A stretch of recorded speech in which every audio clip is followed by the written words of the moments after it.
is meant to be all mine. All I bring with me in life is my time, my time, my time is mine. And now I know this is my time. Time to just be me.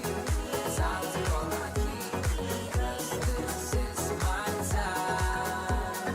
Time for me to choose what I wanna do. My time, my time, my time. Time to call my key. 'Cause this is my time, my time, my time, my time. What I wanna do. My time.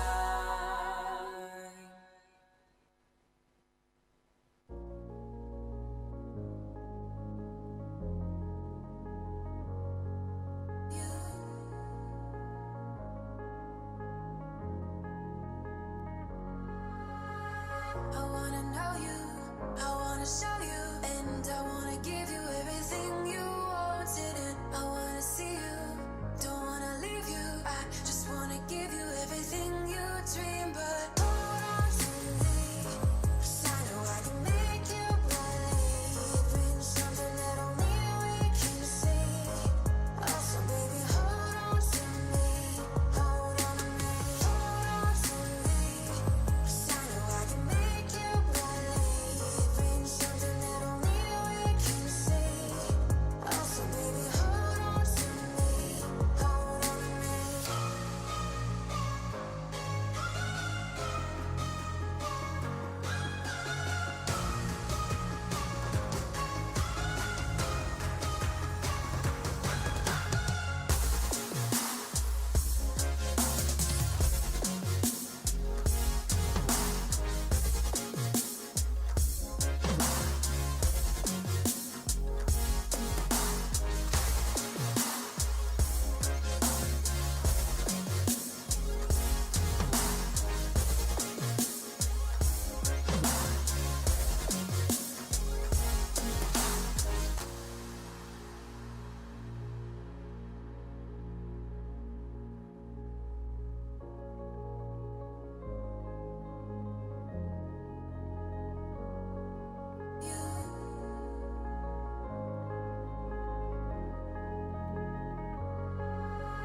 Baby, wait, I know that you're afraid, but it'll be okay if you just stay with me, and we can run from here, and we can disappear, and they won't find us where we are going, dear. So baby, hold on to me, 'cause I know I can make you believe in something that only we can see.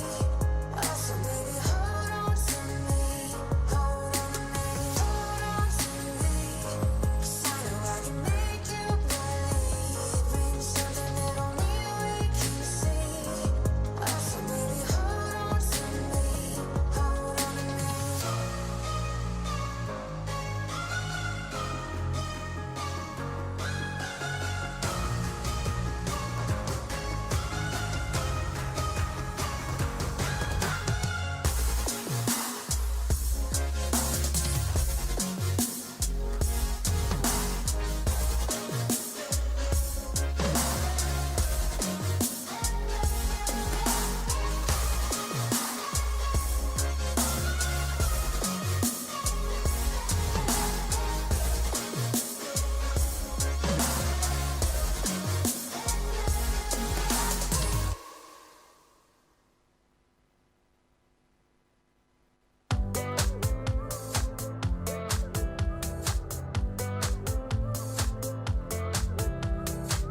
You got me thinking about tomorrow more than I ever have before.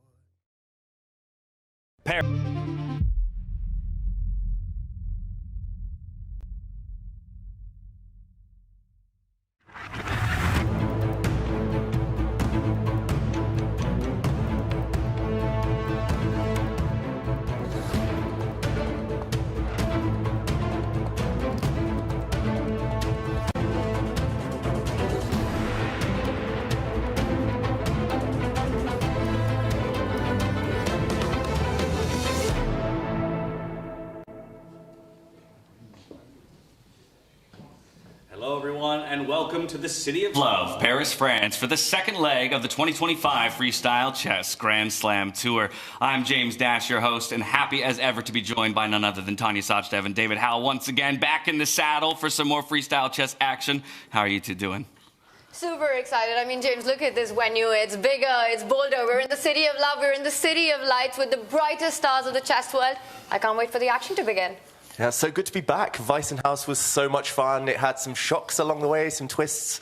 And yeah, I'm expecting more of the same. It's going to be so much fun to watch the world's best in action. I love that you call it Weissenhaus because I think it was an incredible precursor to what promises to be another very exciting event here in Paris. Obviously, some differences between that event and this one that we'll get into a little bit further on in our pre-show as we do our best to set the stakes and the table for the 12 players who will be doing battle over the next 8 days here in Paris to see who will take the top spot, get those all-important circuit points for the 2025 Freestyle Chess Grand Slam Tour, and of course, a good purse of prize money to boot. With that, I think we should reflect on what the year looks like, both where we've come from and where we are heading. And so I'll remind everybody that we kicked off the year in February in Weissenhaus in Germany, where Vincent Keymer took that top spot. I think a surprise to many, a shock to many that he was able to do it in the fashion that he did, but it definitely kicked off the year in a spectacular way. That's, of course, going to bring us to Paris, where we are now here in April. Later on to go to the U.S., followed by India, and closing out the year with our Grand Slam champion in South Africa, of all places. Yeah, what a season it's going to be. Some real highlights along the way, I'm sure. Some major cities we'll be visiting along the way. I think the players, we can tell by the mood already here, they're just thrilled to be part of this. And it's expanding, it's getting bigger by the day. Iconic cities, iconic players, and we had an iconic start in Weissenhaus, right? Who expected Vincent to be the first winner of the Grand Slam Tour? It's been awesome, and I think to your question, the big thing that we'll find out, is Vincent a one-slam hero, or will he be a force to reckon with in freestyle chess? I mean, what is your gut telling you right there? I mean, it's a discussion to be had. You know, this is a guy who definitely made a name for himself in that first event, but there still is this kind of feeling that maybe that was a one-off kind of situation. Yeah, Vincent, I should mention, he followed up his victory in Weissenhaus by beating me in the German league. So he must be on a hot streak. He's going to win this tournament for sure. But, I mean, jokes aside, he does start this event as the bottom seed in terms of the classical chess ratings. Of course, this is freestyle.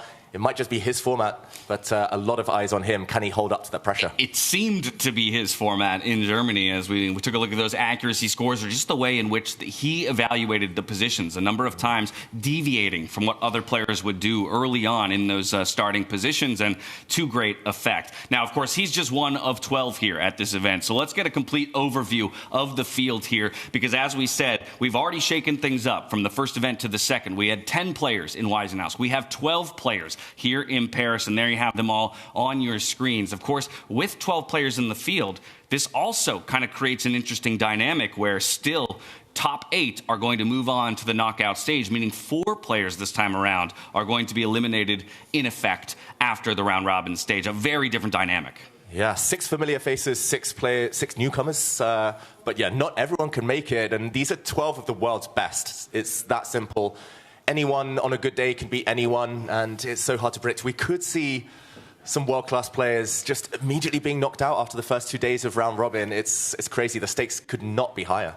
I think it's absolutely going to put the onus on the players, right, to show up on day one, right? 6 rounds to be played today, 5 more to be played tomorrow, and then straight into the knockout stage. So you don't have much time to make many mistakes and still manage to recover. When it comes to the 12 players that we have in the field, Tanya, I'm curious, either of the 6 returning or the 6 who will be making their first appearance here on the tour, who do you have your eyes on? Oh, there are so many hot names here, right? And we've got 4 Indians participating as well. And I think for me, that's a big narrative in this tournament. It's not just participation. It's going to be one of the defining storylines. You've got the world champion. You've got Gukesh here. You've got Praggnanandhaa, the Tata Steel winner. And then you've got Arjun Erigaisi, who had 3 in a row victory in freestyle chess. What form will he come in with when we take it to over-the-board freestyle? And then, of course, Vidit Gujrathi, who crushed it in the qualifiers. He then tied the knot, and here he is with his lady luck by his side. I know, what a honeymoon ender that would be to come away with the tournament win. But of course, yeah, plenty of representation there for the Indian players.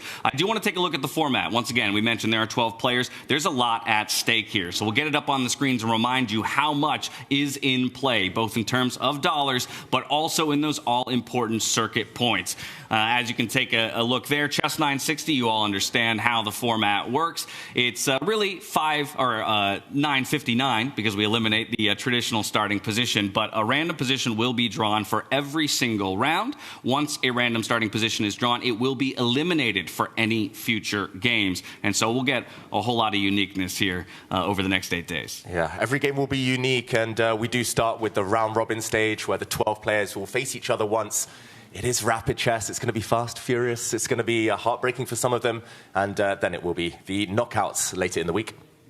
Yeah, so from the faster-paced games, we slow things down a little bit once we get to the knockout stages with the classical time controls. Of course, if things are tied, we will then move back into Rapid Blitz and ultimately in Armageddon to decide the winner. Let's take a look at those prize funds, those purses that the players are playing for as well. Top spot going to take a solid amount of cash along with an all-important amount of points there. Vincent Keymer, he will be sitting pretty right now at top of the table, but of course wants to continue to add to those points so that he is in good form when it comes to South Africa as well. Yeah, from underdog to champion at Weissenhaus, which got him a lot of money, but also those 25 tour points. And yet he's got that cross on his back right now as well, right? He is going to be a bit of a target. But I want to remind everyone what a run he had there, right? Because he took down Magnus Carlsen. He took down Fabiano Caruana, and then he took the crown as well. Lots at stake here, lots of points, lots of money. It's going to be a fun ride for everyone to watch, so come along. And that was after exiting the round robin as the 6th seed, getting picked by Alireza Firouzja, the 1 seed for his first knockout round, and then having to go through those titans. Let's take a look at the overall standings. Of course, we already know that Vincent is going to occupy that top spot, and having taken down Fabiano in the finals, Fabiano will sit in second. But it is important for us to get stock of the field and where each person is in those overall standings. Of course, 6 players who will be playing in this event won't be seen on that overall standings board because they're looking to make their mark here for the first time in the year. That alone, I think, is an interesting element of the Freestyle Chess Grand Slam Tour, David. The fact that you can play in the first event, miss out on the next. You're still in contention for the year-long tour, and how does that really develop over the course of the year? Yeah, it's definitely extra incentive for those who are just making their debut here in the tour in Paris. They're going to be taking extra risks, pushing extra hard to get those valuable tour points, to bank their spots in the next tournament, but also to set themselves up nicely for the finals. Yeah, there we do see Vincent Keymer out on top, but my eyes are going to be on the older generation, the youngsters winning everything, it feels like, in the last few months. So it's up to the likes of Magnus Carlsen, Hikaru, who weren't quite at their best in Weissenhaus, to now up their game here in Paris. And the only thing more dangerous than Magnus is a hungry Magnus, right? He's definitely looking for his first slam win. I mean, Paris is a beautiful city, but Magnus is not here for sightseeing. He wants that first slam in, and he wants to do it right here. Anything less than championship will be trash for him. It's a great call out. I think that was an incredible theme or thematic that we had, taking place over in Weissenhaus. I'm curious to see if it continues. The old versus the new generation. Was that just kind of a one-time thing? Are we reading into it too much? Or is this really a format that supports the younger minds who maybe are willing to take more risks, let's say, or try something that others would be rather unwilling to do themselves?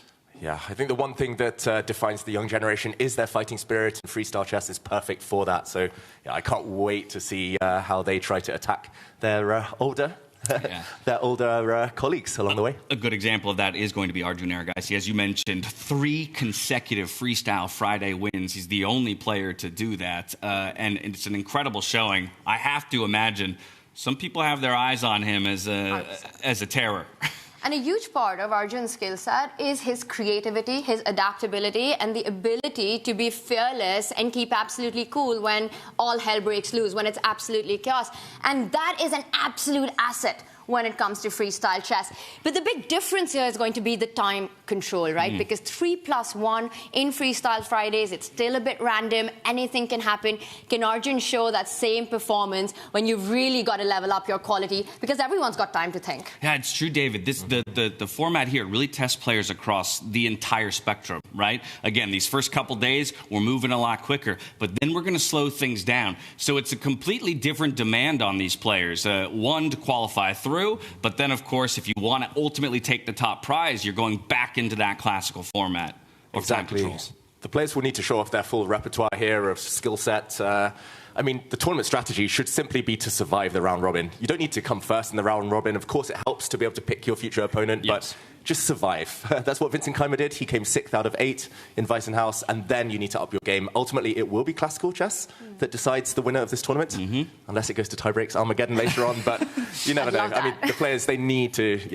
be at the top of their game in all formats. I think we can definitely promise a few Armageddon games over the course of the next 8 days. They're bound to happen, but with the stakes set, the table set, and the players well understood, I think it's important for us to reflect on how exactly we got here with the road to freestyle chess. Then, the top 8 players will advance to the knockout stage. Time controls will be lengthened to a classical format where players will have 90 minutes and a 30-second increment for every move. Throughout the tournament, we will witness the best talents in chess play at the highest level of Chess 960. Get ready to experience chess in a new dimension at our Paris leg of the 2025 Freestyle Chess Grand Slam Tour. Welcome back, everybody. That's how we got here. Now let's talk about where we're going. With the schedule for day 1, of course, we do have 6 rounds of games to play today, so we're just going to take a look at the first of those matchups. We'll get the schedule up on the board for you so that you can take a look at everything, but I just want to go to each of you. Let's pick out one matchup that we're incredibly keyed in on at the start of the day. Tanya? It's got to be the one right at the top for me, right? We've been talking about Arjun, his icy, cool nerves that he's got, and he's taking on Fabiano Caruana. Now, we're talking about Arjun Erigaisi, who just moved up to world number 4. He leapfrogged Fabi in the... His first ever world title in Armageddon chess. All right, so there's a little bit of history there, especially when it comes to this type of a format. Obviously, those are 2 huge matchups. I'm going to bring us back to our previous tournament winner in Vincent Keymer. We got to talk about this guy, both as an individual, but also in his first matchup of the day. David, we're introducing something a little bit new this time around, player stat cards. I'm going to hand it over to you to maybe give a brief explanation as to how we arrived at some numbers and where we're coming at here. Yeah, so I should mention these are very subjective. These are not based on hard fact, but they're based on players' performances throughout the year 2024. And Vincent Keymer, his Weissenhaus victory, unfortunately arrived a bit too late to be included here. But here we see his stats for attack, defense, strategy, intuition, and time management. And overall, an 83 score. That's something I've given him. This is in cooperation with Take, we should mention, a great platform out there, trying to make chess more of a sport. And just like FIFA, just like other games, this is a score we've attached to him. But we interviewed some of the players yesterday, and they are itching to get higher scores next time. So I'm hoping that this inspires the players. And let us know at home what you think. Should these be higher, lower? Do you agree, disagree? Either way. Exactly. Shouldn't be taken as gospel, but should definitely be taken as a conversation starter. And I think that's exactly what they're meant to be. So as David says, let us know if you think any of those numbers should shift. Tanya, I'm curious from your perspective, when you just think about Vincent as a player, what is his greatest strength? You know, if that player card was based on what we saw and experienced in Weissenhaus, that 83 would be a 100. I mean, the guy was flawless and perfection in his execution. You know, yes, he had a tough start, but then the road he had to winning, to taking that crown. I mean, he was picked by Alireza as his opponent in the quarterfinals. He proved him wrong. He first beat Alireza, then beat Magnus in the finals, took down Fabiano Caruana, took the championship. And it's not just the scoreline, right? The quality of play, the execution of the opening, the understanding of where you put your pieces, absolute perfection. Going to be interesting to me, James, it also reminds me a little bit of this game we used to play as kids, right? Those WWE cards that we would have. Yeah. And then you'd be like, hey, should we play on attack? And then your opponent had to outsmart you on that number. Top trumps. Yeah. Top trumps. I mean, I wonder what Magnus, would he be the Undertaker, the Rock in that? And we're prescribing WWE identities to chess players. I never thought we'd be here. I'm not sure. Vincent would be the strategist. He's so good. What was his Right? How much did you rate him on strategy? Very high, in the 90s. Ooh. I think it's his strongest suit, simply. That's why he was so good at freestyle chess last time. He just outplayed his opponents. He didn't crush them necessarily tactically. He didn't smash them off the board, but he just understood things deeper and better. The Peter Lecco effect. Yeah, let's have a conversation then about where Vincent kind of stands in the community. I think this is an important conversation to be had because, like I said, he's the returning champion from Weisenhaus. And yet, I get the sense, there's a pervasive feeling that he's not considered the favorite coming into this event. I'm not making a claim one way or the other, but I think it's an interesting discussion. At what point, or what does he have to do to become, really inserted into the conversation of, freestyle chess number one? When do we talk about the fact that maybe he is the guy that everybody else really needs to chase? Yeah, I mean, if he wins this tournament again, I think we'll not stop talking about Vincent ever. But I think he needs a consistent performance here. Of course, dropping out in the round robins, it's possible for anyone. It's such a strong tournament. But if Vincent flops, then I think we might start looking at that as a bit of a one-off in Weisenhaus. But yeah, just consistent performances, I think, throughout this Grand Slam Tour season would be as successful and a step in the right direction. He's so close to those top in the world already. Yeah, and while Weisenhaus was a Cinderella run for him, it was home ground. He was the favourite there, and that must have felt so incredibly special to go from underdog to champion. One thing's for sure, the players are definitely taking him a lot more seriously. You're going to think twice in case you have to pick him as your opponent in the knockouts. You're not going to be so sure about that. But definitely, I think it's still too early to call him one of the absolute heavyweights in freestyle chess as well. And speaking of taking things seriously, we got a little bit of serious business still to take care of. A quick overview of the tournament rules. Take a look. For all 5 tournaments around the world. The first 2 days is the round-robin phase. Every grandmaster plays each other once over. 11 rounds with a rapid time control. 10 minutes with a 10-second bonus per move. And if needed, 10 tiebreakers will decide the final standings. The top 8 grandmasters advance to the knockout phase, 1 round every 2 days with 1 game per day in a classical time control. 90 minutes plus 30 seconds per move. And to reward the best performers of the round-robin stage, the top 4 players choose their opponents from the bottom 4. Players who get eliminated don't go home. They continue fighting for rankings in a separate bracket. Every win still counts, in points and in dollars. And if matches end in a tie, get ready for an epic tiebreak. We begin with a rapid match, and if it's still tied, there'll be a blitz showdown with 5 minutes plus 2 seconds per move. And if there's still no decision, we will watch a final Armageddon standoff. This format ensures that only the most adaptable, resilient, and fearless chess player will triumph. No second chances, no shortcut, just pure chess brilliance. Who will rise above the rest and claim the $200,000 first prize? World, are you ready? The greatest chess talent from around the globe. 8 action-packed days. This is Freestyle Chess.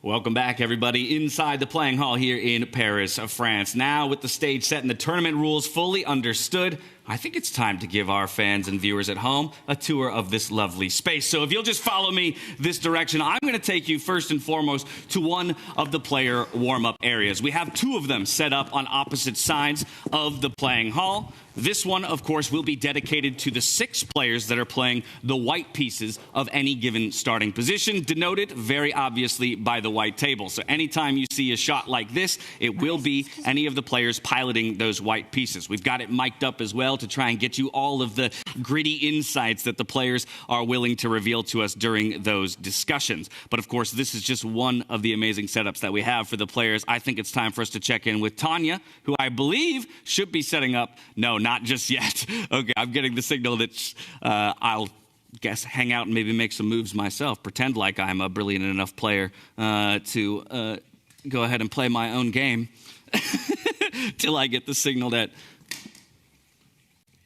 we're going to play a symmetrical opening, because this is pretty standard in the way that the players, I think, approach initial setups. Of course, this is the standard position, the one position you won't find played at this entire event. But I think for many, this was a highlight of the first tournament. That level of access that we get to the players, it's quite a rarity at this high level of chess play that you would get the insights or be able to delve into the minds of these players, where normally we want to understand how the synapses are firing in every which way. Still waiting on bated breath to show you the rest of the space.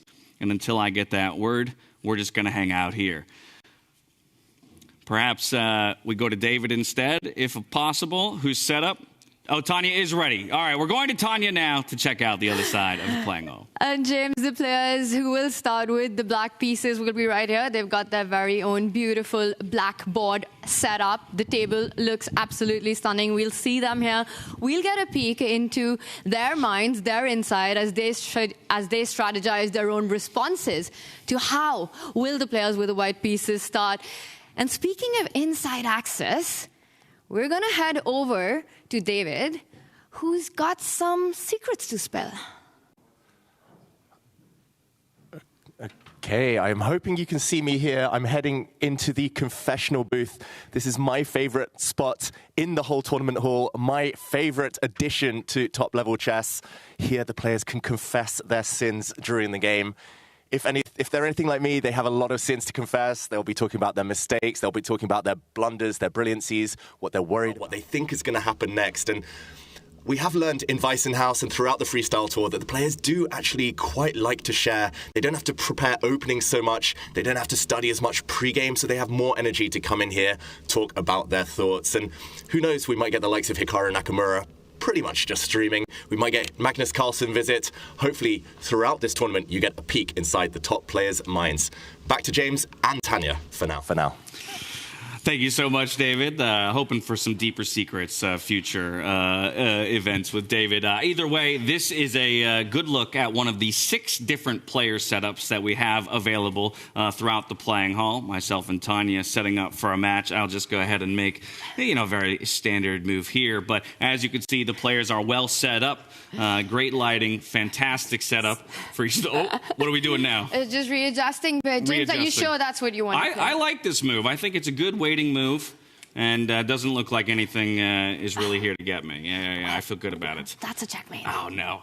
I got checkmated. Well, this is why I'm not one of the players in this event, and instead I am going to rest on my laurels and use my 2 experts to set up the stage for everybody. Back to the stage we go, as we're only minutes away from the opening ceremony. I think I turn back to the 2 of you to wonder if there's anything that you feel is going to surprise us in this event. Is there a player that you think is going to show up in a big way? Do you have a bold prediction in this one?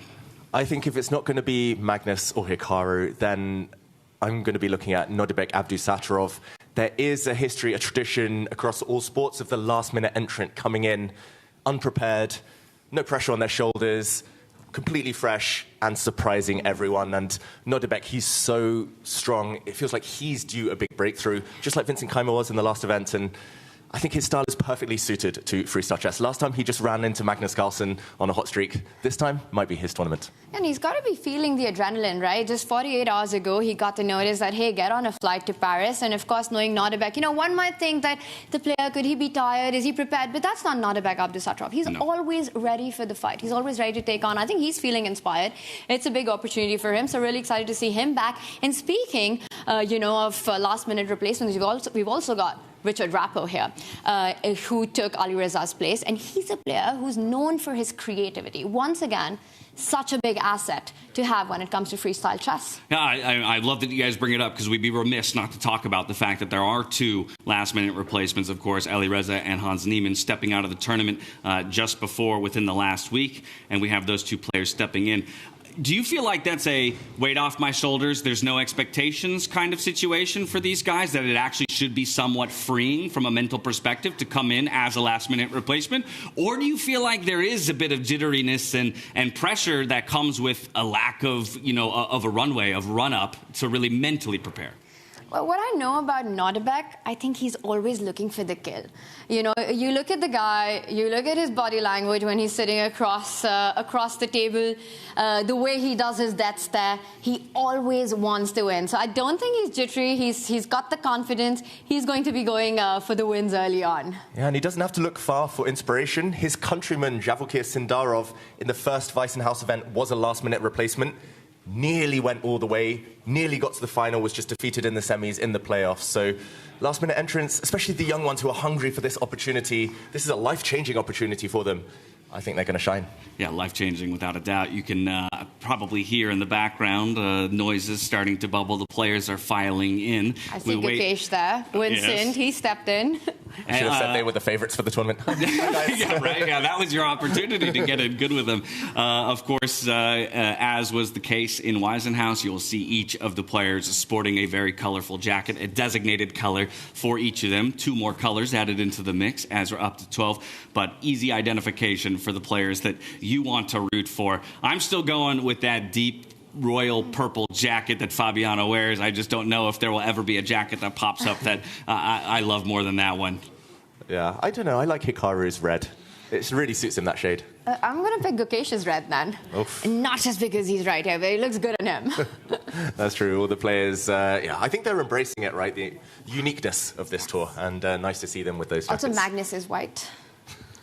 Now, there's another interesting discussion to be had. I think, again, it might start cropping up at this tournament, and then I imagine at every event more and more and more. But we have that set of 959 positions sitting behind you, David. Obviously, we had a number of them played at Weissenhaus, but we have not gotten through all of them, and it might be a while until we do. But I think the first repeat position is where things are going to start to get really interesting, especially when we include things like positions in Freestyle Fridays, starting to identify which players have actually had some experience in certain setups, and then tracking those discussions in the warm-up areas. You know, what information is being revealed, what has been learned from a previous bout with that initial position.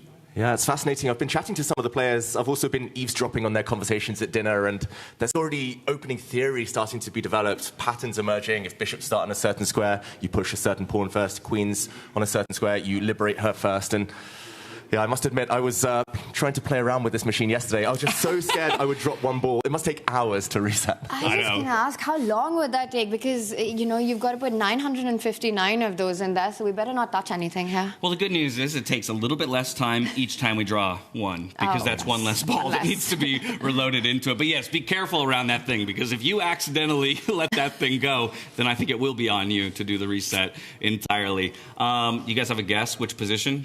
Oof. First position. What are the odds of think? Getting that right? Well, 1 out of 959 is the odds, I tell you that much. I will say it will be in the 300s. 300s, yes. Okay, at least in the 300s. What are you thinking? You said 14? 14. Just going a low, 14? 14. Okay. I'm going to go 101. Oh, wow. Just I like symmetry, so a little bit of 101 situation there. I'm also curious, too. Obviously, we'll talk more about this when we're upstairs and we have the benefit of the computer, so we can draw the lines and actually have the visual representation of the positions. But as well, again, what are going to be the learnings in terms of certain patterns? One thing that we noticed a lot of last time around was those positions in particular that had bishops and queens, long diagonals stuck in the corners, and how that really seemed to put a clamp on some of the initial moves that players could make, either forcing a lot of symmetry or looking for that one opportunity to force a break in symmetry. Yeah, and also look for undefended pawns in the starting position. You know, like you said, if you start with white, we often see the players analyze, trying to find a way that they can be the first to strike and to break the symmetry that black often aims for. There are so many takeaways from Weissenhaus, you know, that we picked up with our chat, with our community. It's going to be interesting to see. And just a few minutes from now, we'll have the players analyzing and strategizing. Yeah, and something that's very different from regular chess is that the players are reluctant to commit their king too early. They don't like to castle too early because that just puts a target on their back. It shows the opponent which side of the board they should be attacking on, playing on. So we have seen players leave their king kind of undecided for a long time. But, of course, that can backfire if you leave it too long. Yeah, sometimes kings left in a position that would feel awkward in a standard classical game, right? To leave it maybe in the center for too long, but can also be an incredible strategic tool because of remembering how the castling rules work in this version of the game. Yeah, and James, I'm just thinking, you know, back in Weissenhaus, we saw at the start there were certain players who liked to analyze in a group, and then there were certain players, Magnus comes to mind, Gukesh comes to mind, who kind of liked their own chair and would go through the games. Are we expecting a switch up there, or is it going to be more social, or do you think that, you know, the lone warriors will be fighting alone in their own corners? Well, the one difference this time, so Gukesh, he spent every day alone. He was at the board himself, just almost meditating, just staring at the pieces. This time, though, he is joined by fellow Indians. Last time he was the lone Indian player. This time he has 3 compatriots with him. So I think he might be forming that group, the Olympiad Dream Team reunited. Oh, it's a good note, right? While we have these warm-up areas set up for the players, there's no obligation that they use them. They have the opportunity to use the green rooms and the player lounges as well, or their own boards to sit and think on their own. It is important to note, though, that if they go and sit at their playing station, they cannot move the pieces.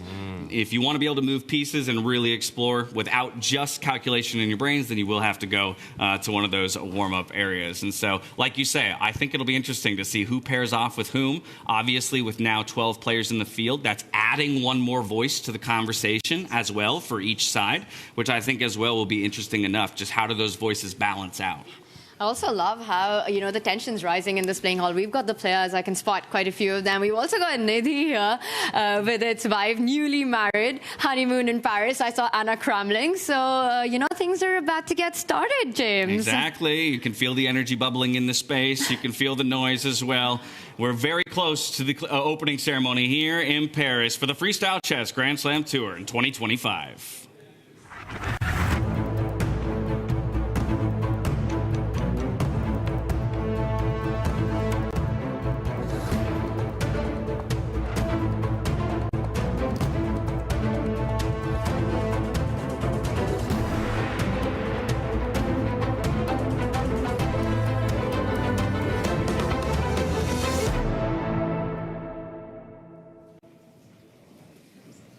Hello, everyone, and welcome back to our gorgeous playing hall here in Paris, France, for the second leg of the 2025 Freestyle Chess Grand Slam Tour. But what is a tournament without our competitors? So it is time now for us to introduce the 12 players who will be doing battle over the next 8 days to see who will become the champion of our Paris leg of this Freestyle Chess Grand Slam Tour.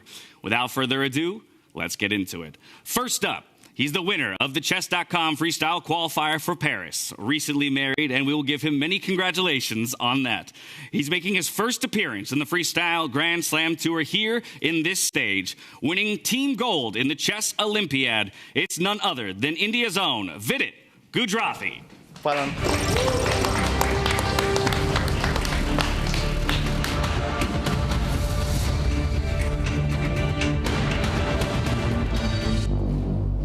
Vidit, best of luck to you. You may take your seat. Next up, he's the hometown hero for France in the beautiful capital city, with a peak ELO of 28.19, making his first appearance in the Freestyle Chess Grand Slam Tour, often known by his moniker MVL. It's Maxime Vachier-Lagrave.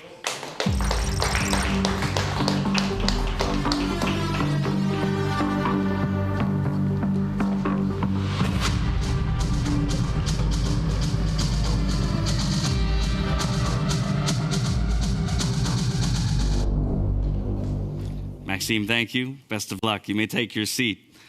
From here, we go to one of our last-minute replacements. Hungary's strongest Grandmaster, making his first appearance in our Freestyle Chess Grand Slam Tour here in 2025. He was the runner-up in the Chess.com qualifier for Paris, earning his spot here. It is Richard Rapport.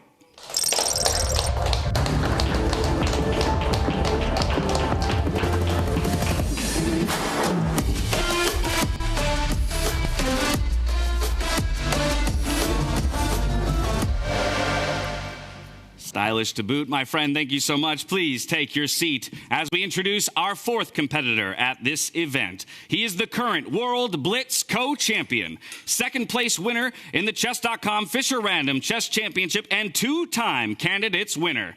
It's none other than Jan Nepomniachtchi.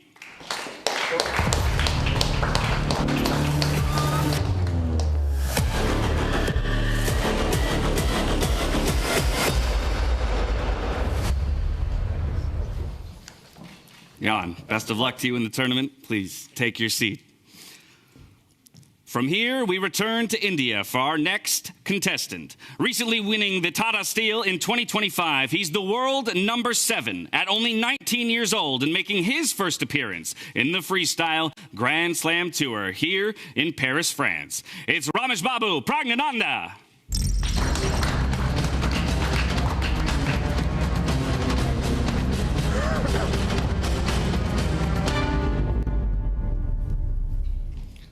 Prague, best of luck to you. Please take your seat. We'll stay in India for our next player. 3-time Freestyle Friday champion. The only player to do so far and to do it in consecutive fashion. Just taking the world number 4 spot and making his first appearance in the Freestyle Chess Grand Slam Tour. Give it up for Arjun Erigaisi.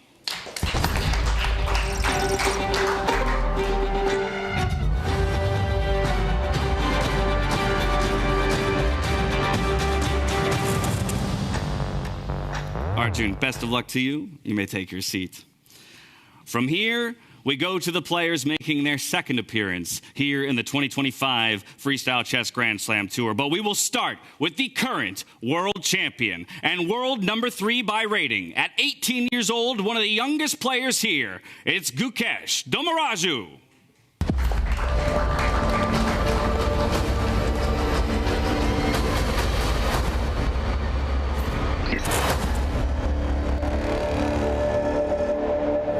Thank you so much, Gukesh. Best of luck to you. Next up, our second last minute replacement stepping onto a plane less than 48 hours ago to attend this event. He's the world number 6. He became a grandmaster at a mere 13 years old and making his second appearance in the Freestyle Chess Grand Slam Tour with his appearance here. From Uzbekistan, it's Nodirbek Abdusattorov.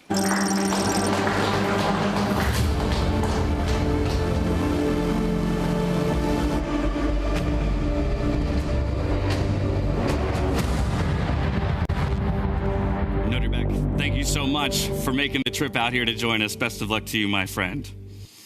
And from here, we go to the world number 2. He's the 2025 winner of the America Cup, winner of the last 2 Freestyle Fridays. So challenging for that coveted title that Arjun has managed to take for himself. It's none other than Hikaru Nakamura.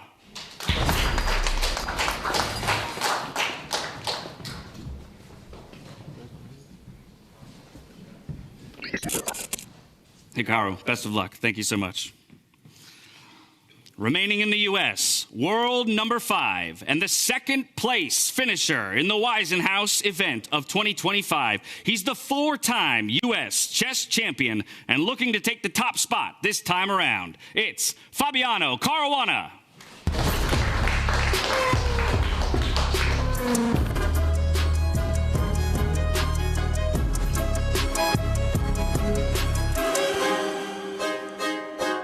Fabiano, thank you so much for joining us. Best of luck to you, my friend.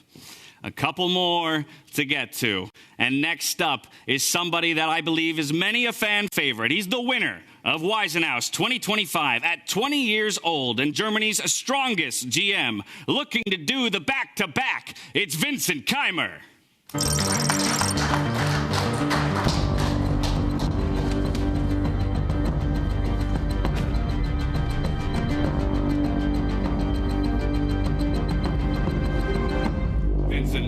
Pleasure to see you again, my friend. Best of luck in the tournament as you try to do the unthinkable. You may take your seat. Our final player, number 1 in the world. I think it's no secret who I'm talking about. 5-time world champion and winner of the 2024 Freestyle tournament. It is the world number 1, Magnus Carlsen.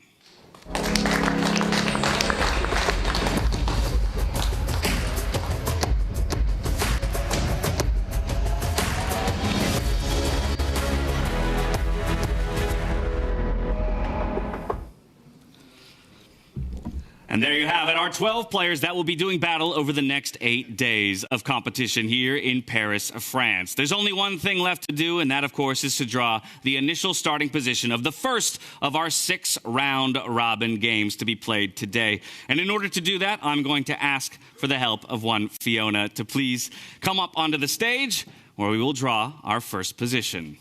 At your leisure.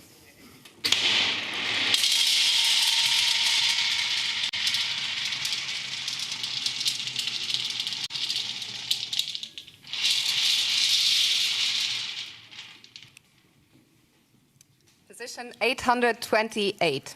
Position 828. We can go ahead and throw that on the stand over here. But with the starting position known, I will excuse all 12 players to their respective warm-up areas or their playing tables to both discuss and to strategize. And as the players make their way to do just that, we are going to go ahead and reset ourselves as we wait on bated breath for the action across the board. Stay tuned for the Freestyle Chess Grand Slam 25 here in Paris, France.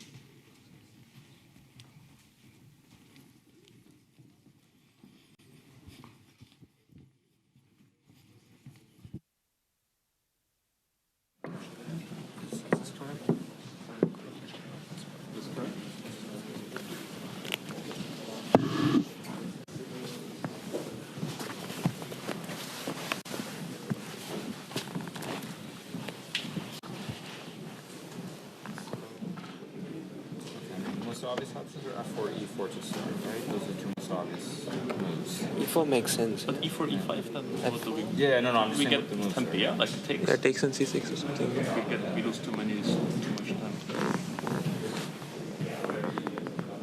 I think F4 is. Yeah, F4. F4, F5. F4, F5. Take on C6. No? Take C6. Yeah. Should be fine. Similar to the first game in the last time. No, this isn't good already. Yeah.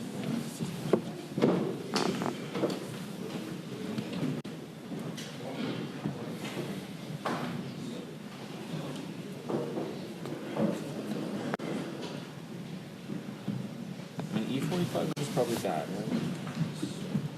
I mean, F4 takes C6, which is just bad. Yeah, E45, then we just have to play Yeah, slow game. Yeah. What about D4? Maybe D4? So D5? E5 or E5? But E5 maybe not. I take and then I go D4. Like this way. F5, C3. Or wait, sorry, no, the pawn's on F2.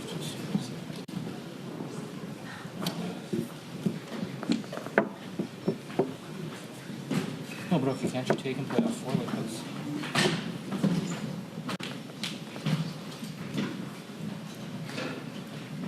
Queen E4 probably is too risky. Queen E4, Knight G3, just play. Yeah, it's too much.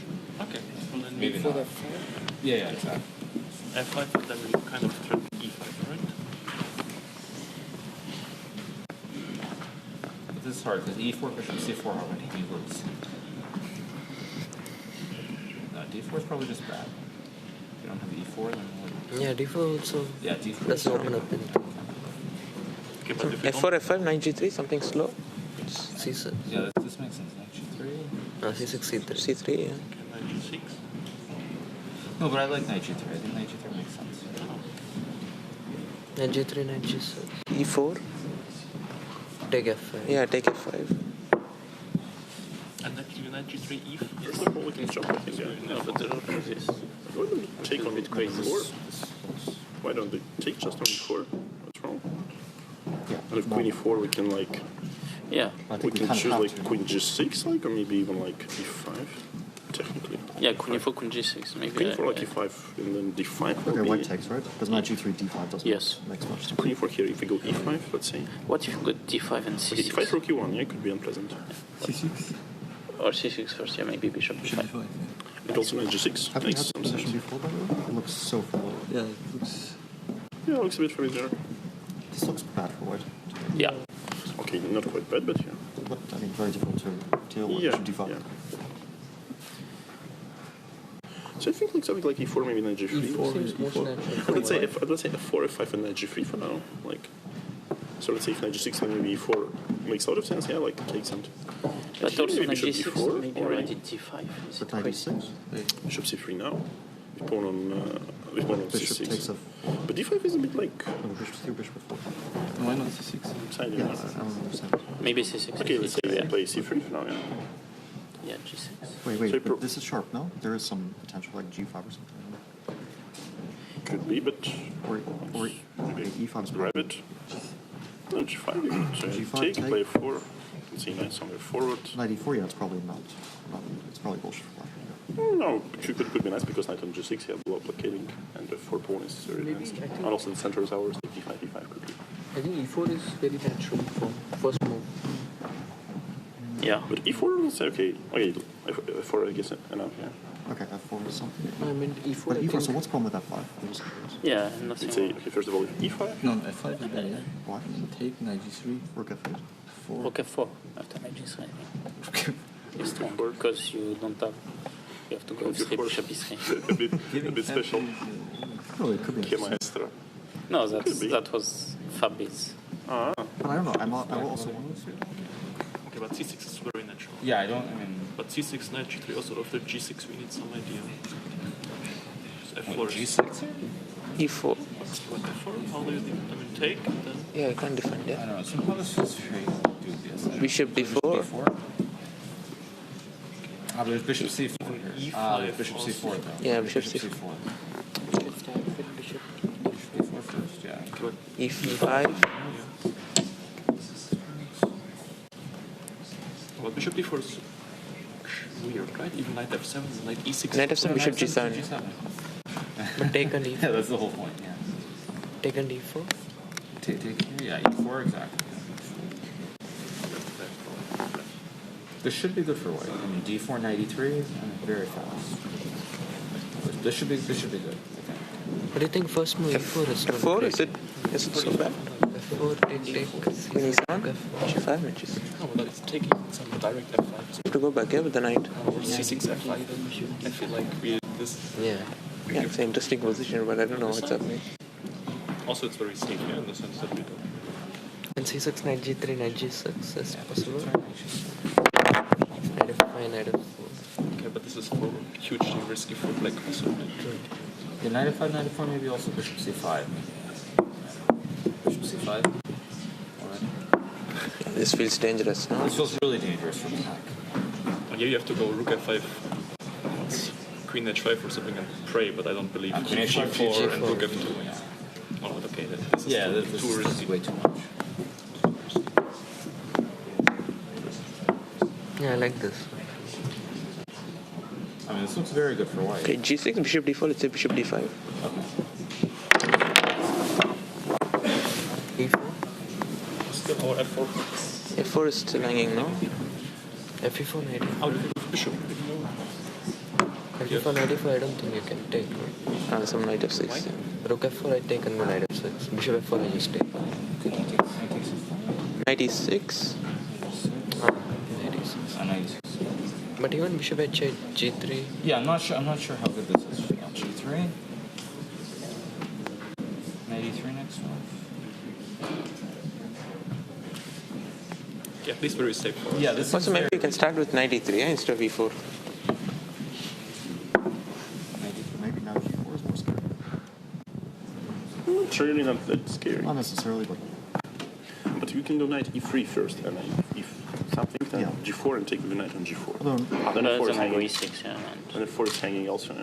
Yeah, not so sure what's the problem. So. d4, what we are doing? Problem one. But why don't we want to play e5 like Scandinavia here? take an f4. Okay, rotate the queen somehow, like. A lot of time. Scandinavia. Yeah, maybe. Not dangerous for white. C3, yeah. c3, c6. I mean, unless white is trying to play e4. Yeah, I don't see the bishop c4 always. But we can also go d4, we can try maybe f6, c6, and then e5. But this feels wrong. Yeah, it feels wrong, yeah. Yeah. But d4 we can also like play maybe... f4 or e4? Maybe we can play this one. Yeah. Let's say e4 maybe. No, but bishop c4. I think e4. Well, even not, I mean like c6 and then e5, and like somehow he cannot play d5, yes, so just Yeah, challenging the center d4 pawn. So for e4, do we go f5 or e5? e4, okay, e5 if you want to be very solid. But f5, it's very committal, yeah? I mean, Yeah. create some 5 chances. looks, I don't know, like... Okay, but anyway, nobody will play this because it's too boring. I mean, the 5 Yeah. h6 maybe fine, but rook f5. I mean, people will play f4. Of course, like 4 by 5 by 3 best move. I mean, we can also play f6, I mean, just very typical, right? But this is bad, yeah. What? But this is what I mean, like... Yeah. I don't think, because we get d5 quickly. You have knight f7 You also. have control of e4 square. But then you think bishop e7, knight c6. Sort of position, yeah. I mean, But how, can you show me how it's fine? Take a knight c3. No, take knight, take a But knight. why do you rush with d5? And why is it bad? Bishop c6? because Like, I just want to... Okay, knight e3 and knight g3, I mean... first of all we had the bishop c5, yeah? After d5. No, you're right, yeah. d5 is Yeah. bad. I mean, rook f7. Okay, so f6. But you don't want to play e3. So f4 or 5, yeah? Rook d7, Yes. knight e3. Maybe Yeah. this... Bishop d5. Yeah, I don't think it's Position. I don't think it's so C6 bad, and- actually. Yeah. Because your I think bishop c3 is quite like... that's the queen side, so Yeah, what maybe c3 looks reasonable. It should play knight g3. Now knight g3. Yeah, so this is critical, right? But what's wrong But with g6? d5? But d5 we somehow abandoned. Ah, Yeah, wait, that's bishop d5 d4 move. maybe. Hang on. G6, bishop E5? d4? e5. g6, bishop d4. E5? Why? Knight h6. Ah, bishop No, What's wrong with e5? I don't no, know. bishop d4, bishop d5. Because take everything in e4. I'm just scared because e4, Bishop d4 c4. comes. Bishop d4, yes. e5. Bishop c4, big Hang on, deal. bishop d4 and go e5, right? But e4 rook e8, Yeah, maybe. this position I'm not. but yeah. I don't know. I guess take Yeah. the bishop. Yeah. Doesn't matter. e4 and d4. Oh yeah, this this is just bad. Why? I think it's maybe just like, I don't know, a dubious position, maybe. Or Yeah, I feel like this knight is misplaced. Yeah, like and knight it's true, e3 this knight also, yeah. Or dubious. Some nice combination. Oh, Well, knight e3 could take Take knight. on Knight e4. takes because knight. Take on Oh, e4. it's check on e3. Break on e4, then go d5. Yeah. No, Wait, but so how like this is very good but because queen we're d2 is still good, knight yeah. forever. Maybe queen d2 is good. We're No, still but knight forever. yeah. dark squares are very Too good. many, yeah. But it was... What do you play after knight g3 then? Move what? Well, first of all, can we Yeah. play d5 in that case? d5, I'm a bit afraid that it's... Also, wait, bishop d4 But now. also bishop d5 at knight Knight e6. e6. Yeah, I always had knight e6. No, I mean after d5, bishop d4, knight e6, bishop e5. It's not scary. Knight g6? Yeah, just like d4 or something. Because your pieces are completely. Why? I Little mean, bit. just tell me like. Like Knight this is g6. for sure. Oh, but not completely. I mean, first of all, knight e3 is already like. Yeah, I like pawn. I don't know. d4. d4 looks good. What we did pawn? Why we need d4 is good, no? 93? But okay. Ah, it's 4 yeah. Ah, But, yeah. Yeah, just d4 and e3. Yeah. But this is very scary. I think. Yeah. Yeah, this I don't like. Yeah. Somehow, like, I accepting the worst in the Dutch. I mean, take 25 and g66. I mean, why it's wrong? You don't lose any materials, you slow No, it it's not down. like losing, but it's very. No, but I mean- positionally Feels dubious. bad. This is fine, I I feel. don't know. Seriously. Okay. I mean, not gonna lie. I'm doing c6. But what's the big? I mean, it's. I think c5 maybe you not play. so. Okay, just bishop c2, long castle, no? Okay, I do the same. Let's say so. Bishop c7, castles, king d8. But I mean, somehow it feels a no, bit it's hard for slightly black to worse. play on like for something, yeah, unless fights. It's maybe not so bad, but it's yeah. I'm just worried that white gets g4 and then I don't e4. think I mean even one penny worse here. Okay, maybe go g44. That's it. Now, for sure. So what? Why everyone is left? Ah, people already started cooking. Jesus. Oh wait, this is Yeah. They will call, right? yeah. Okay, so c3. I don't know. Maybe so. What was our Knight c3? g3. Knight g3. Okay. So g5 we didn't like in general. We just take f4, knight e4. Hello, everybody, and welcome back to the Freestyle Chess Grand Slam Tour here in 2025. Paris, France. I don't think that portion of the show will ever get old to me. David, Tanya, listening to these incredible minds wax and wane on all the different possibilities that each of our starting positions affords to them. Of course, I'll reiterate to those at home, our starting position is 8-2-8. None of us guessed that one correctly, unfortunately. So we'll It have has more symmetry, chance in the though. future on. It does have symmetry. Yeah, I'll take that one. What do you guys make of the two discussions we heard? Obviously, we took about 5 minutes with the players with white before jumping over to the players with black. Anything of particular note jump out to either of you? Well, one of the things that I noticed was that the first move that the players wanted to start with as white felt like multi-purpose moves. You know, what is it that opens up more than one piece at any given point of time? We'll dive deeper into that. The other thing I noticed was that Fabi and Vidit looked like they wanted more time to analyze. It wasn't enough. But time's run out. It's go time. I saw them wanting to push that F pawn forward, the D pawn forward. And there we've got all the players standing. What's going on? Yeah, first a moment of silence, I believe, for the passing of former FIDE president Fredrik Olafsson, who passed away at the age of 90. Yeah, the players just paying their respects there before the games begin. And the gong there it is. There it is, round one of the play-ins here, the round robin stage even. Freestyle Chess Paris, and it is that move F4 being played on most of the boards. That's the move we saw discussed by the team with the white pieces. Nice to see Gukesh as well, mingling for the first time this season on the Grand Slam Tour. It's a very good point. Straight away into it, a reminder that we are playing with faster time controls here for the first 2 days of play. And as I take a look at all 6 boards on my screen, I only see a single deviation from that initial starting move of the F4 pawn jumping forward. And it's Magnus Carlsen, of all players, who is opting for something different. And of note, he was the one player not a part of that white piece discussion, leaving the other 5 to their devices. Not only was he not a part of that, James, we were watching the opening ceremony from our studio here, and we noticed as all the players were coming in onto the stage, Magnus, he got the video, but we didn't get to see him. What happened down there?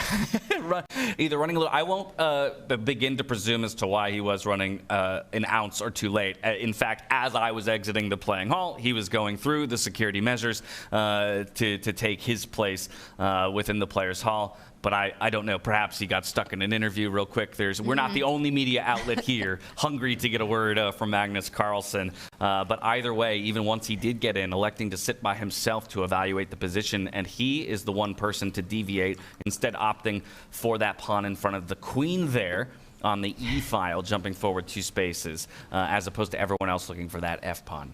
It's funny, right, David? Because standard 5-1-8 position, that move that Magnus has chosen would be called the king's pawn. But in this case, welcome to freestyle chess, it turns out to be the queen's pawn, moving 2 steps forward, opening up not only squares for the queen to come out, but I think more importantly, David, for the knight to jump in behind that pawn that's just moved ahead. A concept, a takeaway that we had from Weissenhaus, right? You want to place your knight behind the pawn. That's right. You definitely don't want to lead with knights if you get stuck, if your knights end up getting controlled. And interesting to see here that Long thinks on some of the boards this early in the game. We should remind everyone, this is rapid chess. This is 10-minute chess with a 10-second increment. And yeah, you can't afford to burn too much time as early as move 3 or 4.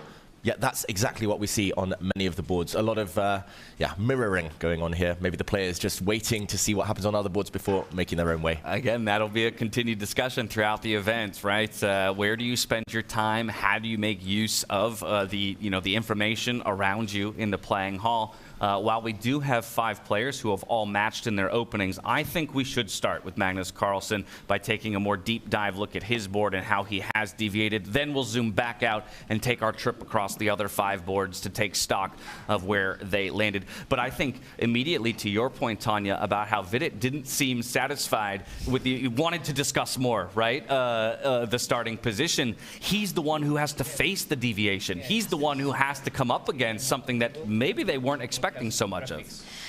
And you know, when you've got to do all of that against Magnus, that just plays games with your own mind. But right now, Vidit has to make sure he doesn't let it get to his head. Who's sitting opposite him right now? The position does demand immediate decisions by Vidit, though. You know, it's his move to play.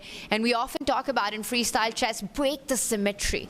Try to open up the lines. Be the first to strike. And guess what? Carlsen is the first to strike with that last move, moving that pawn 2 steps forward. And also for Vidit, there's such a big storyline coming into this tournament, right? He's newly married. He hasn't had that much time to devote to chess, to training over the last few weeks.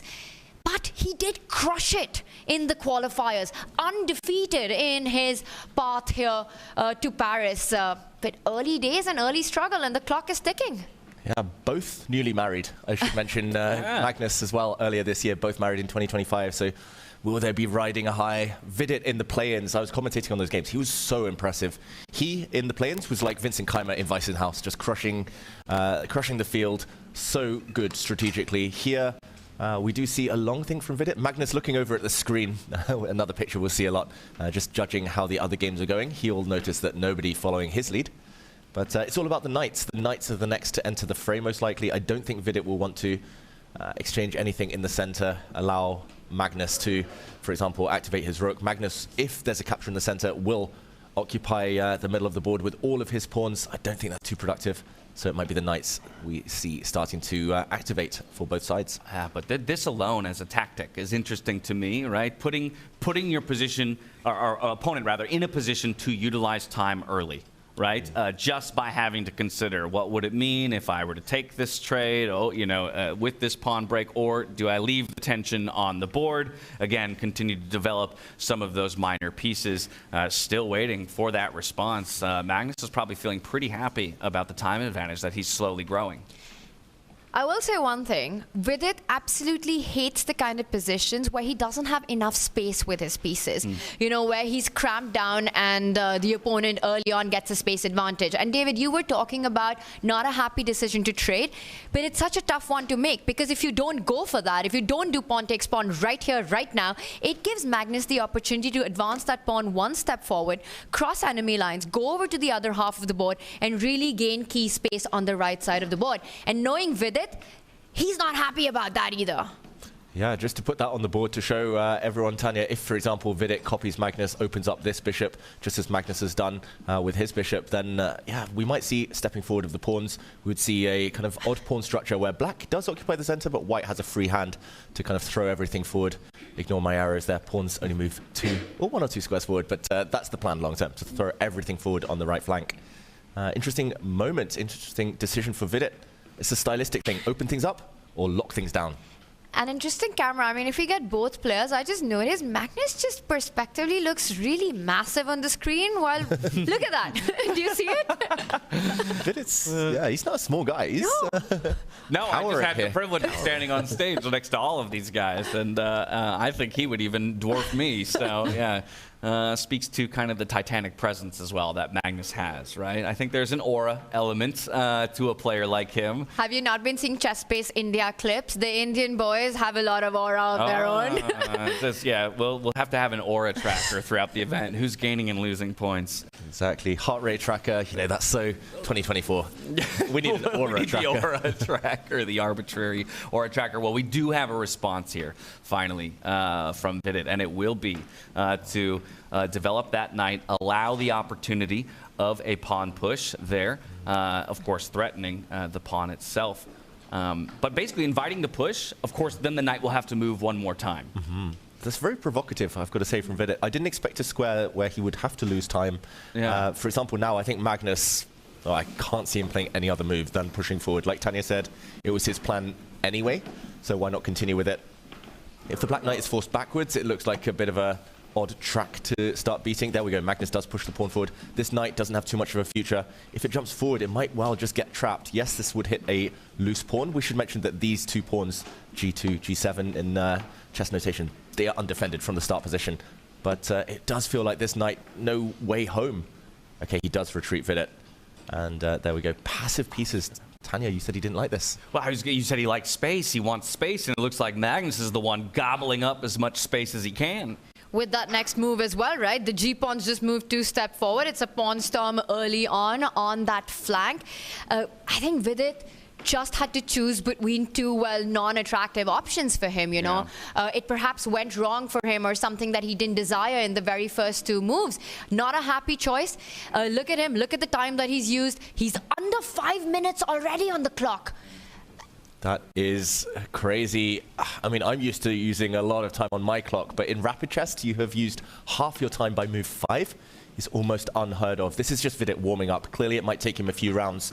And black against Magnus Carlsen isn't the easiest pairing anyway, but not a great start to Vidit's game here. Big advantage for Magnus, I feel, at least practically and on the clock. Another developing move there for Vidit, and like we say, already staring at 5 minutes on his clock to the 8 minutes of Magnus Carlsen. But we do have 5 other boards in play, and I think it's important to take stock of them, as I have the privilege of seeing them all on my computer here. There is one in which the computer believes there's a fair advantage for one of our players in white. That would be Hikaru Nakamura up against Jan Nepomniachtchi. So as we zoom out, get the overall picture of each of the boards in play, we will soon zoom in to that Hikaru versus Jan matchup to take a look at how it's all breaking down, and maybe determine for ourselves if we feel white is as advantaged as the computer believes it is. Yeah, and let's jump into that game. It looks like just a bit of a horror show for Jan Nepomniachtchi in the first few moves. It was actually something that the players with the white pieces were discussing, this exact variation early on. We saw them on the table making these moves. They ruled it out very quickly. They were like, no, this looks horrible for black. This will never happen. But Jan's walked straight into something nasty. And this is the position we see. We see the eval bar. Huge advantage for Hikaru Nakamura. Now he's jumping in with his knight. Huge threats on the board already, Tanya. Yeah, it hits the queen, it hits the bishop, and I'm trying to get a look on the clock situation. Where are we on? Because the position looks absolutely disastrous for Jan. And as you mentioned earlier, David, this is the rematch of the 22 finals of the Fischer Random World Championship. So it's a bit of a grudge match as well, which Hikaru won, went on to become the Fischer Random World Champion. The queen moves forward, hits the knight. I'm still liking Hikaru's position here. Big trouble for black. Do you grab the bishop? Because tempo and time is everything right now for white. Yeah, and the position is about to open up. It looks very blocked in the center right now, but white's bishops are actually really nicely poised on the edges of the board, but they're cutting across huge diagonals, and when the position does open, I think it's white's bishops that are going to be really reaping the rewards here. Note how black as well, struggling to castle. There's a bit of an odd configuration around the black king, and Nepomniachtchi, there we go, he recaptures, and Hikaru takes back the pawn. This is not going well for black. Things are opening up in this position. But interestingly, you mentioned a time situation here, Tanya, and I'll just let the viewers at home know it's Jan, actually, who's got far more time at his disposal than Hikaru, with 7.5 minutes to play to the 5.5 of Hikaru. So Jan moving quite quickly, but perhaps too quickly to put himself in a precarious position. That's never a surprise coming from Jan Nepomniachtchi. Yeah. The chess world is very used to, Jan's clock management, time management, the speed that he uses. But very often that's his biggest advantage, but can also be a weakness, because it sometimes means that you go too rash, you go too quickly, and you end up in big trouble. And I think that's what's happened, and especially in freestyle chess, where you need to burn a little bit of time in those early moves. And perhaps Jan just rushed through and is in big trouble. Yeah, a look of consternation on his face as he tries to figure out what the next move will be. And once again, so it's the third queen move in a row, and that's kind of what you were talking about there, David, right? Forcing kind of the tempo play. My opponent keeps moving the same piece while I have the opportunity to make more of my pieces, a part of the game. Yeah, it doesn't look like white's pieces are too active. Actually, 6 of the 8 pieces that started on the back row are still there for Hikaru, but it's more about the fact that they have very latent potential. They're about to spring forward, and Jan, he's only really been moving his queen and his rook. And here we go. The queen continues to get hit. She's about to have to move a fourth time in a row. Fourth time, exactly. And now kind of trying to wrestle control of that G-file. Now, that's interesting to me because my initial thinking was that pawn, that black pawn on the F-file, felt free to take with the rook, right? Defended by our own white pawn there. Perhaps you could reason for me why that wasn't the best move, or at least the move that Hikaru wanted to go for.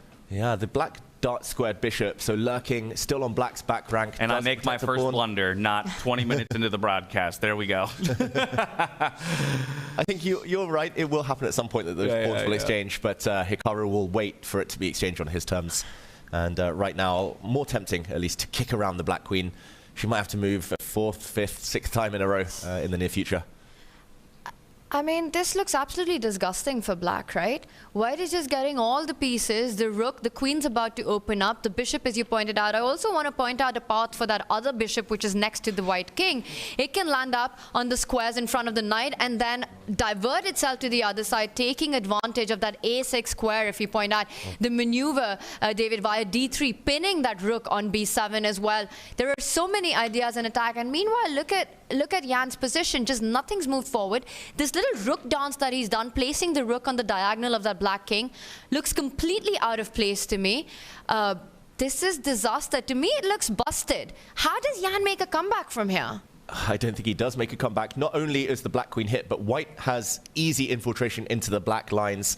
In the near future, that rook might end up on the back rank. This black knight in the corner, horrible. And yeah, white's bishops on these diagonals. We talked about it before, but bishops come to life in positions like this. So Hikaru should feel good about his position, but of course still needs to convert that solid advantage into a victory to start out the round robin on the right foot. Jan Nepomniachtchi going to look to fight back as best he can. But now I want to flip the script. Let's go to the other side of the board where we actually have the computer favoring one of our players with the black pieces. And it's an interesting matchup because it's our tournament champion in Vincent Keymer from Weisenhaus up against the last-minute replacement in Nodirbek Abdusattorov. Abdusattorov hot off the plane less than 24 hours ago, and he finds himself with a slight advantage here playing the black pieces.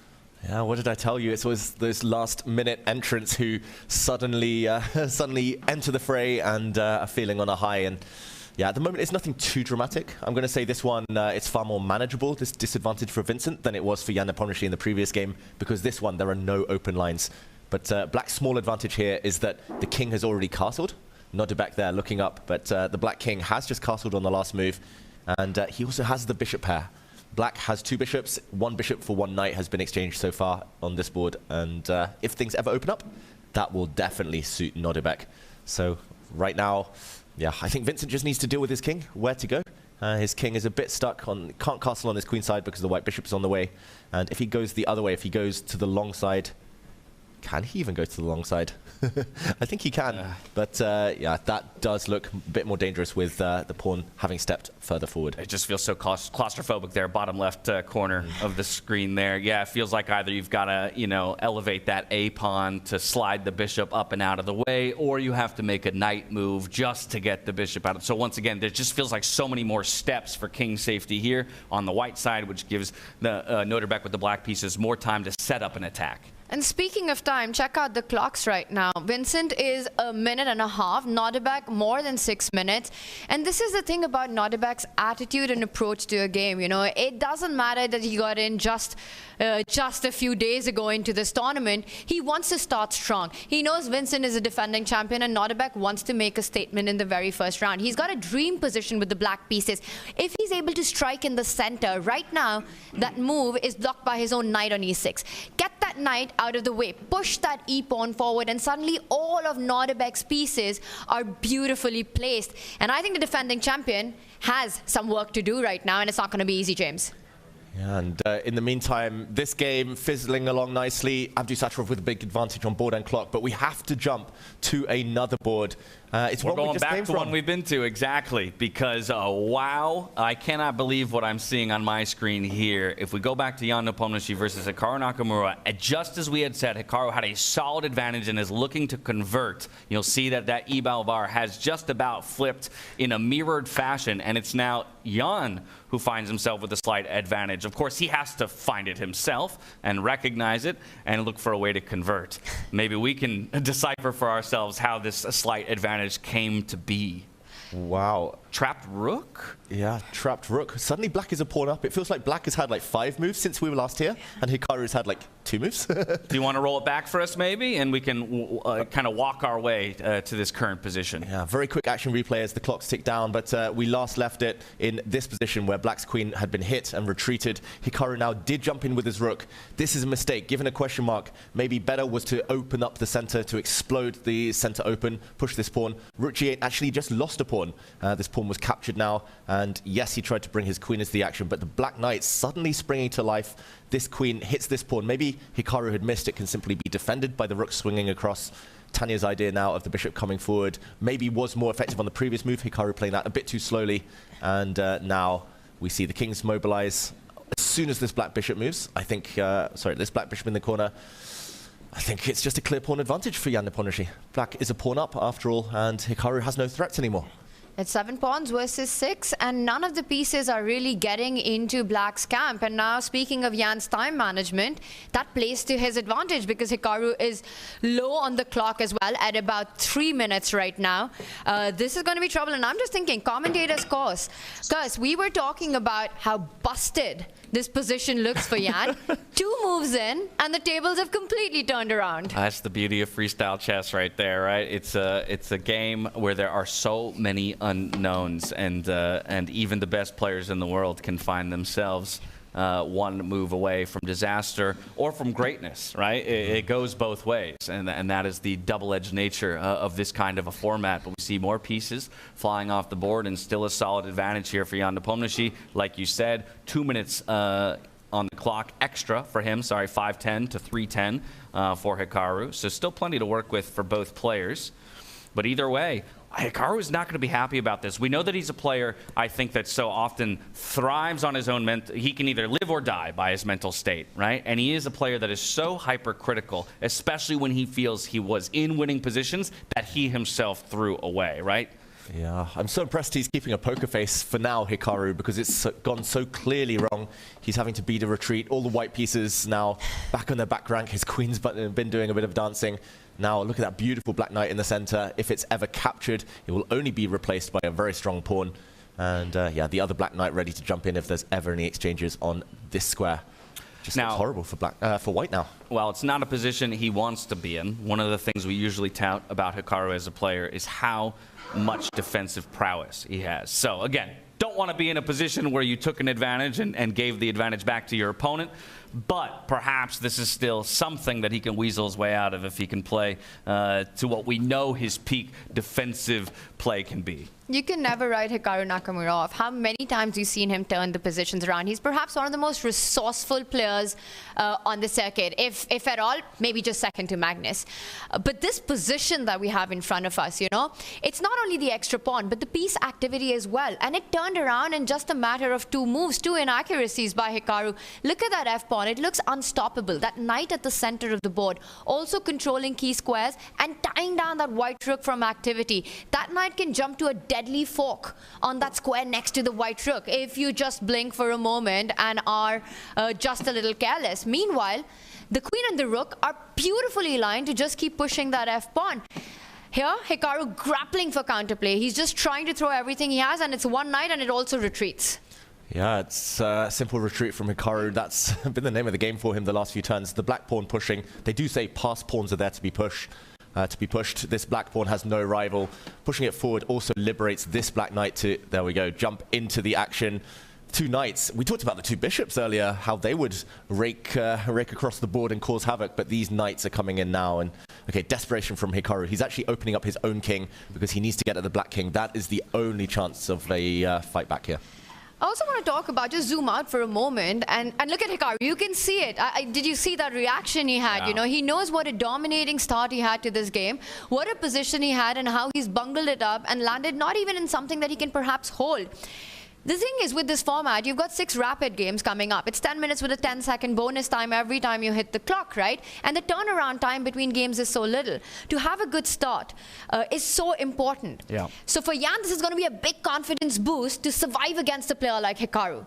For Hikaru, he wants to redeem himself after the performance he had in Weissenhaus, and this is not the start he was looking for at all. No, but maybe in some ways, again, it's only one game, so we're not going to just write the whole story of Paris in this moment, but we'll remember that Hikaru was very unhappy with his early performance at Weissenhaus as well, through the group stage, round robin, and even maybe early knockouts, and yet he still managed a fairly solid finish. I mean, by his standards, of course, not enough, wants to take the win in its entirety, but perhaps a little bit of mirroring from the previous event to this one. Either way, looking for some counterplay on the left side of the board, still inviting that trade of knights on the right-hand side as well, but I don't think Jan would ever take that trade. He wants Hikaru to jump forward and take it as well to connect those 2. No, he goes for it. Well, makes me a liar. Commentator's curse. That's always seriously. the way. But I do like this approach, David, by Hikaru. You know, you're in a bad position. You need to do everything you can to create an imbalance, to try to distract your opponent. And that's what he's done on that left side, advancing his pawns. Now his rook and queen have got a direct threat on that black's weakened pawn. Only one piece of Jan Nepomniachtchi currently defending that F-pawn. So he's got to take care of that. Meanwhile, tension in the center of the board. And let's point out, Hikaru still has the 2 bishops. Any diagonals open up, you know, give him a couple of moves, and then they're going to be real threats on the board. So Hikaru's trying to muddy the waters here as much as he can. Yeah, trying to muddy the water. Often a move like c4, playing on the other side of the board to where your opponent is focusing in on, that is a great way to change the momentum, to switch things up, to just at least get under their skin and make them start to doubt themselves. Nepomniachtchi kind of leaned forward as well there, just maybe unexpecting that last move. And okay, a switch to a new game. Yeah, wanted to hop on over to our world champion in Gukesh. We haven't taken a look at his board just yet, up against the hometown favorite in Maxime Vachier-Lagrave. But interestingly enough, even before we take stock at the position, this is, or rather, we saw in the warm-up areas, Gukesh opting to be a part of that group discussion, something that we had previously noted at Weissenhaus. He very often sat at his own table and elected to just do calculations on his own, this time around being a part of the group. Yeah, and he had his really good friends, you know, his teammates from the gold medal winning team. We saw both 1, 2, and 3 there analyzing together. Arjun Erigaisi, Praggnanandhaa, and Gukesh. It's a funny thing, you know, Gukesh is the world champion, but often in India we joke about that if there was a state championship from where Gukesh comes from, there are so many strong players, including the ones that we see here. Would he be the state champion, despite the fact that he's world champion? Maybe, it's not a given. He might not be the absolute favorite, even if it came down to being the district champion. Yeah, well, that just speaks then to the prowess of the Indian chess ecosystem, is really all that means to me. And meanwhile, Maxime Vachier-Lagrave, home favorite. He's the only player who's not staying at the hotel, I believe. He's staying at home. He's choosing home comforts here, but it's not comfortable, this black position, partly because he's got horrible pawns in the center of the board. Black has doubled pawns on the D file, isolated as well, and those will be a source of real concern for the rest of the game. So all things being level, here, Black is suffering for that one main reason. The other downside here is that he's so passive. The black piece is huddled, a bit suffocated for space here, whereas White's knight looking very menacing, backed up by the queen, backed up now by the rook on the open file. All these small things should add up to a big advantage for White. Yeah, got to get that knight involved. It is kind of an interesting situation because to me it feels like the white knight is locked in its position, because obviously if we were to retreat it at this point, we would lose our queen to our opponent's queen. So it also feels a little difficult for me if I'm playing the white pieces on how to navigate any further from here. How do I continue to stack the pressure? Is it now just reverting back to pawn pushes?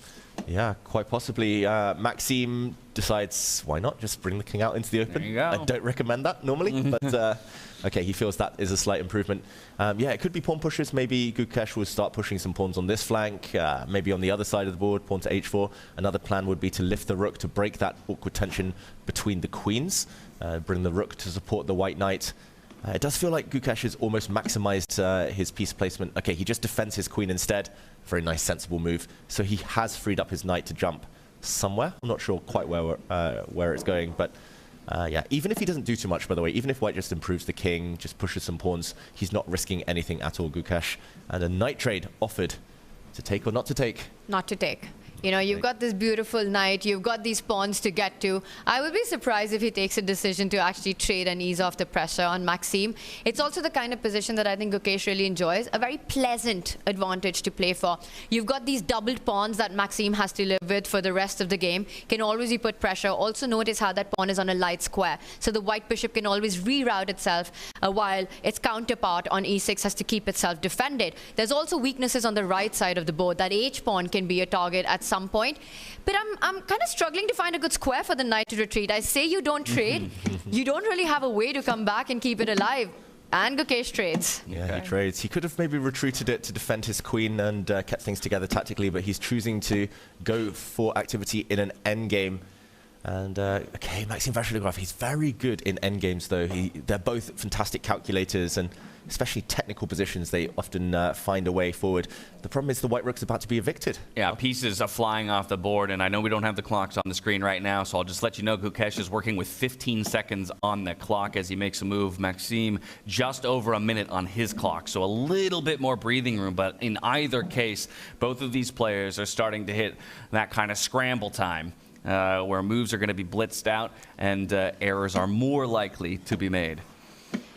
Maxime is an absolute beast with little time on the clock, and for Gukesh, that has often been said, especially in standard chess, as something that he needs to improve and needs to work on, is when it comes to faster formats with little time on the clock. And look at that, we're going to see more trades happen on the board, but there is tension because of black pawns that are incredibly weak. If Maxime was to take that bishop, there would have been a check, grabbing more material. Now Gukesh declines it. It's going to be a war on the clock, this one. I'm going to predict a draw here, James. I know, right? For all that build-up, for how much the computer loved Gukesh's position earlier as more pieces fall off the board, it's harder and harder to find a way to victory. Be careful. That white rook is almost trapped. Ooh, careful. Yeah, the king is going hunting. We might see how do we get that rook out of here? He has to try and trade bishops. Oh, this repetition. Might have our first result of the day here. Of course, you do have to repeat the position 3 times between our players in order to end up in a draw, but it won't be. Repetition and Gukesh never happens. And once again, with seconds on the clock, he declines it. Now, this is a risky decision because king-pawn endings require so much calculation, but he's seen Maxime's pawn formation. He knows if anyone can push here with those 2 double pawns on that center line, it's got to be white. But is there a breakthrough? Yes, you've got the healthier pawns. Yes, Gukesh's king can move forward, but is that going to be enough, David, to win this king-pawn endgame for white? Oh, it's unlikely. One flank has been totally shut down with Gukesh's last move. The black king has no way forward on the right flank. Neither does the white king. So it's all about whether white's king is quick enough. I think black is simply going to push the king over, build some kind of blockade with the pawns. This should be a draw, but it is Gukesh on the slightly more pleasant side of that result. Yeah, and of course, Maxime, with that minute of time on the clock, he's taking a moment to do as many of those calculations as he can to see whether or not there's an easy way to defend and bring that to a draw, a stalemate kind of scenario, or not. Gukesh obviously going to use his opponent's clock as well to do the same thing. Well, there is a very interesting development on the other Indian board. I want to say board number 3 for India. That's Arjun Erigaisi's board against Fabiano Caruana. We can quickly jump to that because players are playing on seconds. And, you know, we've been talking about Arjun the Slayer and freestyle chess with 3 in a row victories. David, is he going to pick up his first win? Yeah, and just to bring up... Ooh, he does! Arjun Erigaisi has won, so... we don't have to play cameras there. They've just left the table, but a big win for Arjun Erigaisi, and that, just to show the final position, is because he's won a knight fork about to land as well. White with an extra piece. Let's go back to the other game. In the meantime, the king and pawn endgame. Yeah, regardless, though, even if we continue to track the Gukesh versus Maxime game, I think we have to have the conversation around Arjun and the fact that he is the winningest player in the Freestyle Fridays, which also sport lower time controls. And just like that, he comes in and round 1, he takes down the runner-up from our Weisenhaus event. I mean, that is a hot start, if anything. It's the best start possible. And, you know, we've been talking about the matchup between the world number 4 and the world number 5. Arjun recently taking over Fabi in the rankings. And the thing is, Fabi is really known and respected as one of the best and most experienced freestyle chess players. He's played these tournaments in the US as well, in Chess 9, Alex, in St. Louis. He's won those events. He's been runners-up in Weisenhaus. He's been incredible in the way he just has a feel for these positions and always, you know, goes through the run, and somehow things don't work out at the end, but finishing at the top. And then Arjun, what a start to the round robin. Comes in and takes down one of the biggest heavyweights. Yeah, brilliant start for him. Of course, on your screens here, both players still looking for some slight maneuvering, but as we expect, it will go to a draw. We're thinking it's time for us to hop back to another one of the boards that's looking rather decisive here. We've been there before. We'll go there again. Jan Nepomniachtchi versus Hikaru Nakamura. Jan has got Hikaru on the ropes right now, David. Yeah, that game looking like it's about to reach its climax, but could well turn. Hikaru's trying to create some counterplay. Let's switch to that board now. And here we go. It's a crazy position. Look at this. Black has an extra knight. Black has an extra knight on the edge of the board, but Hikaru's trying to use his queen, his rook, to get in behind towards the black king. Hikaru shaking his head. This has been an up and down game. I believe there was a blunder just a few moves ago where Nepo actually let things slip for a move, but there we go. Nakamura resigns as the players discuss. Quick to discuss, right? Trying to figure out where it all went wrong. Because I think both players recognize the advantage that Hikaru at one point had.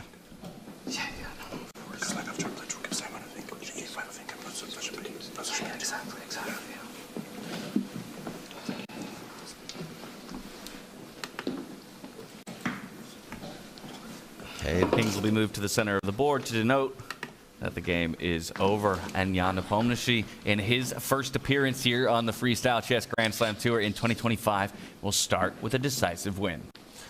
And he takes a look at the other games. There's still a few games ongoing.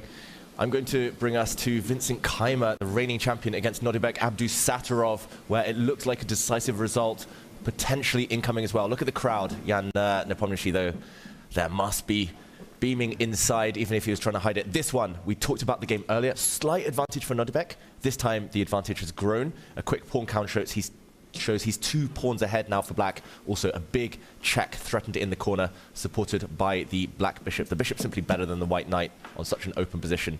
And, okay, Vincent seeking a rook trade. He's hoping for some kind of fortress where the knight will be able to blockade the advance of the black pawns. But this looks so hopeless, Tanya. I mean, the pawns, the 3 versus 2 pawn advantage on the right flank alone, especially while the white king is sat so far away.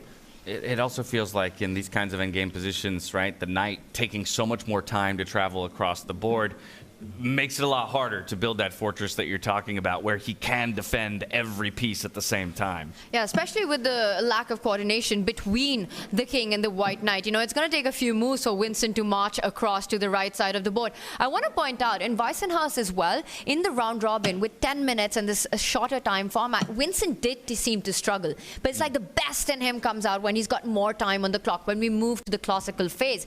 And perhaps somewhere we are seeing that being played out. You know, Vincent needs that extra time to really truly get into the depth, the truth of the position. Nodirbek, meanwhile, you know, he's got those extra seconds. It's about conversion. He's going to go up with his own king, start putting pressure on that lone pawn if white marches too far ahead, and just combine play on both flanks. The black king marching up on the left side, the pawns rolling down on the right side, and it's going to be overload for white to be able to keep both under control.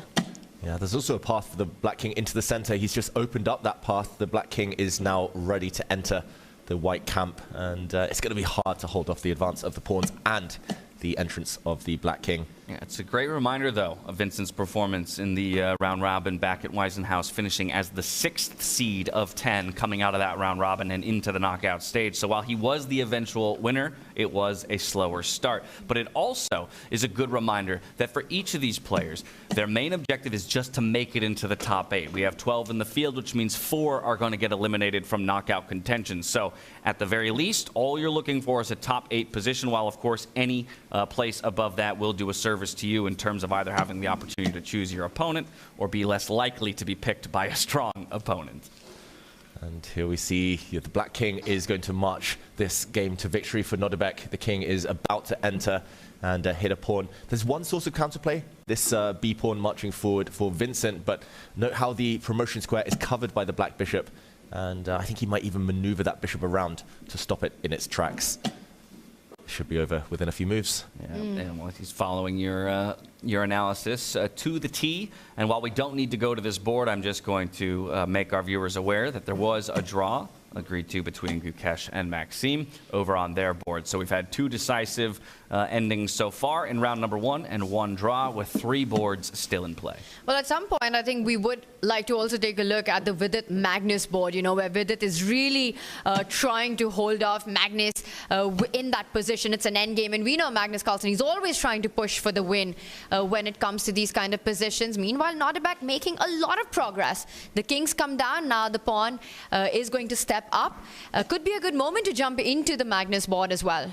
Let's do just that. As Nodirbek pushes his pawns, he's shortly going to win this game as black. Also up a minute on the clock. Let's jump to the Magnus Carlsen against Vidit game. And let's see. Okay, this one is the Magnus board, and it's fizzling out. Vidit had some very scary passed pawns, we should mention. Magnus has the extra knight now, but not the most impressive knight in the world. And more importantly, pawns are disappearing. So if he can win that knight for one of the black pawns, this should be safe. This should fizzle out to a draw. Well, let's point out, if that white pawn, you know, if you're able to trade that off or somehow win it and trade it off for one of your own pawns, that's a draw on the spot, right? And as you said, with it trying to distract that white knight, you know, keep it inactive, defending that A pawn, that very strong pawn that he's got to control that square. It's all about trying to trade the pawns on the other side of the board, try to push them and get rid of the last remaining pawn that Magnus has. And if that gets off the board, that's a theoretical draw. Yeah, a maneuvering game at this point. Less than 20 seconds on the clock here for Vidit. Magnus has 50 seconds to work with on his side. So just a little bit more time in his camp, but both players under pressure. It would be a great start for Vidit with the black pieces to get a draw against the world #1.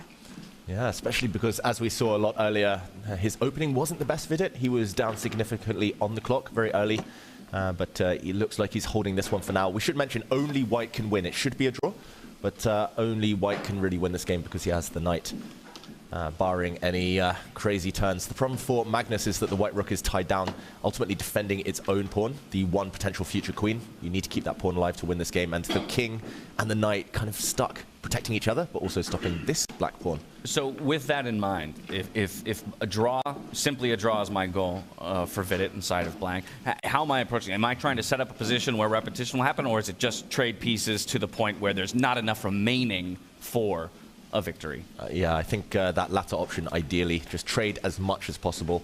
I think his plan is actually to just march the black king over to nudge away the white rook, and then he's going to go hunting for the remaining white pawn. And, okay, Magnus moves his king across. Magnus not looking too happy. He's the one spending the time here. Vidit just keeping his rook intact with the white knight. The white knight and king just totally stuck. And, yeah, frustration for Magnus. We'll know, right, in the next move how ambitious he's feeling. He could bring the king back from where it just moved right now, and we could see a repetition happen at this point. But knowing Magnus, that's not the name of his game. He always wants to play for more. He's the one who's putting the pressure, and he's going to make Vidit sweat for that final remaining pawn, and Vidit goes for it. I don't really see a way for you to actually keep that alive. This might just be ending any moment. You could pick up the black pawn. Vidit will return the favor. You've got to be a little careful, though, right now, where you move your king. Don't walk into any dangerous knight checks. Yep, he pushes his king back. The pawn disappears. And the big question here is, are we going to see Magnus Carlsen try to grind this out? Even without the 2 black pawns, as Tanya mentioned, it is a dead draw, a very well-known draw. Not a difficult one either. You just keep pinning the white knight, and there's no way white will ever be able to checkmate the black king. But stranger things have happened. Yeah, entertaining the idea of playing it a little bit more. I've been in these situations, you know, in competitive chess where your opponent, you know that this position is a draw. You know, a rook and knight versus a rook, or a rook and knight versus a bishop, yes. But it also adds to the pressure because you have to prove it. And then it kind of plays on your mind, you know, that, yes, I'm here, I've got this, I've done it so far. And if I bungle up right now, I'm just going to look like such a fool. And trust me, I've bungled it up enough number of times to know that when you're playing, you know, it's easy to analyze from here, but when you're sitting there on the board, it's a completely different dynamic. Yeah, the knight jumps in with a check on the king. Yeah, the black king looks a bit lonely right now. Not too many pieces around it. And, yeah, you've got to be slightly careful where you go. He steps back to the back rank. Still plenty of checking opportunities for black to disrupt the white king and knight formation. And this should still be relatively safe, but he is literally living life on the edge here, Vidit, with his king.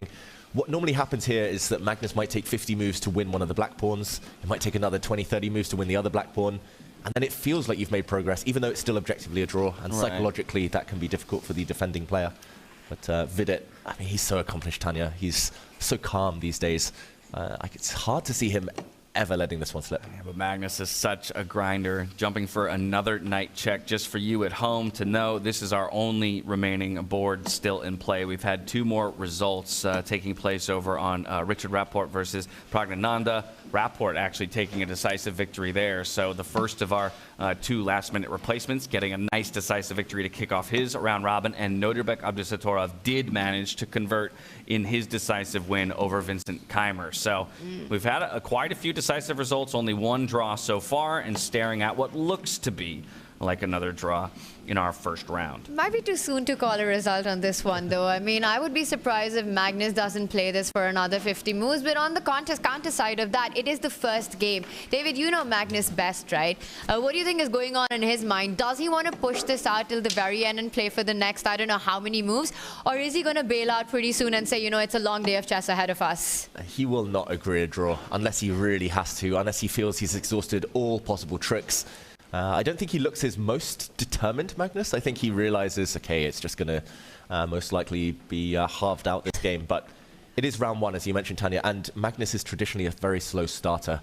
So playing yourself into form, this is something I've done countless tournaments. Round 1, I'm playing a lower-rated opponent. I should be a favorite on paper, but it takes me 80 moves, 100 moves. But by the time you've had kind of your hand make those moves, you've warmed up, you feel fresh, and round 2 is where it really begins. So I'm going to say it again, it's not the most flattering angle for the player playing with the black pieces. Magnus just looks overpowering right there. It's the chairs. His chair's just much lower, right, if you compare them. I think Vidit just choosing to sit closer to the board. This is looking, again, a little dangerous for the Black King. Like you say, it shouldn't be a checkmate, but I'm looking at the White King stepping forward, 1 more space to start to close off any exit for the Black King, and then eventually that rook sliding down to the final rank there. Well, for White, the hope is combine your king, knight, and rook to set up a mating net around Vidit's king. But anytime the White King does move forward, Vidit will make sure that he has a check with his own rook, driving that king away and escaping from any mating patterns that might appear on the board. Yeah. Essentially, you just give checks, as Tanya mentioned, and you try and pin the White Knight. If the White Knight is stuck, then the 3 pieces can't combine to mobilize and deliver that checkmate. So even sitting with the king on the back rank, which normally isn't recommended in endgames, you can defend passively here and hold. And still Vidit posing those questions to Magnus. Is he going to try and play on? Ooh, checkmate. Almost threatened there. The white knight was threatening to jump up, give a check. But there we go. The pin on the knight fixes Magnus's attacking pieces. No way forward. And still no mate threatened, so this could be Vidit's moment to think about perhaps starting to push his own pawns, deflect the white pieces a bit. Looking at Magnus on the screen, it does feel that he might not be in for a long one. Or is he just settling in? He's just getting started. Magnus, he's maybe playing mind games on his future opponents. The longer he plays here, the longer his future opponents have to hang out, wait around in the green room. Delaying the start of round 2, of course, for everyone. But yeah, endgame masterclasses from Magnus. This is a free lesson. How to probe, how to push, how to torture your opponents. And that last move is exactly how you probe and torture, right? You question with it. Where do you want to put your king? Burn those extra seconds on the clock making those decisions. And he might ask those questions a few times. One pawn picked up. The 50-move rule has been reset. Another pawn push from Vidit. That pawn will be stopped in its tracks. The white rook will slide behind. And the black king is frozen. The black rook is the only piece that can really move. Yeah, we continue. We go on. Not too much time to work with, though, here still, Vidit, with 20 seconds on the clock. Now, given the speed of the last few moves, Magnus has actually worked his way back up to a full minute on the clock. Vidit about to drop below 10 seconds here, needing to find an answer. And like you say, it just appears like the black rook, the only piece that can move, will unpin the knight from the king and take control of the b-file. And this is a very important game now for Vidit. You know, when we were talking about the Hikaru-Yan matchup and Hikaru losing that first game, you said it's a very long tournament. It's a very long round robin. There's still a lot of chess left to be played. But what happens to a player is when you've been defending for this long against Magnus successfully, right? And if he fails to hold this at this point, that really plays games with you going ahead. If Vidit is able to finish this in a draw, you know, to get the job done, that's a huge confidence boost. That would really change his whole approach to the remaining games today. So I think it's absolutely critical for Vidit to make sure that he finishes this. He finishes this in a way that he can start the next round properly, because after fighting for so long, for so many moves, it doesn't go your way. It can be a really big mental battle to overcome. I gotta admit, it feels like it's getting, from my perspective, it's getting scarier and scarier for that black king. The space is getting slowly constricted around him there as he's tucked in that corner. Of course, the black rook will jump back to defend, offer the trade, but will instead sacrifice his own pawn to get a little breathing room. Yeah, this is not how Vidit planned it. He would have liked a less painful method, way to a draw here, but he's going to slide his rook across. He's still going to give checks from the side. This is still technically a draw, but yeah, Magnus now does have 50 moves after that last pawn capture. This is it.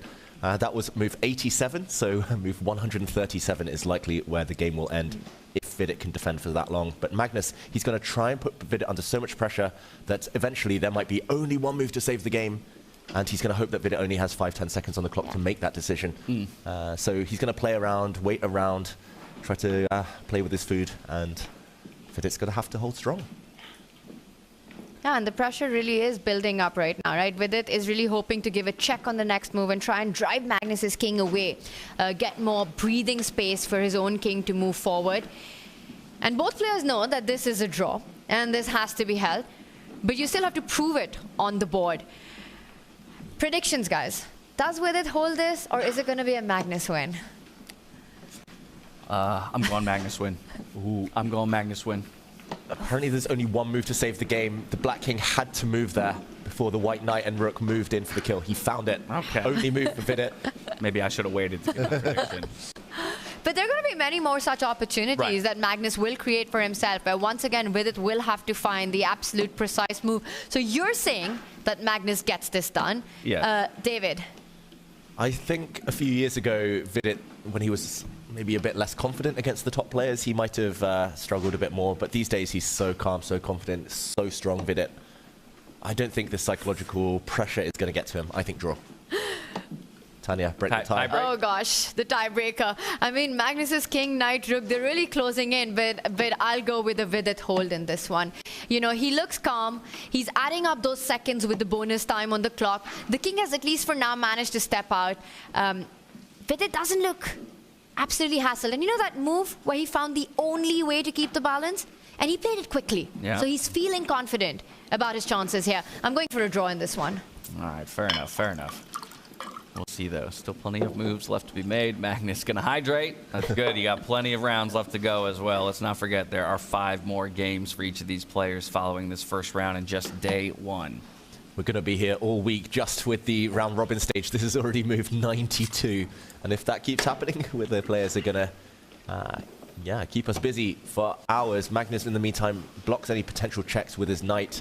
He's trying to do things a bit weirdly. Normally, rooks are long-range pieces, so rooks check from afar, but in order to keep the black king caged, he's had to go very, very short distance with his pieces here. The rook protects the knight, and a bit of a standoff right now. It is, right? Especially because Magnus's pieces feel a bit offside. The winning strategy or creating those chances where your opponent has only one move is if White's king, knight and rook can combine themselves and come closer to Vidit's king. But it's a few moves away right now. You first have to unpin yourself, find a way for the knight to come to the center of the board, and then start threatening. And as Magnus does that, he's running out of moves as well. How many moves to go before the 50-move rule comes into play, David? Still plenty, still over 40 moves left for Magnus to torture Vidit here. But look how the black king is running. The key idea is to run while White's knight, White's rook are busy to try and run away. But Magnus is trying to keep that escape close. He's going to use his rook to kick the black king back to one of the edges of the board.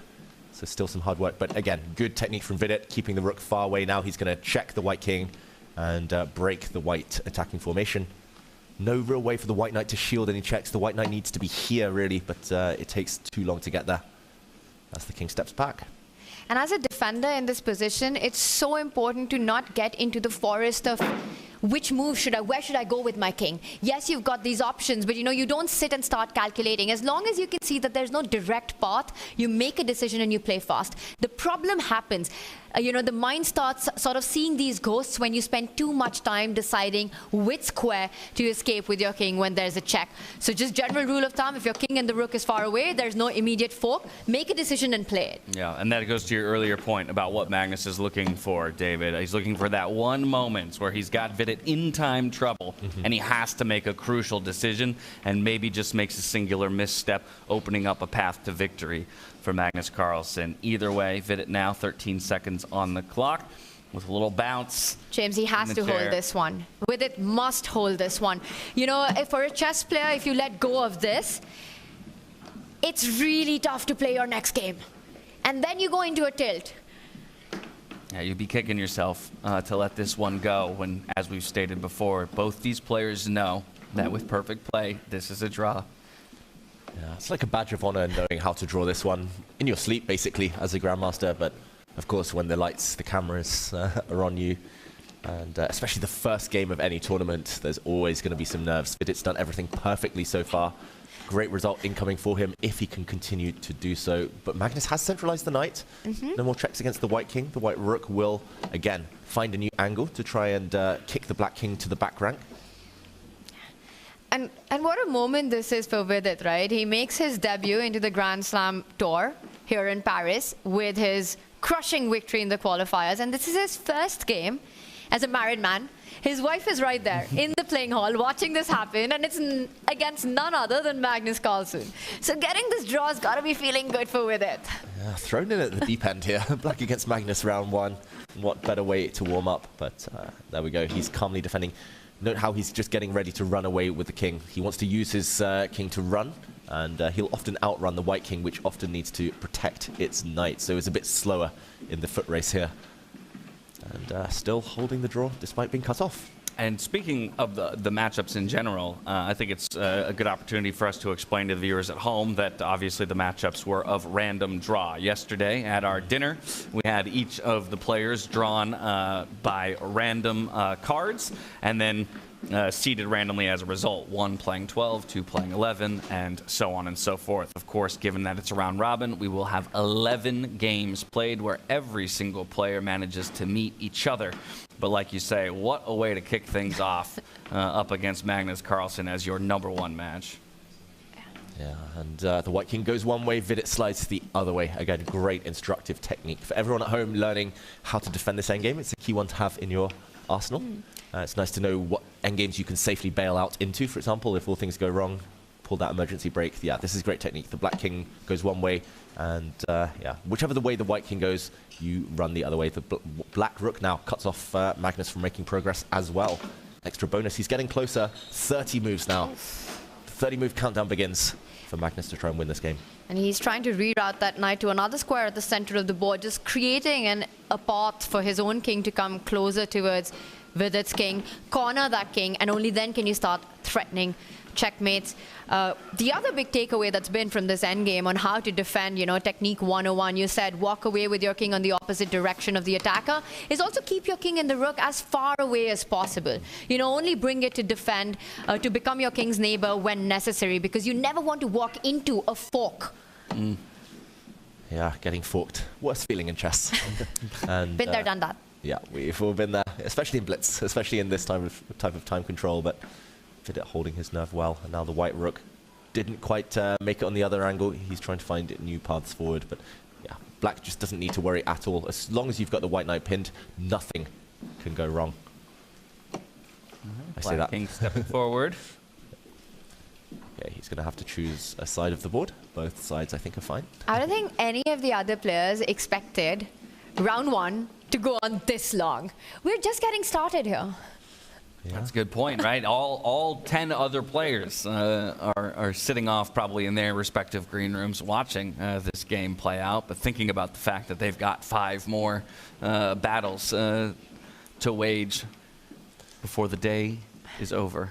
Yeah, and sometimes friends, family, they ask me, how do you spend so much time playing chess each day?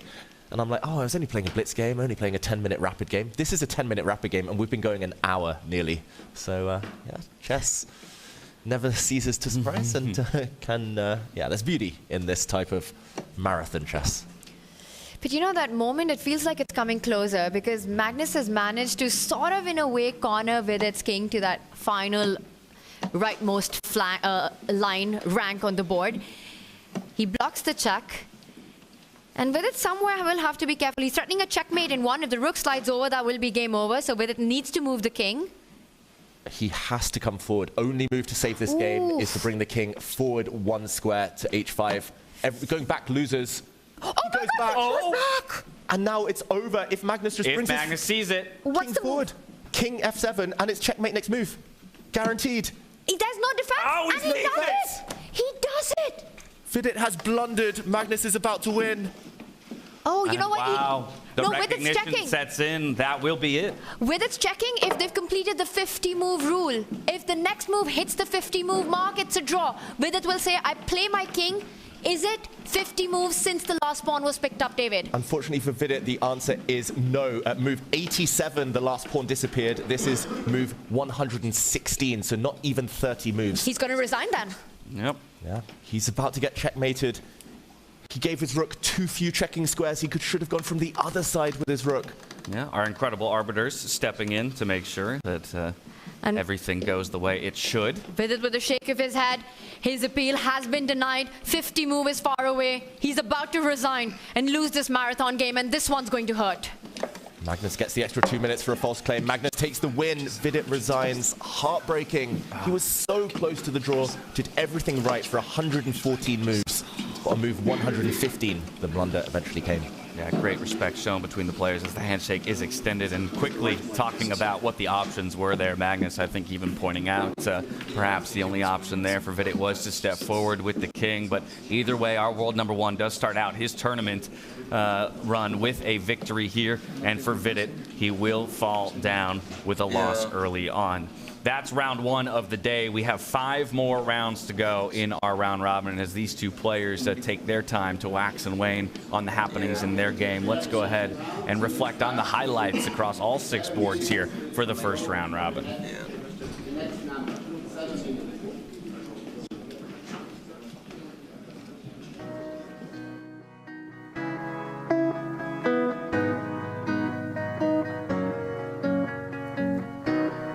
This is the start of something. From the very beginning, position 8-8. Each of the players went to their respective sides to discuss the position. We had those handshakes extended early on, and already quite a few surprises, I'd say, here in round number 1 of the day. Vincent Keymer falling down to Nodirbek Abdusattorov, one of our last-minute replacements. Richard Rapport, importantly, getting a victory of his own as the other last-minute replacement. Arjun Erigaisi, Magnus Carlsen, and Nepomniachtchi are other decisive victories. Just one draw in our first 6 games of the day, and that would be between MVL and Gukesh, of all people. And as we welcome you all back into the studio here in Paris, France, we're so happy to be joined by none other than Anna Kremling and Julian Song.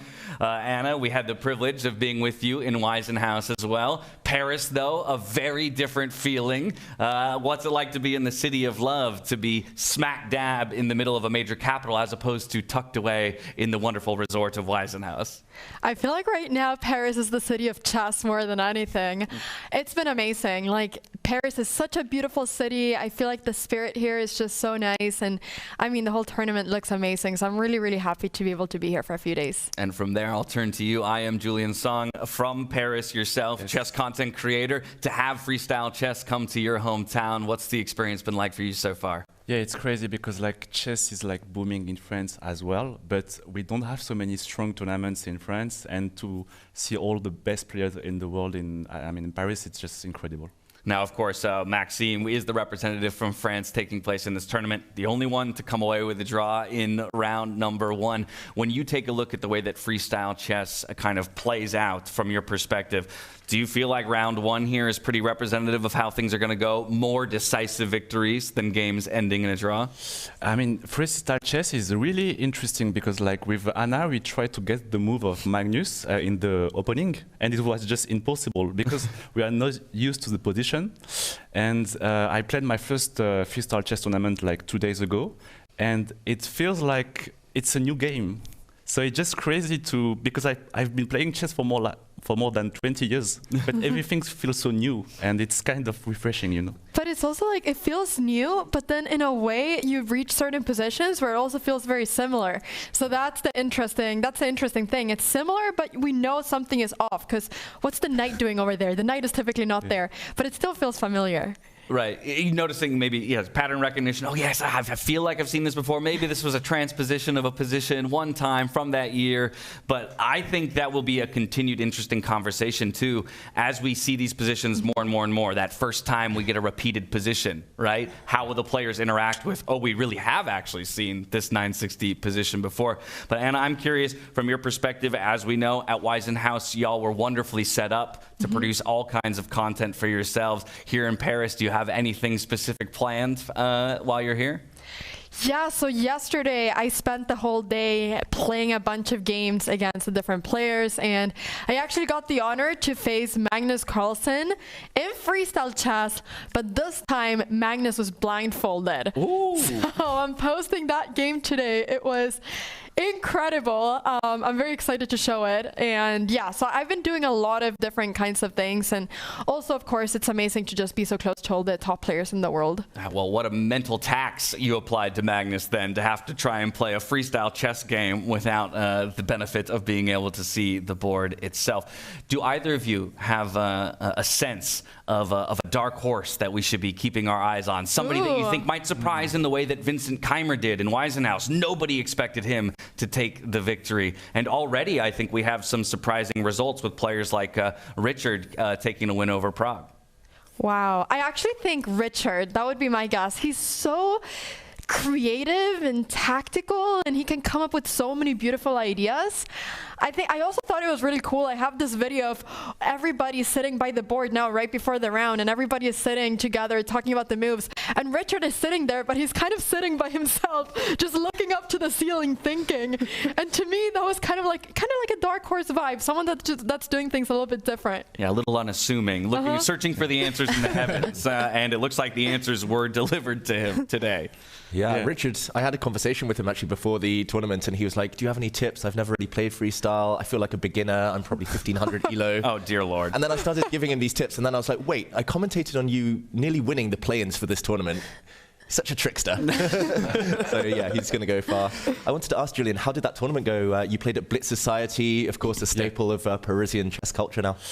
Because I publish content in French, so I'm not used to collaborate with English-speaking, content creators. So it was an honor to play like Re Enigma, Alexandra Botez, and just to see you all here.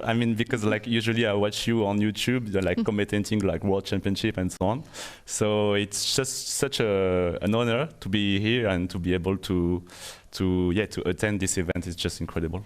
You mentioned Re Enigma. It was the first time I saw him. Does anyone have any idea? He's such an enigma. Who is behind that mask? And it's just amazing to see him. And he's actually a very strong player.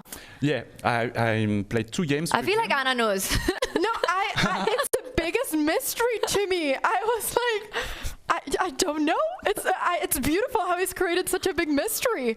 It's amazing. But I try to guess with his voice, but I think he's like he's changing his voice. He does. He said it. Yeah, he changes it. So it's difficult to guess, but at least I think he's he has the level of international master. Yeah, he's very strong. Yeah.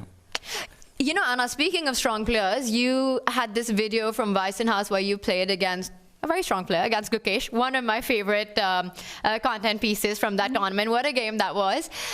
Any rematch? Any plans for a rematch here? Oh, I would absolutely love to play Gukesh again. We actually played yesterday a game, but it was there was a spinning wheel and there were all kinds of crazy things happening. That will go up soon as well, I'm sure. But I would love to play a proper game against Gukesh again. That one game gave me a little bit of hope that I might do something good sometime, but I don't think I will because he's the world chess champion, but I live in hope. Julian, I'm curious, as we see at the bottom of our screen, just to mention, right, again, that Hans recently stepping out of the tournament, Nodirbek stepping in, Richard, one of the other players who stepped in. We've had this conversation around whether or not that is something that would aid a player, mentally, to kind of come in as a last-minute replacement. Maybe you have the feeling that there's no expectation, so that might be very freeing. But at the same time, maybe a lack of mental preparation. So I could kind of see it going both ways. Do you have a sense of what position? Would that be freeing for you as a player, or? I don't have the level, of course. Sure. I'm just international master. But usually for me, when I come very relaxed to the game, I try to do everything to pretend there is no game to play. And like this, I play better chess. So maybe for Nodirbek, it's a good news. He wasn't supposed to be there. So maybe he's just like, okay, it's just extra bonus for me. But have you guys noticed when Nodirbek sits on the board, he just has got this really strong presence. It's like, I am out here to absolutely murder my opponent. And I've not seen that in the younger Lord James David, they don't have that exact same look. And I think Magnus has said this as well, right? That Nodirbek is perhaps the most dangerous out of this golden generation. And I think that goes beyond the board as well. Just his look is so strong. I haven't thought about this. I'm going to think about the death stare that he gives. Yeah, the death stare. Yeah, that is incredible. That is an incredible death stare. I wish I could do the same. I would not want to be his opponent. I saw him in a tournament in Corsica, France. Maybe he was like 13 years old, and he already has this stare, like death stare. Yeah. Oh. He's just getting inside the minds. Hey, this mental is just as much a part of warfare as the physical elements of it all. Of course, this tournament is going to take players from rapid time controls to Blitz to Armageddon, and then all the way back to classical time controls as well. Do you have a sense that aids any one specific player, as well as the fact that with a 12-person field, now 4 people get eliminated before we go to the knockout stage? It puts an onus on performing in these shorter time controls, but in order to win the tournament, you have to perform better in the longer time controls. It's like an interesting dynamic.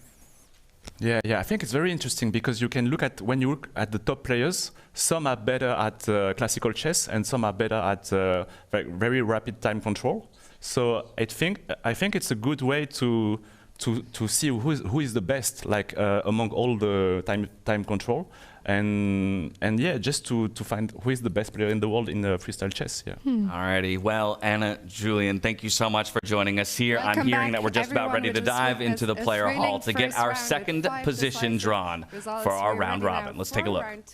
And to help me with the draw, I would like to welcome to the stage Eric Olivest, the CEO of Chess.com. Thank you, Eric. Give him a round of applause.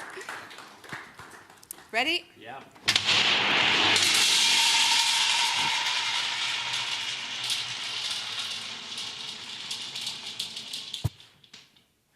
Well spotted. 591. 591. Thank you so much, Eric. The next position, 591. The players will have 10 minutes as usual to prepare. So good luck. And back to studio.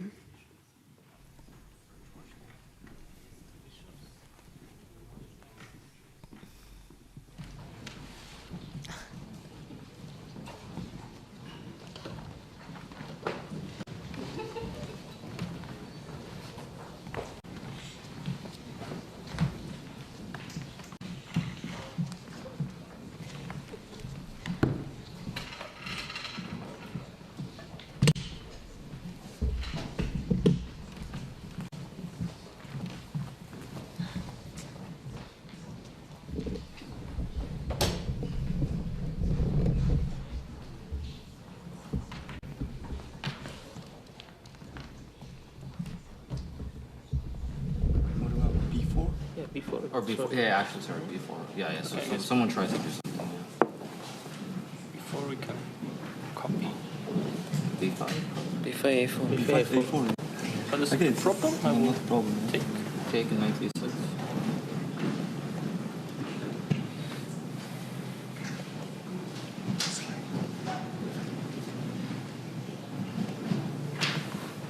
Otherwise, of course. But it could, yeah, I mean, you have to go A4 or E4 or F4, basically.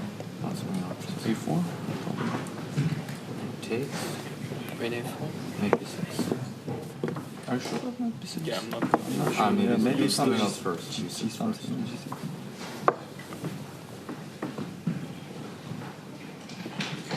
Yeah, because white is position. Somewhere. But E4, maybe even A5. Oh, yeah. So now we are starting A5. Yeah, probably. Yeah, I guess it's not way for white. Maybe E4 here. Can you play something like knight d6 with black? Move one? I mean, the plan is to go like this d6 and then g4. Wait, what? Sorry? Probably more joking. Yeah. No, but if you can get it, if you can get in g5, I think it's very nice now.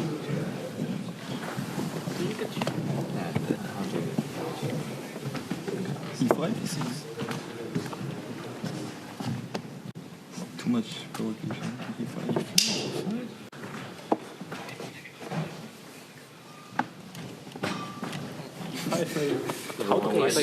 How do we get G5? Yeah, how do you get G5? Queen h8 f6. Queen h8 f6. But if I go 96 g4, 96 knight d3 or something. Like this, yeah? Yeah. Ah, then you got. Yeah. No, then you got knight 95 or 90. Yeah, okay.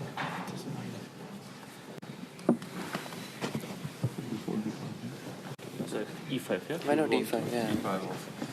But E5, what are we trying to? I guess G6. Yes, Yeah, but E5, G6. But then we still have problems with the queen, right? G3. Yeah. Or even G4. Or maybe G4. Yeah, that's a bit. Yeah, but then.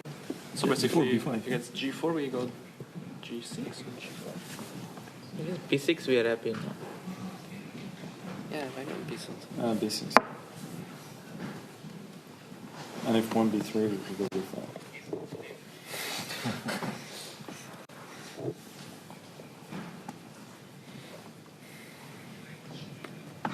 What if white tries the same?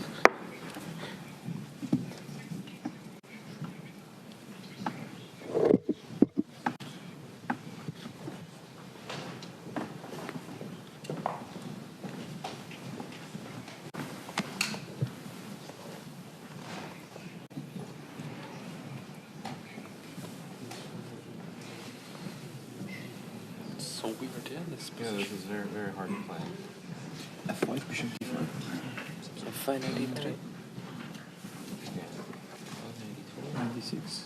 G3. 60 No, it doesn't.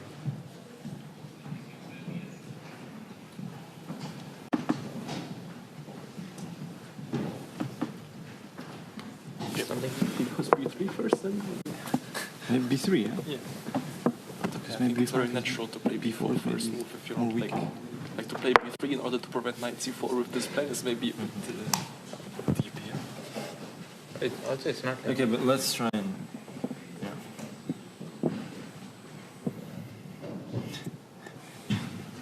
What is it?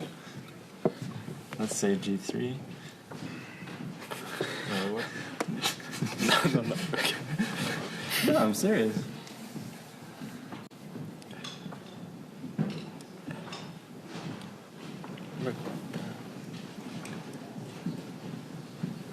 Queen H1, Queen H1, F3. F6? Yeah, F9. Knight F2. Queen G1. G1. And we end up in a boring position. I mean, there's Queen H. I mean, Queen H1, Knight F, like F3, F6, Knight F4. Okay, but I don't think this is. Yeah, that's not. It's not happens. Okay, I think like B4 is kind of natural first move, and then try. Okay, maybe we should consider also other moves here. G4, or I don't know. Okay, maybe we just move this right, and then. And then it's just a crisis. No. Well, you won the first game. It's okay. Yeah. You can. Yeah. Knight E4, Knight D3. What's the big deal? Maybe not. No big deal. But Bishop H4, Knight G6, yeah? But couldn't we start with Bishop F2 just in case? So if Knight D6 we play maybe something else? So if Knight D6 here. D3, yeah. Maybe D3. But here, let's say. Maybe after Knight D6 we can go D3 anyway. It's big. Let's say you can Knight D6 now. I really did like your plan, though. I don't really see what's response here. Yeah. So G4 no matter what, yeah? Bishop C4, so I D3, guess. Bishop C4, challenging the knight. Oh, Bishop C4. Bishop C4. Maybe Bishop G1 for now. Oh, whoa. Okay, then G5 is coming quickly.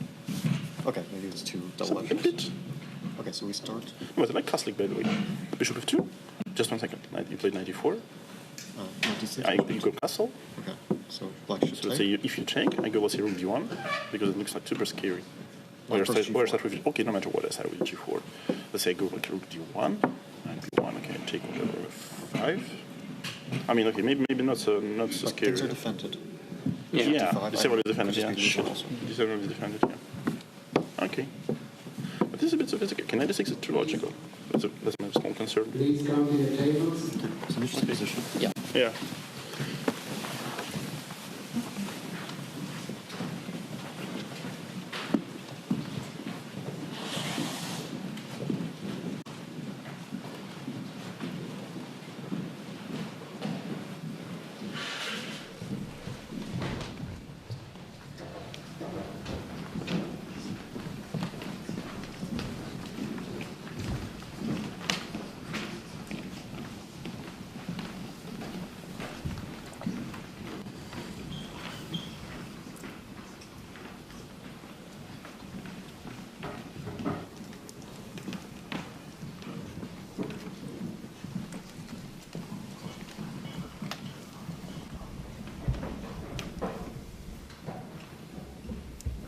Fabiano Caruana. Welcome back into the studio, friends, as each of the players take their seats. We've got 6 more matchups here in round number 2 of our 6-round day. Plenty of discussion between each of the players, and you will see the first moves coming out onto the board as we're looking at a live look of MVL versus Hikaru Nakamura. As soon as we can, we'll take a look over at that Arjun Erigaisi and Magnus Carlsen board. As each of them take their seats, Arjun going to just pause it for a moment before he elects his first move of the game. And Magnus looking calm and chill, taking his time to adjust the pieces, getting some Evian in as well there, keeping himself hydrated. And Arjun plays the exact same first move that we saw on Maxime's board. The pawn in front of the knight has moved 2 steps forward, so it felt like, you know, there was a consensus that the players came to while they were analyzing their positions. And we've seen 2 boards with the same move. And Magnus responds relatively quickly as well. Yeah, relatively quickly and relatively conservatively from Magnus Carlsen, just pushing a pawn, opening up his queen's diagonal, And that wasn't something that the white team, expected. So already a think from Arjun Erigaisi, who just looks on fire. But historically, we should mention he has not enjoyed a great score against Magnus Carlsen. They've only played a few times over the board, but in Rapid Chess Online, for example, very one-sided score there. So Arjun with a score to settle. But he did win against Magnus in one of the Freestyle Fridays, right, David, if I'm not mistaken, on his victory to championship? Possibly. Maybe chat will confirm that. A memory test. You didn't need to know you were in for one of those today, were you? Huh? Yeah, Freestyle. Well, I could be wrong as well. It's fast action there, the Blitz games, of course, but a very different arena now. Longer time format. This is 10-minute chess for those of you just joining us. And, of course, over the board adds a whole new dynamic. We saw Vidit crack under the prolonged pressure from Magnus in the previous game. And Magnus, against this younger generation, tends to do extremely well, tends to bring his best. And in the meantime, Magnus fighting fiery chess here, pushing a pawn forward in front of one of his knights there. Wow, is this a pawn sacrifice, Tanya? He's aiming to open diagonals. He's aiming to blow open the position early on in the game. Well, that pawn that Magnus has just moved forward is not defended. So Arjun can just pick it up, and Magnus wants to get his pieces out quickly.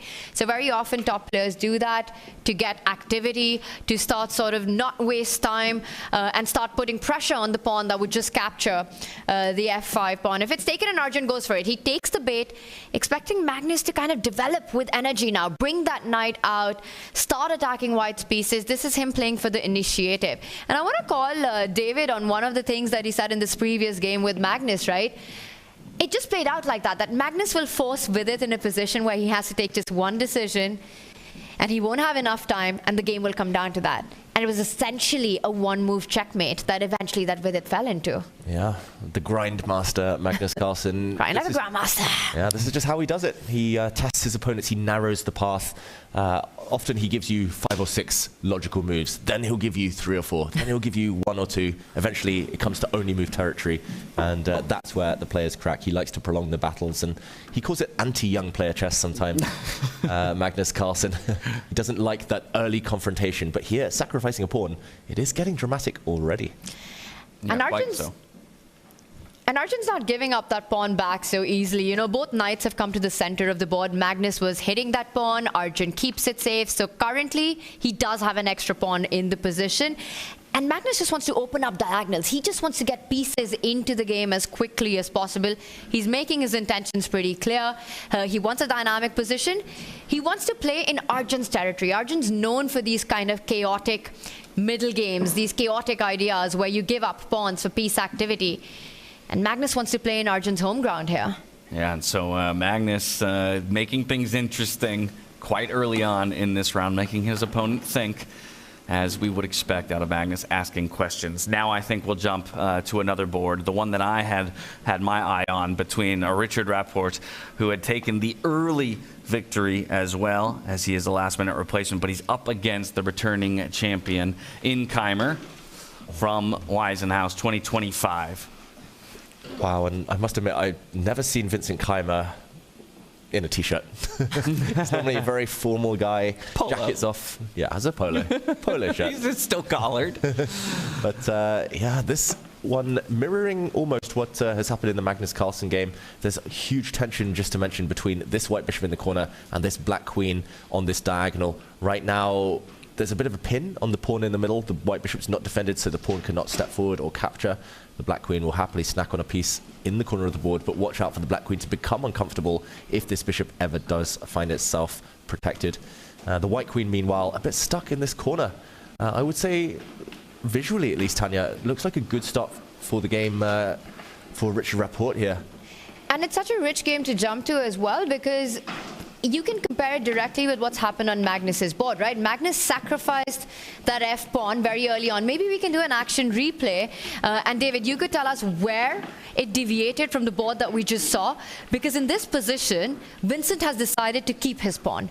And apparently that was an inaccuracy, as we saw the red cross appear. Yeah, let's just do a quick action replay. We're only 4 moves in here, so just like the Arjun Erigaisi against Magnus Carlsen board, the f-pawn was pushed. The idea is to open up this bishop and control some central squares. Black replied, Vincent Keymer here, and Magnus Carlsen agreeing. Black replied with the pawn to b6, opening this diagonal, and now a sacrifice. This is a sacrifice that was accepted by Arjun Erigaisi. This pawn was captured. Magnus brought his knight out on that board, threatening this pawn. The white knight stepped forward, and now Magnus made it a pure pawn sacrifice by stepping forward with his pawn. Essentially, I'm going to call it a queen's gambit, just in a really weird... We'll call it the knight's gambit. It's a knight's pawn, after all. That was sacrificed, and the idea is to just go for quick piece play. The knight now attacking a pawn, the black queen still staring down this diagonal, and the black bishops both open, not like their counterparts. Vincent said, I don't want any of this. This smells wrong. A lot of arrows there, sorry everyone, but pawn to g3 instead guards this central pawn, allowing the pin that occurs in the game. Pawn to g6 also given a miss. Apparently being really violent was pawn to g5 was the best move. Oh wow, which is Spicy. crazy. They just want to blow the whole position open, huh? With a big advantage for black. One idea, by the way, checkmate early on the cards if you're not too careful. But okay, he just pushed the pawn 1 square forward. Center was defended, and again utilizing this pin in the center. And this is the current position, the live board. Who do you favor here? First glances, Tanya? Very early days, but I do like that white didn't rush with the recapture of that central pawn, but instead used that tempo to bring the knight out, looking for a trade at the right moment, taking advantage of the placement of that black queen. I would still say it's pretty level. I do see the evaluation bar seems to like white just a little bit more, and perhaps that does make sense. You know, you've got your bishop lined up against the queen already, more control in the center, more space in the center as the pawn grabs and comes on that square. You can look at a pawn advancing 1 step ahead and blocking out that black bishop at the corner of the board as well, hitting the knight, but still very early days in this one. Yeah, very early days. For white, the problem is the queen in the corner, which is stared down, but as Tanya mentioned, that problem could be solved by blocking the diagonal. First order of business, though, I think is moving this bishop out of the way in order for the white rook to protect the bishop in the corner in order to finally open up this diagonal. That is the key. It's all about the diagonals in this position. What was it? 580 something. Either way. Yeah. 5-1. But exactly, this is a theme that carries from the previous tournament to this one, and something that I'm sure over the course of the year we'll notice more and more and more with those long diagonals, bishops and queens staring like snipers in either direction. Makes it tremendously difficult to make those early moves. The knight will move out of the way for the eventual expected pawn push, but like you said, we still need to vacate that dark squared bishop just to make room for the rook to defend the light squared bishop on the side of the white pieces. Yeah, Richard Rapport here, he hasn't spent too much time at all, only spent 1.5 minutes essentially, and it's just such good instinct, so creative. Another last minute entrant. Can we stop that 4-pawn chain as black? That feels like what our primary objective should be right now, just not to get that entire side of the board locked up. Yeah, it's going to be hard to stop, but right now it's not possible for white due to the fact the white bishop in the corner, the light square bishop still undefended. So maybe black will challenge in the center before that arises. Really fascinating position. This feels like the calm before things really liven up. Yeah, and there's a question to be answered, right? I mean, black's just moved the knight forward, offering a trade essentially. Do you trade on black's terms? Do you allow that bishop to jump forward into the game, into an active square, or do you just let it live where it's come to right now? But then that could be inviting a lot of danger on the pawn, which is just protected right now. We see the black knight and the bishop at the corner was eyeing that b2 tender spot, and white jumps in with the knight, reinforcing the defenses on that square. One move away from moving the bishop on g1 and then pushing that e-pawn. So black's got just a move to make sure that white doesn't get the connect 4 going. Trades first. Trades first. So you lose all rights to castle for the rest of the game. Your king has moved. Honestly, I feel like the white king doesn't hate that though, because now both rooks can, and the queen has another way of getting involved in the game eventually. Right now, defending, of course, that b-pawn. Yeah, Vincent did kind of stare down Richie for a second when he was like, why are you moving your king? Why are you allowing this? He gave him a bit of a curious look. But yeah, not the worst thing in the world if white gets another. No, in freestyle chess, we've seen plenty of kings sit in the middle of the board, even to the end game. Yeah. More so than we would see in a standard classical game of chess. And while, yes, you do lose the right to castle, I want to point out that for Richard, he can manually castle. You know, he could bring the rook out, put that king back one step, and then you achieve the ideal position. But to your point, it might not be even needed. You know, maybe that's the best square. And I think, David, you said it best, that in fact, in freestyle chess, we often see the players make a very delayed decision about where to put your king. So we see that being played out right now, still in the center, still keeping it flexible. It can come to safety on that left side. Both players thinking, is it a good moment to check in with some of the other action, James? Yeah, I'm letting my boards catch up real quick as we just worked through a couple of technical things on the back end to make sure that we have accurate information before we hop to any of those other boards. So we'll sit here for just a little bit longer as Keymer is now only 3 minutes and 30 seconds on the clock for him, working with a pretty significant time disadvantage, David. Yeah, and as we saw in Weissenhaus, he needs time on his clock, Vincent Keymer, in order to really show off his true ability. When the clock ticks down, he's maybe not one of the more comfortable in the rapid format, struggled in the round-robin stage last time. And in the meantime, we should mention, although White's king has stepped out slightly into the open, the black pieces are far from ready to take advantage. Look at them. They're all still on the back rank, still on their starting squares. So it's not as if they're quite ready to profit from Richard Rapport's creativity here. He just needs to speed up Vincent Keymer before it gets too late. He pushes a c-pawn forward. Given a question mark, maybe it was better to improve some pieces, but still a very tense middle game ahead. Tense middle game ahead. We'll get you over to another board in just a moment so we can take stock of the rest of the field, because this is just one of 6. And before we go to anywhere else, I think it would be wise for us to hop back on over to Arjun versus Magnus, because we were there earlier but didn't have the benefit of seeing how their game developed and deviated from a similar opening idea to this one, right? And then from there we can expand outwards. So in just a minute, we'll hop on over there and take stock of how Magnus has continued to maneuver in that one. And there we have it. Yeah, here we see both players deep in thought. It looks like Arjun Erigaisi is down on the clock, a rare sight for him. He's normally the speediest player in town.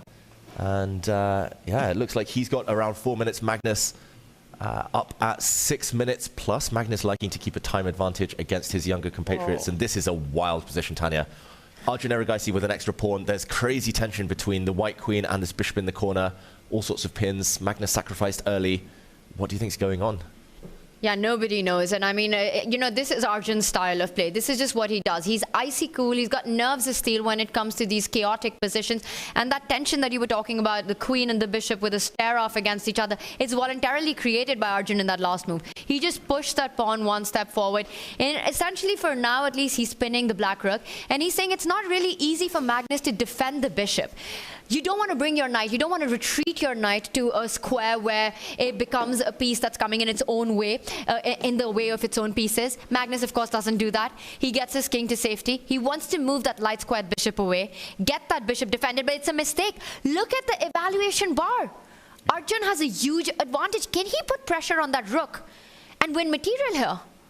Yeah, Arjun set up a threat with his last move, utilizing this pin, and the threat was to jump the knight forward to this square. Knight into g4, attacks the rook in the center of the board. The rook cannot move, as the bishop in the corner would fall, and it's a sacrifice. I think it's a willing sacrifice for Magnus. He's probably just going to slide his rook over and replace it, or what? Yeah, he's probably planned to just defend his rook and just continue the game, but also the white bishop is coming into the center of the board. I don't know if Magnus has miscalculated or misevaluated something, but knight to g4 is the key idea. It's coming. And there it is. Yep. Was it a miss? Or does Magnus have a deeper idea here? Because it does appear to be a bit of a blunder right now, right? You can't move that rook. You're losing the bishop. White doesn't need to rush with taking the rook. To your idea, James, White can also triple down on that central rook once the bishop lands on the center square. And Magnus not rushing with his response. David, to me, it looks like he might have just missed this. Yeah, Magnus's face is a bit of a giveaway. This is the kind of stance he adopts on the camera that we see right now when he has missed something or is starting to panic internally. Will we see a shake of the head? That normally tends to come next. Bit of a grimace. He takes a pawn. This is a full piece sacrifice. He's moving his rook out the way, but now this bishop can be captured in the corner pretty safely. There is a discovered attack. The black bishop jumps out the way now, attacking this white queen. And my question is, what happens if the white queen just retreats, retires back to any safe square on this diagonal? Magnus has only got one pawn for the bishop he's just lost. It's not enough. There goes for another sip of water. This is unbelievable. And you know, this reminds me of a game Arjun played against Magnus in India, Tata Steel Chess India. And Magnus bungled it up completely in the opening, and Arjun won in just 20 moves. He beat Magnus in just 20 moves, and right now it looks like Magnus once again is in big trouble, this time freestyle chess, but still out of the opening. He's got these 2 pawns. It's far from over. But this is not what Magnus was aiming for out of the opening. Yeah, might be looking to set his own new personal record for himself against Magnus. Only 10 moves into this game here, and already with a very decisive advantage. Still needs to convert, though. And of course, Magnus of all players is one that you cannot count out until the handshake is given at the conclusion of the match. Oh, Arjun Erigaisi starts off with a win against Fabiano Caruana, about to add a win against Magnus Carlsen to his collection already. He's looking like the person to beat. Freestyle Friday, crushing it there. Maybe this is his format. He's so aggressive. He sets these problems so early, as you said, knocking out Magnus in 20 moves in kind of traditional chess here. After 10 moves, a winning advantage. Wow, incredible. Who would have expected this to be this strong this early? Incredible stuff. And again, it comes down to Arjun's core strengths, right? It is all about these non-conventional patterns that Arjun's able to see very easily. He has this incredible ability to create an absolute mess on the board, but stay completely calm and find these... It's almost like he's learned chess and then he unlearns it every single game, and you see these new patterns emerge when Arjun Erigaisi is playing. And that's such an asset to have when you're playing freestyle chess. For Arjun, he's right now got a piece, but Magnus has managed to snap up 1 more pawn. That's 3 extra pawns. Oh, wow. And the arrow appears. David, you're pointing out tactics galore. Tactics galore. Arjun can win a pawn in the position right now, utilizing 2 pins. Is he going to play this move? There's a pin on the C file against the black king, a pin on the A file against the black queen. He's going to play it. Yeah, will he see it? He's about to make a long range move. He sees everything. That's not even a question with Arjun. The thing is, does he like it? It's like he's trying to pull the ideas out of his brain there with the hands, and instead he goes for the knight. It will jump in, and so while Arjun still needs to find his way to victory here against Magnus to have a blistering 2-0 start to his round robin here in Paris, France. We have plenty of other boards to check in with, and I want to go straight away to Nodirbek Abdusattorov, who as well has a very strong position against Fabiano Caruana, having started his tournament with a loss. Fabiano definitely maybe feeling already on the ropes. Wow, look at this. First thing that my eyes are drawn to are those black bishops, those beasts in the middle of the board. Look how the black bishops, they just control everything. The black queen in the corner, helping out, sniping on that diagonal. I mean, the white king has pretty much set itself up in a trap here. The black knight's nicely centralized. White is actually a pawn up. Fabiano is a pawn to the good, but the white queen almost trapped. And add to that the H file. It just feels like some attack is brewing, Tanya.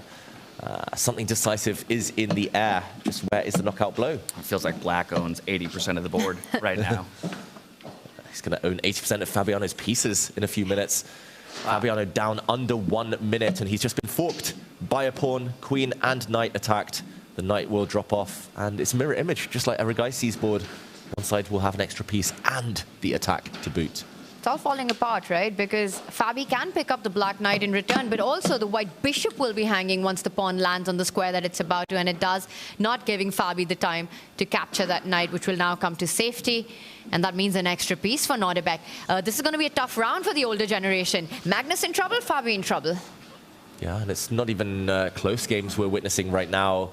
Very one-sided encounters where it becomes very tactical, and the older generation can't cope. They can't cope with the directness of the youngsters. Right, you gotta love it. You gotta love it. Everybody's showing some fight here early on. In these shorter time controls, you gotta imagine plenty of pressure being felt by all of these players. Fabiano in a very tough way, but Magnus in a tough way as well. We can hop back there soon enough to check in with Arjun Erigaisi to see if he can, you know, clamp down on the board and take down the world #1 and give his tournament a 2-0 start. Here we see them again. Right now, Arjun is a whole rook up. Magnus has 2 pawns in return for the rook, but he's had to give up even more material, Magnus, just to fend off the initial wave of attack and to establish at least a strong pawn center. But pawn centers are one thing, Tanya. Just extra rook is another thing completely. The rook's about to activate.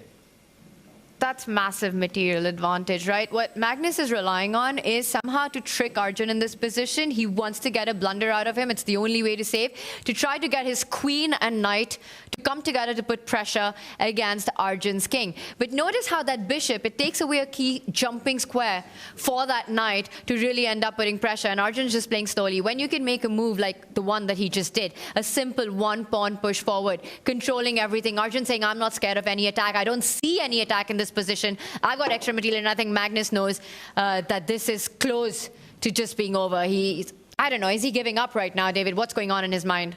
Oh, I don't think he'll give up yet. Internally, he'll know, though, that there's maybe a 2%, 1% chance he's going to save this game, Magnus. He needs a bit of a miracle, which, I don't know, just looks so unlikely against an informed player like Arjun. Where does that miracle even come from in a position like that? That's the thing. You're down a rook.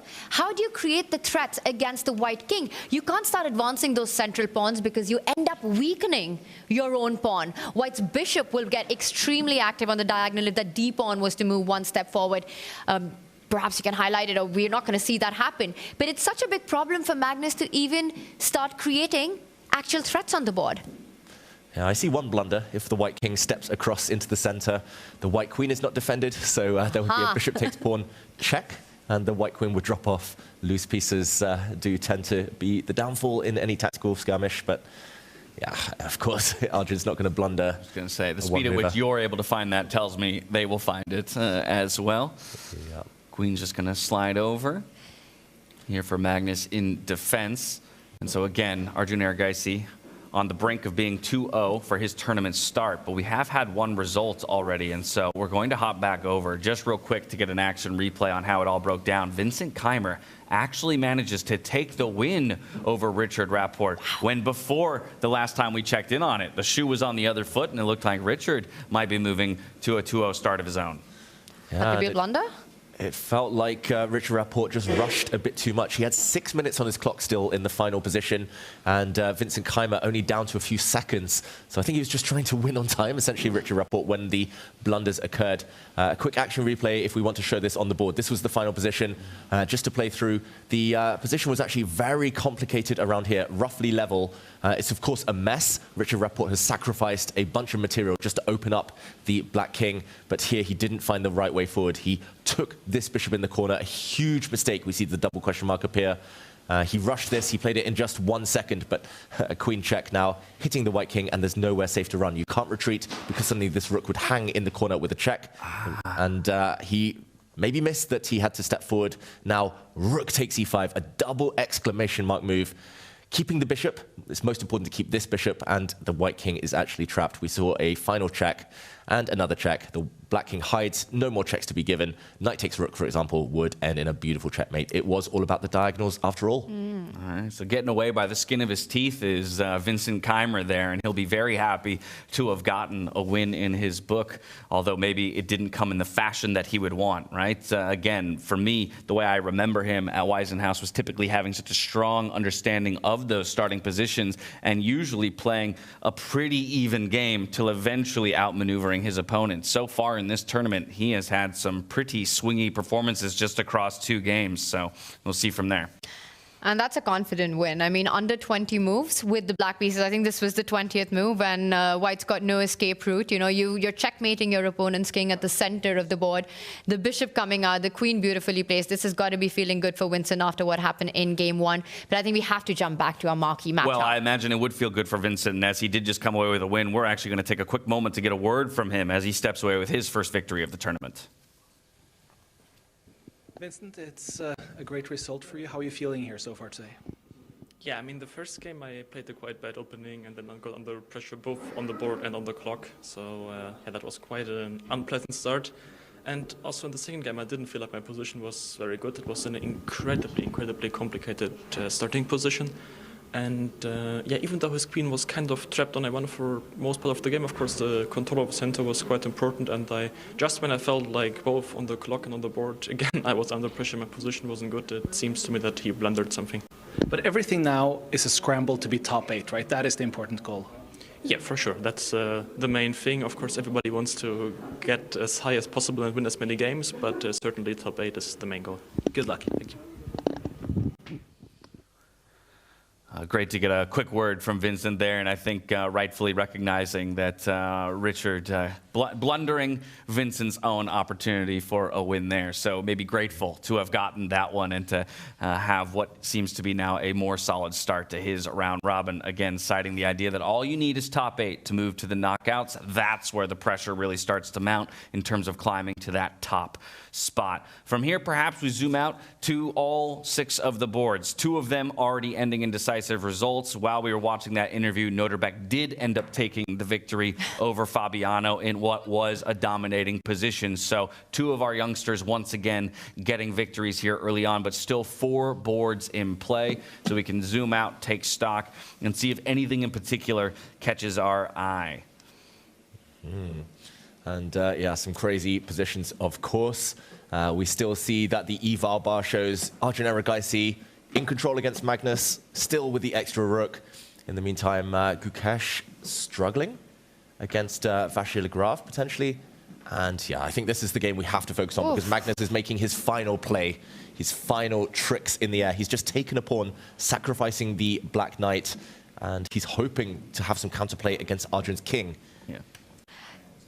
And that would happen if Arjun was to snap that knight back up, but he also has the option to trade the queens, but that's not Arjun. He's taken the bait. He does open the king up to a few checks, and Magnus trying to put pressure on Arjun's clock as well. The queen and the rook lined up to put attack, to put some pressure. There are checks coming in on that d3 square as well. There are a few moves that Arjun will have to be careful, but he is still completely winning in this position. Retreating the bishop wins on the spot, traps the queen, stops any checks, and Arjun finds it. Wow. Magnus is about to resign. Look at that. There we go. Handshake. Arjun takes the win. Well, and so far, your prediction is coming true. 3 decisive victories with 3 games left to play. But my goodness, for Arjun Erigaisi, the only 3-time winner of Freestyle Fridays, and to do it in consecutive fashion, he comes out and shows his form here on day number 1. He takes down world number 5 in the first game, and now the world number 1. Fabi and Magnus back-to-back. What a performance. What a start. An absolute dream start for the Indian youngster who finds himself back up in the world rankings. And there he is, watching as some of the other action plays out. David, with just 3 games left, we might actually get a match which has 0 draws. Yeah, a crazy round so far, and it looks like the players with the black pieces have advantages in the 3 remaining games. And here we see it's the all-Indian clash, Vidit against Gukesh, and it is Gukesh with the advantage here against Vidit, the side with the black pieces. It's a material advantage. It's rook for knight right now, so an exchange up, we would say in chess. Yes, there's some counterplay. White has a very strong pawn, but ultimately the white king about to come under heavy fire. This is in Gukesh's hands. And this is where I don't want to jump the gun too much because there's still plenty of games left to be played over the course of today and tomorrow. But we talked about it earlier. Vidit in that drawn position against Magnus unfortunately lets it go. Now he's staring down the barrel of possibly another loss here and sitting at 0 points through 2 games. You've got to imagine as time goes on that is going to creep into your mentality that perhaps, you know, if one decision was made differently before, you wouldn't be in this position, and you can really start to spiral. And that one decision, James, was the very last move of the game. Yeah. You know, he just chose the wrong square for the king and got checkmated on the spot after fighting it out and holding it on for, I don't know, close to 100 moves that end game. And that's got to hurt. And right now, we do see some inaccuracies. But a breath of life? Yes. But it's far from a human perspective, still incredibly dangerous. Vidit has to rely on some checks. Is there a way to immediately shut this down? Can the queen give unlimited checks to the black king? He can, and he should give checks here. Only 2 moves, though, to maintain the balance. Vidit now under 15 seconds. One of these 2 checks, he has to just check the king for eternity. The black rooks and queen have pretty much abandoned his king, so very odd decisions here from Gukesh. He's aiming to run. He's aiming to kind of slide across and seek safety on this square. I don't think he will be allowed to do so, however. Vidit keeps checking. Of the check on that A4 square, let's just highlight that the queen's path as well, which actually stops Black's king from getting to A6. But it's not that easy to keep checking. I don't actually see a way. It's not so easy, but I think it's the fact that the white rook will be able to slide across and check the king if it ever does slide up. It's just too dangerous. Gukesh now wondering whether to advance. This is so risky. Does it? The black king coming out. There's no check on this square because of the rook. He gives a pawn check, and now Gukesh only has one move to not lose. Okay, he finds it. He couldn't take that pawn. That would have allowed the white rook to join the action. And Gukesh stepped into fire with just 2 seconds on the clock. You see the exclamation points coming out one way and another, because this game is balancing on a knife's edge, but the players are finding the right moves. Now the king has wandered all the way back to the 8th rank, once again looking for safety here against all of the checks. But there's no safety to be found, because you need to start bringing your rooks back into the game, and still the white queen will have enough squares to pursue the black king, and I think we're in for a repetition right now. Yeah, the question is, does Vidit want the draw? Because he can pretty much bank it by continuing the checks. Suddenly things, it felt like they were almost turning. Gukesh, yeah, taking too many risks, playing with fire, but still level now. I mean, if Gukesh steps back with the king again into that same position, what's stopping him from blocking that queen check with a rook? Yeah, I think essentially there would have been other queen checks. The queen would have used this square to check. And once the black rook disappears, no more attack against the white king, and pawns would start to be captured.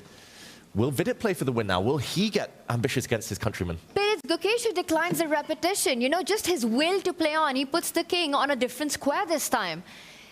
But you can run, you can't hide from this repetition forever. The queen's going to be strong enough. All of Gukesh's pieces have left the black king all by itself to defend, and I think it's not going to be enough.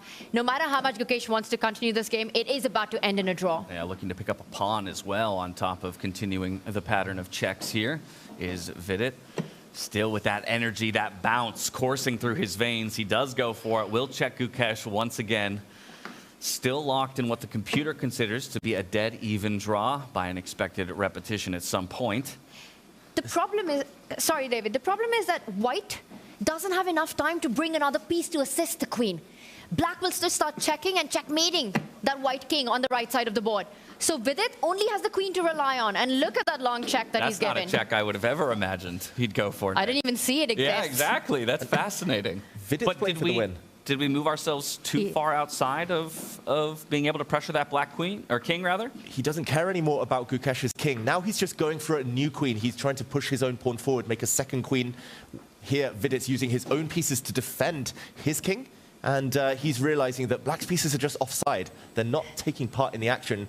Amazing. I think Vidit here, he might be rewarded for his courage. I love this too, because recognizing time trouble, look at that clock ticking down here for Gukesh. You're just forcing him to consider something entirely different than what had been the pattern established of just king checks up to that point. And it's a blunder. Vidit's winning. And the only winning move is to give a check. He has to use his queen and give a check, bring it up again to the top of the board. I think you just force the black king back, and then you just go for it. At some point, when the moment is right, you just push your pawn, and black doesn't have enough ammunition. Wow, this is crazy. He finds the first David, move. can you sacrifice the queen? Can you take that rook and then push the pawn? Wow, taking this rook and pushing the pawn would be crazy, but he is about to make a new queen. Is he going to win Vidit? He can keep checking. He can gain a bit of time on the clock to calculate this out. He's got to do that. He's got to get those extra seconds. Don't allow black to give a check, but Vidit... He finds an incredible move. Deflecting the black rook away. Once the black rook is gone, the white knight can simply take the black queen. Oh, this is over. Goodness. What a brilliancy. Oh my goodness. Phenomenal find here from Vidit. Did not see that coming. That is genius from Vidit. There's still some checks. The black rook still threatening a ladder checkmate against the white king, so he can't take his eye off the ball yet. But once he deals with that problem, the white pawns are going to win this game. Vidit about to take the win. Yeah, another big check here. Wow. And what a turnaround this was, just when Gukesh looked like he's the one pushing, then avoiding and evading the perpetual and the draw.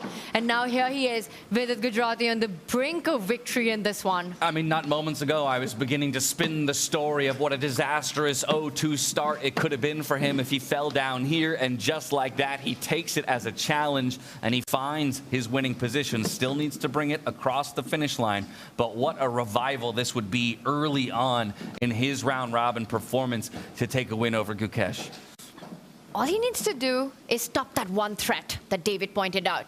You know, the rook's checking the white king. Just control that square on the next move. Vidit has gained some time on the clock, and I think he can bring the queen to defend. And then the two pawns, the two extra pawns, the one that's on that F file and the one on the G file, just 2 steps away from queening. And Vidit reaching out for the queen, he's going to make a long move, bring it back to defense, only to attack with the pawns next. There we go. Sometimes you have to step back in order to step forward, and he solves all of the threats here. A new queen about to land on the board. Gukesh is about to resign. He's being punished, Gukesh. He's taking so many risks all the time. In classical chess, it's been his method of success, but in rapid chess, it backfires. He just doesn't have enough time to calculate through the complications. Yeah, that's been one of the big questions for him, right? Obviously, no question around his classical chess prowess, but as the time controls get a little shorter, maybe some weaknesses in this play that other players have found and been able to target. And that's a power move, you know, when your opponent reaches out for the second queen and takes it, ready to promote the pawn, you know that things are not going to end well for you. And there we have it. The world champion resigns. Gukesh gets his first win at Freestyle Chess. Yeah, Vidit, big showing from him after dropping in round 1. Takes a victory in round number 2. 1 out of 2 points for him. For Gukesh, he'll fall down to half a point out of 2 through our 2 rounds. We have 2 games left in play. And I think in just a moment, it's wise for us to go to the only remaining Indian player, Praggnanandhaa, who had found himself with a loss coming out of round 1 against Richard Rapport. His opponent here in this round, Jan Nepomniachtchi, had a victory in round 1. However, it is Pragg who holds a pretty decisive lead in the moment. So over to Pragg versus Jan we go to see it all play out. I just want to know, we've had 4 decisive games. David, how did you peek into the future? How did you know? David the Prophet. I don't know. It's just the starting position. It was so crazy. And it did help that in round 1 there were 5 decisive games out of 6. I just had a feeling it might go 1 more. And here it is very much Pragg in the driver's seat. It's a full exchange. Black has a rook for the white knight, so full exchange up. But he needs to break this defensive formation. He needs to, at some point, add the black king to the mix. He doesn't want to trade too many pawns, because trading pawns off might lead closer to the draw. A nice kind of retreat move there. He's going to bring his king forward on the next move. The black rook will stop the white knight from giving any checks on this square highlighted. And eventually, if white is ever forced to retreat this beautiful knight, then the defenses will collapse. Pragg doing all the right things. This is also his type of position. He's very good technically, Praggnanandhaa. Yeah, the reroute of the black rook here, all the way back to its initial rank. Maybe looking over to slide all the way to the right-hand side of the board, target that pawn, perhaps. But it's not trivial, I want to say, to break this position. He's going to play on forever. He's going to keep mounting the pressure. And yes, should find a way. But it still needs to be done. There's no exact path, because white's pieces and the king close enough to the 2 pawns to keep it defended. And if the pawns are completely exchanged and you're left with just the heavies, just the majors on the board, just the pieces on the board, you know, then you're playing for a draw. Then it's very difficult to break. So I don't see a clear path just ahead for Pragg. Just yet. Not just yet. And we see his eyes darting across the board as he searches for the breakthrough. The way forward for Jan Nepomniachtchi, a draw here would be a huge relief to go with his win in round 1. But interesting, Vidit against Gukesh. That was the only time the older player has won in all of the first 4 decisive games of this round. Wow. And Pragg here also on the front foot. Here, I think for Pragg, it's so important to consider what he wants to trade, what he wants to keep on the board, and what he wants to get off the board.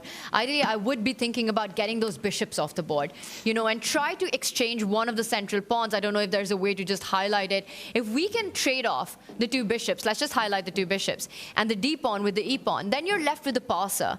You can then think about pushing that F pawn eventually and making inroads.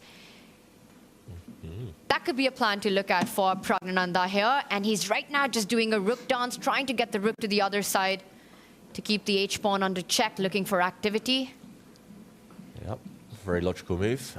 Essentially, it's a bit like the Vidit against Magnus Carlsen game earlier, where you can just play around for 50 moves and then test your opponent when they're getting low on time. So the knight voluntarily vacates that square that we talked about it so very much enjoyed being on. Yeah, I think he was just desperate to keep the black king out. The black king was threatening to step up to the side. And now, Tanya, your idea of pushing this pawn forward becomes far more tempting. The white king would also then be cut off across the second rank. Yes, it's a trade of pawns, so not ideal in your quest to win. You want to keep as much material on the board as possible, but you do break the defensive formation. Now the white bishop as well, undefended. The white bishop undefended, the black pawn on f5 having a free hand to move forward at the right moment. The king can step ahead. First, you need to defend your bishop. Always look for unprotected pieces. Jan Nepomniachtchi has a threat on the board. And I wonder if Pragg is thinking about trading that bishop, you know, another trade that we were talking about. Yeah, this looks like a very clear, kind of clean win. He's going to step his bishop back. Okay, he keeps the tension for now. Maybe he'll have that option later. I was just going to say, while the white king is just kept out of the battle, there doesn't seem to be any defensive hope here for Nepomniachtchi. He's playing without his most valuable piece in the endgame, the king. Comes back, trying to reroute the knight to another square to put some pressure. Can the black king start moving up the board now? You said the most valuable piece, the king is a big piece. Start using it for Praggnanandhaa. Yeah, I think he's done the hard work. That trade of pawns was a key step in the right direction, and now... Yeah. The white bishop now stuck defending that pawn over on the h-file there, and will now load up the attackers on it by rerouting our own black bishop to target. Very nice. Step by step. I just want to point out one chess dynamics.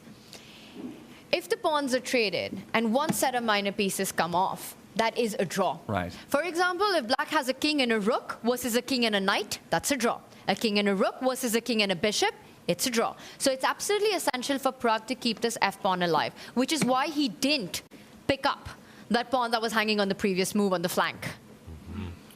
Look at this, the white knight retreating to its back rank. The black rook will save itself. It can go pretty much anywhere at this point, and then this pawn, the white pawn, will finally drop. And wow, nice way Pragg transitions to a pure king of pawn endgame. My goodness. And it's a handshake. The black pawn soon to become a queen. A nice little simplification tactic there to win the game. And good calculation, right, to know that in that king pawn, he is going to be the one who is able to escort that pawn to the other side of the board safely, turn it into a queen, and deliver the checkmate. So, of course, the handshake is extended well before that takes place. 5 of 5 decisive wins so far, and only one board left to go to. But what an interesting board this is. Hikaru Nakamura versus Maxime Vachier-Lagrave. As we go there, David, I'm going to have to ask you to help me understand how in the world we end up in a position where one player is working with a king and a queen up against 2 pawns, a rook and a knight. Yeah, this is a crazy endgame, and the exact same endgame was reached in the infamous Game 6 of the Magnus Carlsen against Jan Nepomniachtchi World Championship in 2021. Yeah, my board is not refreshing, so let's go to the main screen right now. Let's zoom in on the players. Let's keep a board with us. And okay, here we go. I'm going to try and... No, I think we go to the big board. Yeah, our analysis board is broken. We'll deal with the live board. We can always go back and figure out how we got there. It's more important to see whether or not Hikaru can hold on here. I mean, well, maybe I'll just turn to you. I would have to imagine in this situation, white with only a queen is just playing for a draw in defense. Yeah, essentially the black king is super safe, protected by its rook and knight. Black has too many soldiers, essentially. Yes, white has the strongest warrior, but the white queen is trying to stem the tide all on her own. And Hikaru's shaking his head. It should be a draw, it should be mentioned. And that game, Magnus Carlsen against Jan Nepomniachtchi, also should have been a draw. That was more difficult for Nepomniachtchi because he wasn't able to use his king, like Maxime Vachier-Lagrave using the white king here as a defender. But yeah, the queen had... What? Oh, wow! What? Oh my goodness, that's a stalemate. White has got no moves. White's king is trapped. Beautiful. Unbelievable. He sacrifices a queen, and Hikaru accepts it. That was beautiful. I thought it was a blunder. I thought it was a mouse slip at first. I thought it was too. And maybe we can at some point just show that, because that was a stunning finish to that game, you know. It looked like Hikaru could play that on forever, just keep pushing Maxime, who had to be on the defense. And there we saw it. Hikaru with a shake of his head. It almost felt like, was he giving up on his winning chances? Maxime finding this beautiful idea, and Hikaru doesn't even try. Walks into the stalemate. And out of nowhere, that result comes through. So, unfortunately, making David a liar in his pre-round prediction. There will be one draw ultimately in this one. And MVL, I don't know, maybe he's just going to consider himself lucky to get away with that one. Well, it was a good find, an important find, an ingenious find even, as we said before. Probably shouldn't have happened that way. Yeah, shouldn't have happened that way. I'll let them off, though. They found a beautiful stalemate. You know, if it's going to be a draw, at least let it be an aesthetically pleasing one where one side has an extra rook, knight, and 2 pawns, but still can't win. Wow, what a game. And Hikaru, missed opportunity he left there on the board. He was actually winning for most of that game. And to let it slip, it'll be more frustration, especially coupled with his loss in round 1. You know, it's moments like these that I think about this exact same position, the last position where Maxime sacrifices the queen, Hikaru picks it up, goes into the stalemate, and the game gets over. Then if it was Magnus on that side, would he have played on? Would he have tried for more? Because very often we see him doing just that.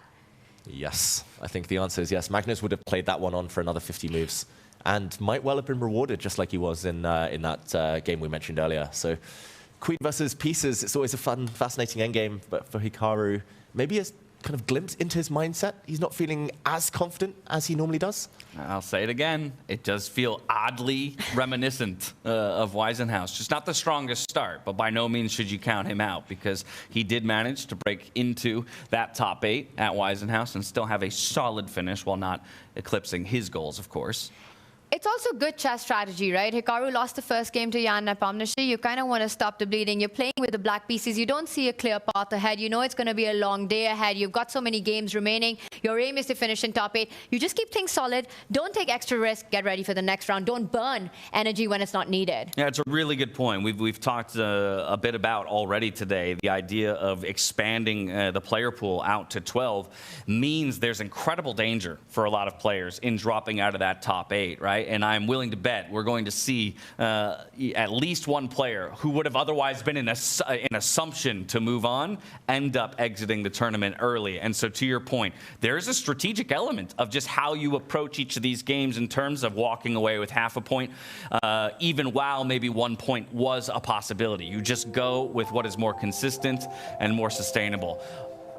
Off we go to the highlights just to remember how it all broke down. Position 591, pitting the queen and the bishops against each other in the far corners of the board. It typically means decisive results are to follow. And you can see each of the players toiling away. And we're just about to begin round 3. It's just been 2 games, but I think so far it's pretty clear that Arjun's been the player of the tournament. You know, 2 back-to-back wins. First one against Fabi, gets the second job done against Magnus in crushing style this one. I mean, everything went wrong for Magnus very early on, and Arjun converts it. Yeah, it went wrong for Gukesh as well. It went wrong for Hikaru Nakamura, not able to convert that victory, holding a draw in the end. But yeah, Gukesh losing to Vidit. We should also shout out Nodirbek Abdusattorov, winning his first 2 games. He's clearly back in form, just as Arjun is. Imagine getting off a flight I mean, late into yesterday evening, and then jumping into this stellar field, and 2 wins in a row. And for both of those players, the opponents that they've already gone through are absolute monsters of the game, and particularly freestyle chess. As you mentioned, Arjun Erigaisi having to go through Fabiano and Magnus Carlsen. For Nodirbek, it's Fabiano as well, but as the defending champion from Weissenhaus, Vincent Keymer too. So hot start for both of those youngsters. We'll see if they can keep that pace up. It is a long round-robin stage, 11 games in total, 6 of which will be played today. Yeah, so we've got 4 more remaining. And for Nodirbek, right, it feels like it's a bit of an Uzbeki tradition. We had Gukesh Dommaraju in Weissenhaus, who was a last-minute replacement to 5-time world champion Vishy Anand. And what a run he had, what a tournament he had from the very start. And Nodirbek just picking up from there, you know. He doesn't care that he was a last-minute replacement. He's always ready to play chess. He's always ready to go for the kill. And what a start he's had. Yeah, well, we know those 2 guys sit atop the table. Let's see where everybody else falls in our standings. Again, a 12-player field. We'll get those those up on the screens for you so we can take stock of it all.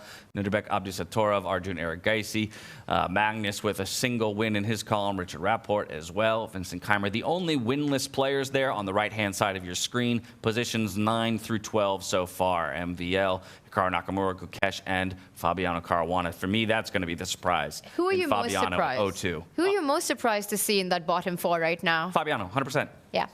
Same. I've got to say that. Mr. Consistent, we were calling him essentially beforehand, before the tournament, and already feeling like he's in the danger zone. If he loses another game now, he's going to be sweating ahead of tomorrow's action. But also interesting that the top 2 are already 1 point ahead of the field. So already it's clear which players are banging form, which players are struggling.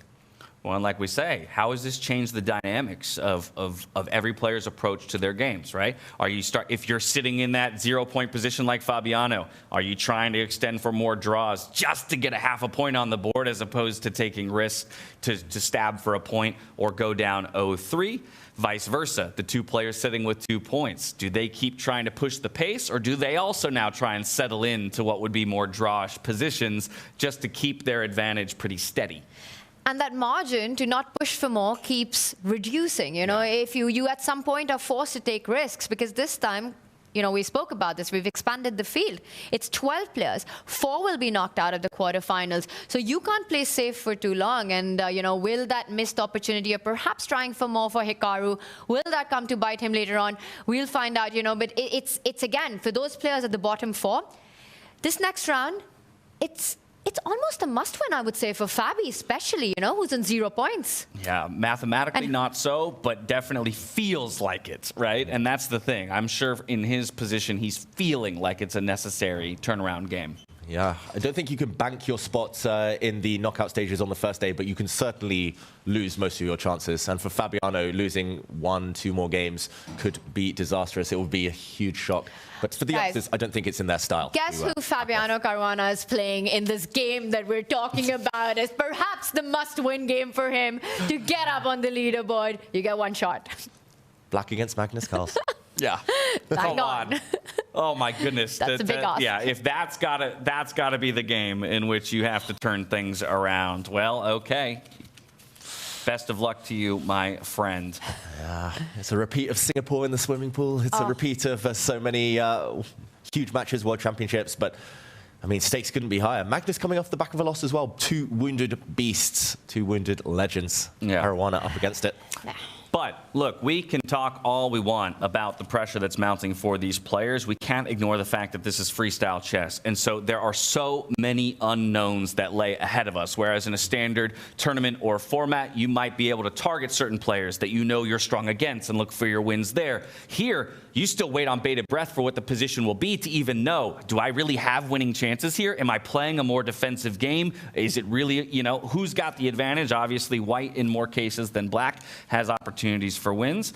We'll wait to see what the third drawn position of the day will be. We already have 2 of those positions off the table. A reminder to everybody at home that we cannot repeat positions.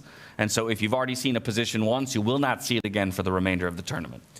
Yeah, interesting quirk so far. Black has actually won more games than white in the first 2 rounds. So Fabi, having black might not be the worst thing in the world. Often just reacting to your opponent's aggression, counter-attacking, can be a good strategy, especially if you're out of form. You don't really want to be the one making all the plays, you know, making all the moves. Burns a lot of energy, and especially low on confidence. But yeah, reacting. I wonder, is freestyle chess, does it lend itself to, in some ways, the black position being more of a counterpuncher? In that, because again, so much is unknown, especially in the openings, white almost having to make, you know, well, not almost, having to make the moves earlier, more opportunities to misstep and then have it get capitalized on. Yeah, Zugzwang. First one to make the mistake, rather, is I guess what I mean. Because you're moving first, you can always be the first one to mess up. Well, that's true. It's a lot of pressure as white. I've played a few times. I mean, I've played Freestyle Friday now. I've had some training games in freestyle chess. And often with white, you want a bit more time to figure out what you're doing. With black, sometimes your moves are just forced. And that actually saves you time on the clock, especially in the rapid format. So we've been seeing that play out so far. 6 wins for black, 4 wins for white in the first 2 rounds. Yeah, it could be useful to be the one who's reacting. And I think speaking of the Fabi Magnus board, so much of that just comes down to what the starting position is and also what Fabi's mindset is. Because when you're playing against the world #1, you could also be thinking that if I get the opportunity, I just stop the bleeding. You know, I get half a point on the leaderboard. Pressure on for Fabiano. Let's see what the starting position will be that he has to work with as we dive into the player hall. The next position, I would like to welcome to the stage France's #1 chess content creator and international master, Julien Song. Please give him a round of applause.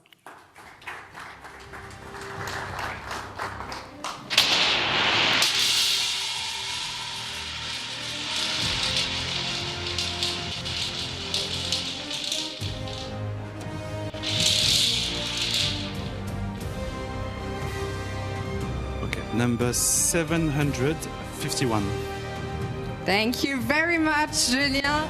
So position number is 751. The players will, as always, have 10 minutes. Back to the studio.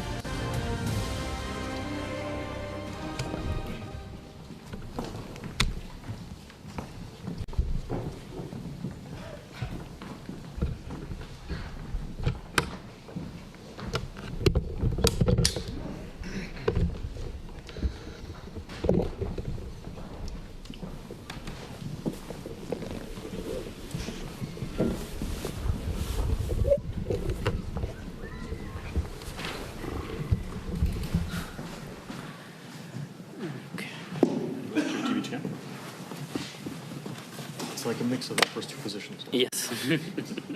Some non-protected squares. Maybe more orthodox on this time. Yeah? 4. E4, E4, E4. D4 is bad. E4? D4? Yeah, not so good. E4 lost some, just 6 F5. E4, G5? Yeah, E4, G5. G5, H4 maybe. G4, F4. Also E4, G5, F4. What about E4, E5? You would go with C3 like Magnus. Sorry, which one? E4, E5.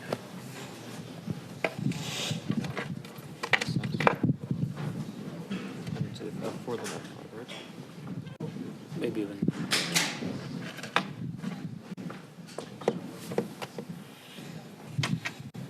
Oh, I meant F1 first. Ah. Here we can take Sending the Yeah, that's what that was. Let's take on F5. So E4, E5. Maybe knight E3 and C3. G3 looks very natural, no? Yeah. G3 on F4 looks very natural. I'm clear if the knight one's on E3 or C3. Yeah. Actually, E3 normally is good, yeah. Covered by the pawn. That's a Kind of blocks the bishop a little bit. Yeah, but you can depend on... Knight on C3 is also like that. Okay, G4, F4 is fine, I don't know. Okay, G3 looks good. Also, knight C3 and D3 castle and D4. We can go like whatever, some stuff. Go like this, but yeah, finally setting some king's game, of course, yeah, like this, whatever. But also G3, G5. No, but I mean, just maybe it's Okay, super... 5, Maybe this is just some nice initiative, you know? Queen, but maybe G3, G5. Queen after, yeah. We can start with knight C3, though. But knight C3, knight A6, I think I'm up here. Knight C3, G6. Why not? Knight C6, I can go knight G3. And then F4. But why are we delaying G6 in general? You want to play G5 at some moment or what? Yeah. Mm-hmm. Yeah, maybe. I mean, knight C3, G5 isn't crazy. Okay. Okay, fine. Yeah, no queen. Also, I'm not even sure we win the pawn, yeah. There was No, you can win. So you get 2.5. Yeah. At least you create a weakness, huh? E5, like, is fine. Yes. I mean, like, let's say even like G5, play G3. I think this should be favorable for it. Yeah. Oh, no. Which one each one is very bad too. Yeah, no,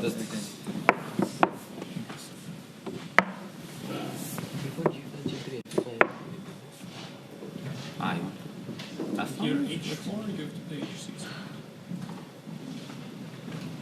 You can do something. You don't have to play H6, yeah? G4 maybe? What about F5?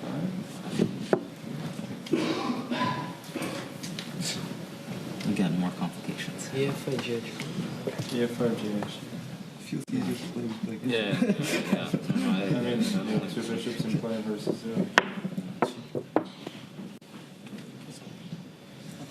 Maybe G3. Maybe G3. Because G6, G4, E5, F4. Not G5. G3, F5.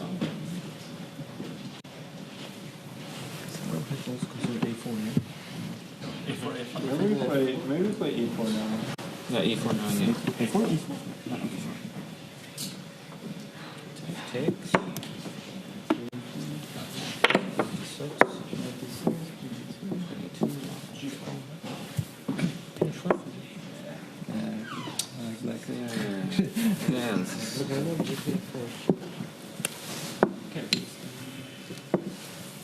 You want to play this one? Yeah, G6.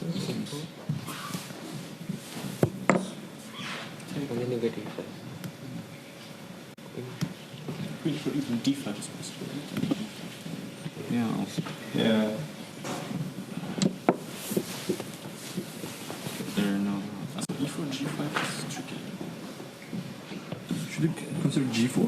G4, G6? G4, G6 and E4, E5, same thing. Maybe just one A4 and leave it to black. Yeah, but A4, A5. Okay, A4, A5.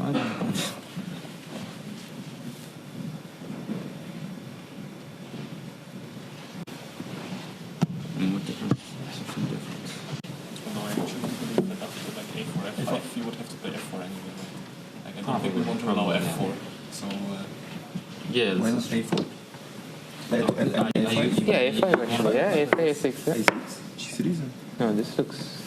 Yeah, this I mean, this is probably okay. This is very deep. This is too deep. Yeah, might be 7 and 5. I mean, maybe like just be very. I have to react, yeah? I mean, I think A4, A5 is most. Yeah, exactly. And then what after A4, A5? I think we have to go like just boring F4, F5, G3, G6. Maybe then A4, A5. Yeah. Knight C2 maybe. Is D4? I mean D4, D5, huh? Yeah. I mean, maybe the best we have is the double stonewall, but that's kind of... Well, actually, D4, D4. Yeah, Knight B3, Knight C6. It's not very exciting. Probably, yeah. D5 is the other option.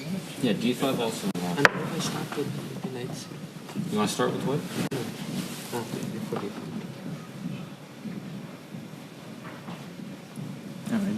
A5, A6?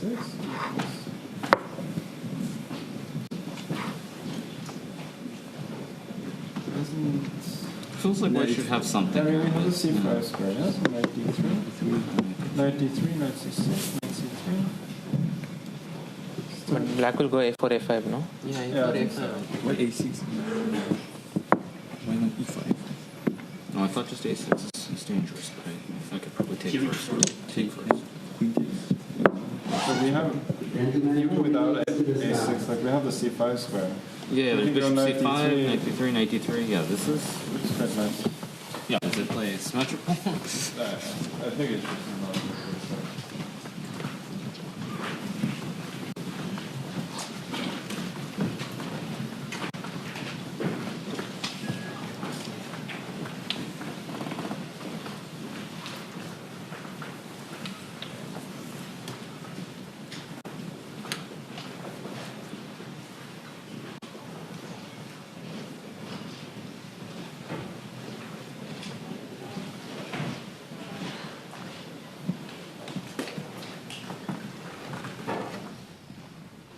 Off we go following Magnus Carlsen as he makes his way to his respective table here for round number 3 of 6 on day 1 of the 2025 Freestyle Chess Grand Slam Tour here in Paris, France. Ooh, maybe a quick pit stop into the green room. A silent moment of meditation, a drink of water, or a snack to boot. All of the players set up very well here at this event with all of the amenities you could possibly imagine. But either way, definitely going to be feeling a bit of pressure here as he stares down a very tough opponent in Fabiano Caruana. But while I say that, Fabiano is the one who feels like he's almost in a do-or-die situation. Again, mathematically not so, but it does feel that way. Yes. He's yet to get a win. He's yet to get on the scoreboard. It's a clash of the titans, you know, having the start that Fabi did, losing 2 back-to-back games. The last player you want to play is Magnus Carlsen in the next round with the black pieces. Not going to be easy. Now, while Magnus also lost to Arjun, in about 20 moves had a completely busted position, but you have this feeling that things went wrong in the opening itself.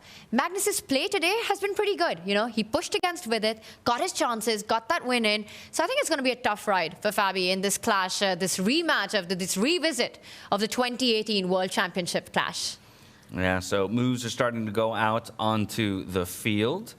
And as we have them, they're actually getting blitzed out by a number of players. I think actually probably wisest for us to do what we've done before and take the broadest scope view, because I'm noticing a heck of a lot of similarities between all of the boards. And so while we sit with symmetry, not just in the positions on each board, but across the boards themselves, maybe we wait for that first deviation.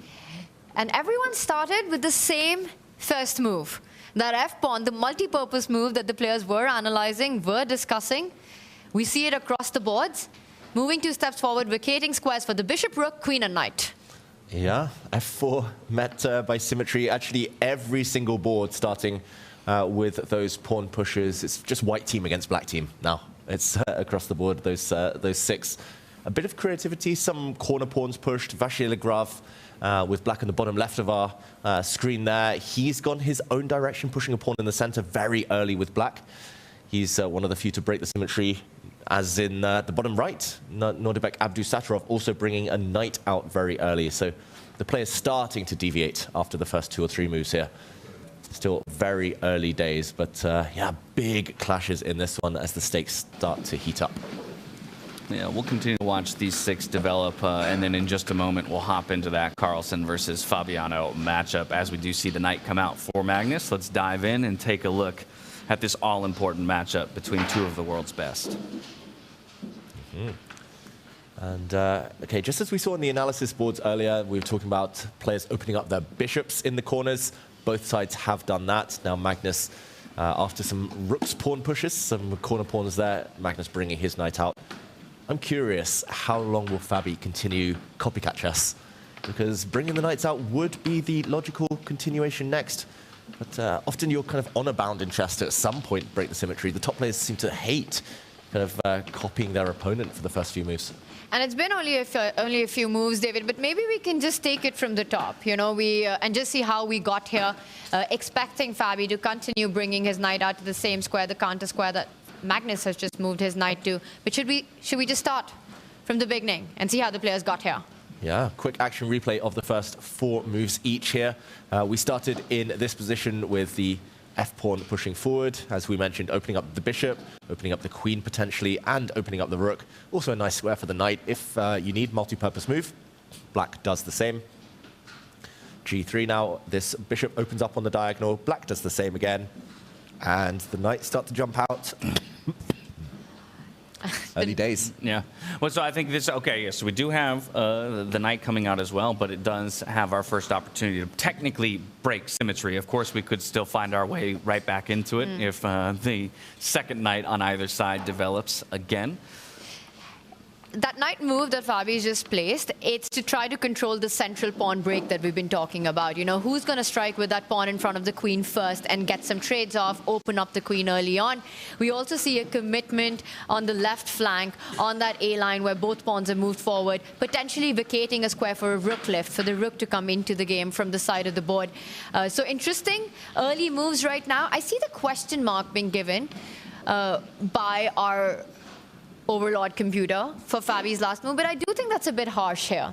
You know, it's such a natural approach. You control the square, that central break, you improve the position of your own knight, you want to next move your own e-pawn forward. To me, it felt like one of the more natural moves. Yeah, I can't imagine what it dislikes so much about that knight move. I mean, granted, the evaluation bar indicates that it's not such precarious position, just a slight inaccuracy. And we will have instead a different central pawn move forward, since the other 2 squares were guarded by that black knight. So Magnus Carlsen just trying to grab some space in the center of the board, as he so often likes to do. Just make sure you've got more of a percentage of the board to work with than your opponent, start to choke them out. He grabs some space and he makes sure that Fabi doesn't get that break in the center anytime soon. So takes control of a very key square in the position. But the problem with this move, every pawn moves leaves a certain square behind. So you have to be careful about Black's knight jumping onto, at some point, those light squares that have been left behind by the D pawn moving forward. And look at Fabi, he just keeps improving the position of his pieces slowly, eyeing those juicy knight jumps very soon. Kind of seems like two considerations here, possibly more. Either pushing that white pawn forward one extra square here just to threaten the knight, maybe kick it away. Otherwise, taking our e-pawn, moving it forward one square, starting to build that wall as well in defending that pawn. The only fear there I have is that I've locked my dark square bishop away for it never to become involved in the game. Yeah, tempting options here. I guess the other option would be to just defend this pawn with the queen, for example. I'm a bit reluctant to step the queen too far forward. She could become a target for the black knights. Stepping forward the central pawn, just to put this on the board, would open up this key bishop in the corner. This looks like a terrifying diagonal to open up, especially if the white king is going to be stuck on that side for the rest of the game. So I think Magnus is really not looking in that direction. Also, the black knight has a really nice square that can't really be challenged for the short term. Here, and maybe white is just over-advanced. So if we go back to the live position, big questions already for Magnus to answer.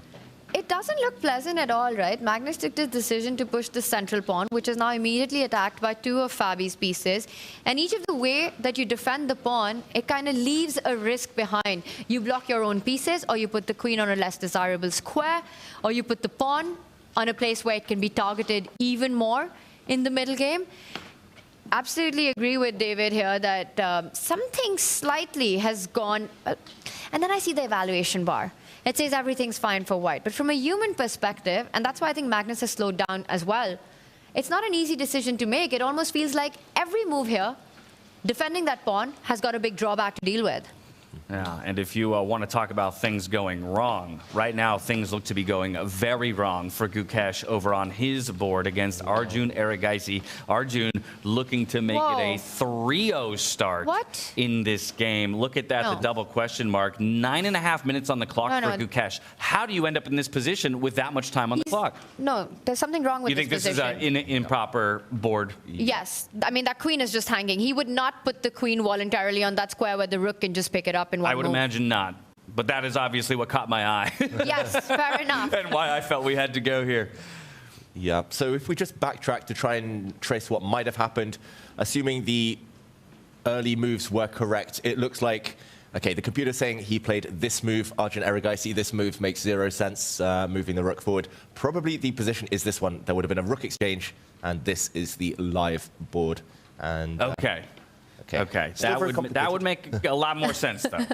Still very complicated. Checkmate could be threatened, for example, against this pawn. We can confirm from the camera pictures this is the live position. He didn't capture the queen, as the queen could be targeted by the white knight, defending this pawn as well.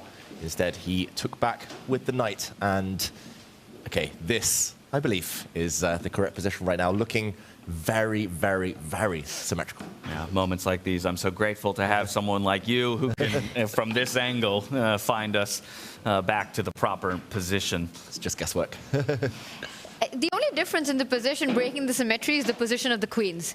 You know, white's queen is on a different square from black's, otherwise all the pieces. And it does feel that somehow, once again, it's going to be about those two bishops lining up with the knight that's about to jump forward towards the king and put pressure on the pawns. It is once again going to be about those long diagonals that I'm looking at. And even though there's symmetry, both players are coming for their opponent's king very early on. I'm already thinking about the idea of the knight jumping on to c5 and asking some questions to Arjun. Very tempting move. I think we'll see that in the near future. Likewise, black might jump towards the white king. Yeah, potential checkmates, actually. If a knight check ever lands, like after knight... I'm just going to make a few moves on the board. Pawn to h4. Let's say white just ignores the threat. Check this out. Queen takes knight in the center, giving up the queen, and smothered mate. Beautiful. The white king trap. So there's actually big danger lurking in the near future, despite the fact it's so symmetrical right now. But, okay, at least there haven't been any blunders, we can confirm. But then, David, maybe it is to Arjun's advantage that at least his queen is placed on a square where where a weak tender pawn is defended. Meanwhile, for Gukesh, he has to be careful about the threat that you pointed out, because the queen and the pawn are disconnected from each other. So he does make a decision, and I believe it was a knight jump he's decided to develop. As we get this board up to date, should we zoom out, get our bird's eye view? Well, from here, we're going to hop over to Praggnanandhaa versus Maxime Vachier-Lagrave as soon as we can, because there's a lot of tension on that board, and it's something that I think is valuable to decipher, especially as Pragg is sitting with 1 out of 2 points. Yeah, we'd like to go over to Praggnanandhaa versus Maxime. Yeah, and lots of games starting very symmetrically. Interesting quirk of this starting position. This round, symmetry across many of the boards. White trying to break the symmetry, black just insisting. And here, yeah, again, we see pretty much the same pawn structure. The only difference really is the placement of the knights and the fact that White's dark-squared bishop has come out. We should mention both sides can castle on the next move. They can just swing their rook from the corner over into the center, and the king will also slide 1 square across to castle. Maxime looks very relaxed, but I wouldn't be so relaxed with black's position, I've got to admit. You know what, we have that tension in the center, all the 4 pawns facing each other is what Hikaru calls the box. It's what it looks like, and David, you're highlighting it very kindly. You know, you also mentioned that one of the non-symmetrical aspects of the position is the placement of the knights. And I think that works to Pragg's advantage, because that move with the bishop sliding over has in fact pinned that black knight to the rook. Now you have to be careful about future knight jumps, doubling down on that pin that Pragg has just created. So I'm completely here with you. While Maxime looks very chilled on camera, he can't be feeling so chilled on the inside with all these threats and the tension in the center, which to me, at least visually and optically, feels like it's going to come faster for black. That Pragg will be in the driver's seat. He reaches out for a move, he trades, he eases off the tension in the center.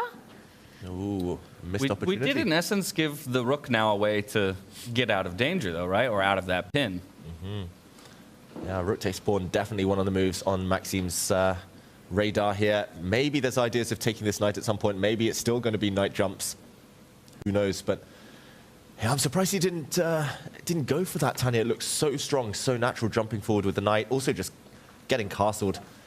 Just to show it on the board, for example, black could castle in this position by shuffling the king over. This is how the pieces always end up on the traditional queenside castle squares. And white could do the same. Of course, this is unlikely to happen yet. There's still some central tension with this pawn. But in the near future, that is about to happen. It's imminent. And yeah, we haven't seen too many kings castling, I've got to say, this day so far. I'm telling you, in freestyle chess, many players happy to leave their kings towards the center of the board. It's more pawn pushes, less king movement, especially because then your king is actually closer to the center once you trade pieces off. And a lot of times we see the person with the more active king in those late game stages being the one who ends up coming out with a win. Ready for the end game. Exactly. You know, Maxime is such a concrete player. He relies so much on calculation. And I think he's taken a pause because he's kind of deep diving into all the trades that are possible in the position. And the one that really strikes you, we've been talking about the pressure in black's position, is to try to get the queens off the board. You know, you could also think about getting that E file opened up so that suddenly Pragg has to answer the question, is he going to allow the queen trade or not in the position? Because that to me feels like something that black would desire, and he does offer the trade. Yeah, it's fascinating. It's like, how long will the copycat continue? If I take this pawn, will you take my pawn? If I take this pawn, will you? Well, finally, you right, have they to just react. chase each other down to the corner of the board and then sit there staring at those bishops. Who will blink first? Still plenty of tension in this one, but we just talked about how rarely we see castling done in this version of the game. And I'm going to jump us first to Nodirbek Abdusattorov versus Richard Rapport, where Nodirbek notably did not elect to castle and instead stepped his king 1 to the right, then followed with his rook 1 to the right, as opposed to castling his king to that position and flipping the rook all the way over to the D file. So taking 2 moves to achieve this position, where it still almost feels like, to me, the rook isn't super involved in the game. Granted, the engine loves it. Yeah. I think it was just necessary, this last move. I think process of elimination, there was a threat, just to backtrack 1 move, there was a threat against this pawn. So the exclamation mark is given because it was the best way to defend this pawn. Also potentially lining up, if this line ever opens, there's a skewer on tap. The black queen and black rook, sorry, black queen and black king even, already targets for this rook. I've got to say, I really visually like black's position. I'm just not sure what comes next. Where does the black king find safety is a big question. Can't go the long way now, can't castle to the right because this rook has moved.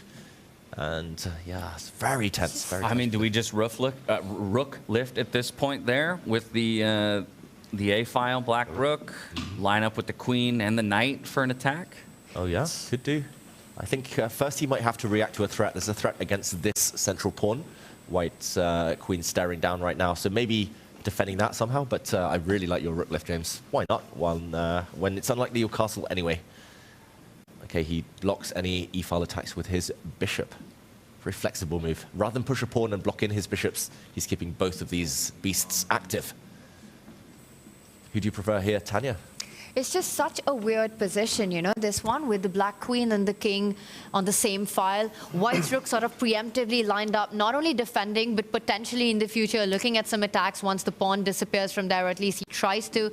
That black rook that's already on the 5th rank, you know, where is it going? It can come under attack. White's bishop can start targeting it. The white pawn can move forward.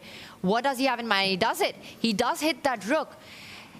Which square is Richard going to go to? Because you want to keep it active, but I don't see so many squares you can hang on to in this position. You either go back or you slide the whole way across. Only 3. Well, there's a 4th safe square, but very unlikely you want to block your bishop in the corner. So back or across, that is the dilemma for this rook. I'd go backwards. Me too. Just because it feels like it makes it too claustrophobic on the left-hand side of the board. If I'm almost over-concentrating my pieces in that regard. You're really banking on something happening on that side, otherwise you just look silly. Richard, he does go back. I was about to say, Richard, I'd be surprised if he retreats. You know, he's more of the offense, going on the offense kind of guy. He does retreat it to a square, where he also defends that tender pawn. So freeing up the bishop, attacking White's pawn on g4, that's the big next threat that now Nodirbek has to handle. All right, now let's go to a board where castling did occur. We're going to go to Jan Nepomniachtchi versus Vincent Keymer. As we hop to it, David, I'll ask you to roll us back to the position prior to the castling taking place so we can see the first of castling here in Paris, France. Yeah, and let's do just that. Jan Nepomniachtchi smiling in the meantime in a really crazy position. This is the live position. Let's try to go back a few moves to show how and when castling happened, because castling didn't just happen in any old position. It was reacting to a knight being hit. It was a double exclamation mark move, a sacrifice. The black king and rook hopping over now, castling. And the whole idea is that if this knight is captured, of course, knight takes here would have been a family fork, hitting the king, hitting both rooks at the same time. This was a genius move from Nepomniachtchi. White had to react, keeping this pawn safe. Another sacrifice, another brilliant move from Jan Nepomniachtchi. He's just eating everything with his pawns here.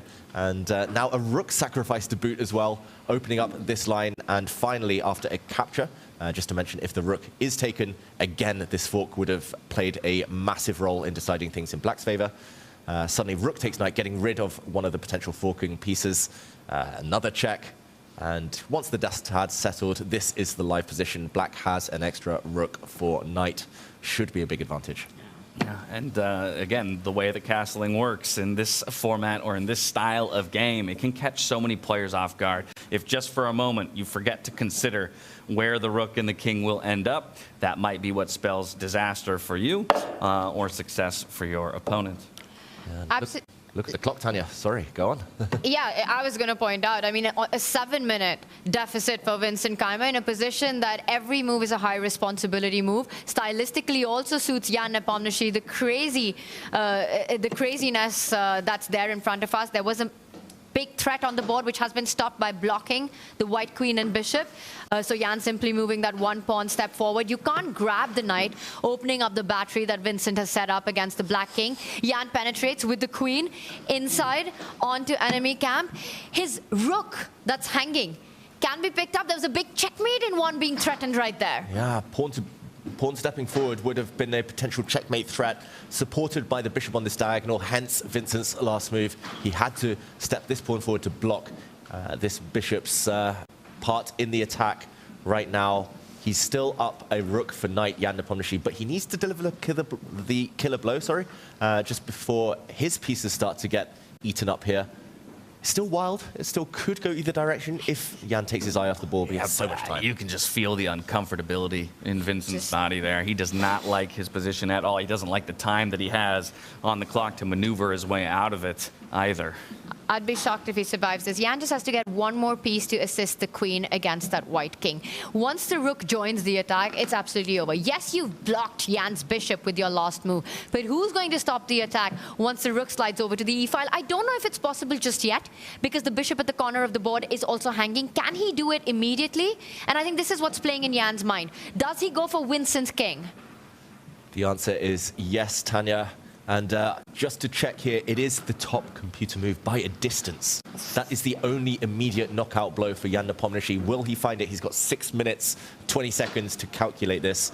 Jan is known for his speed. Sometimes he plays a bit too quickly. He's admitted that himself in the past. But here you can see he's really calculating it out, frowning. What's the second best move here? Oh, second best move to move the bishop in the corner, just one square, waiting, not doing anything.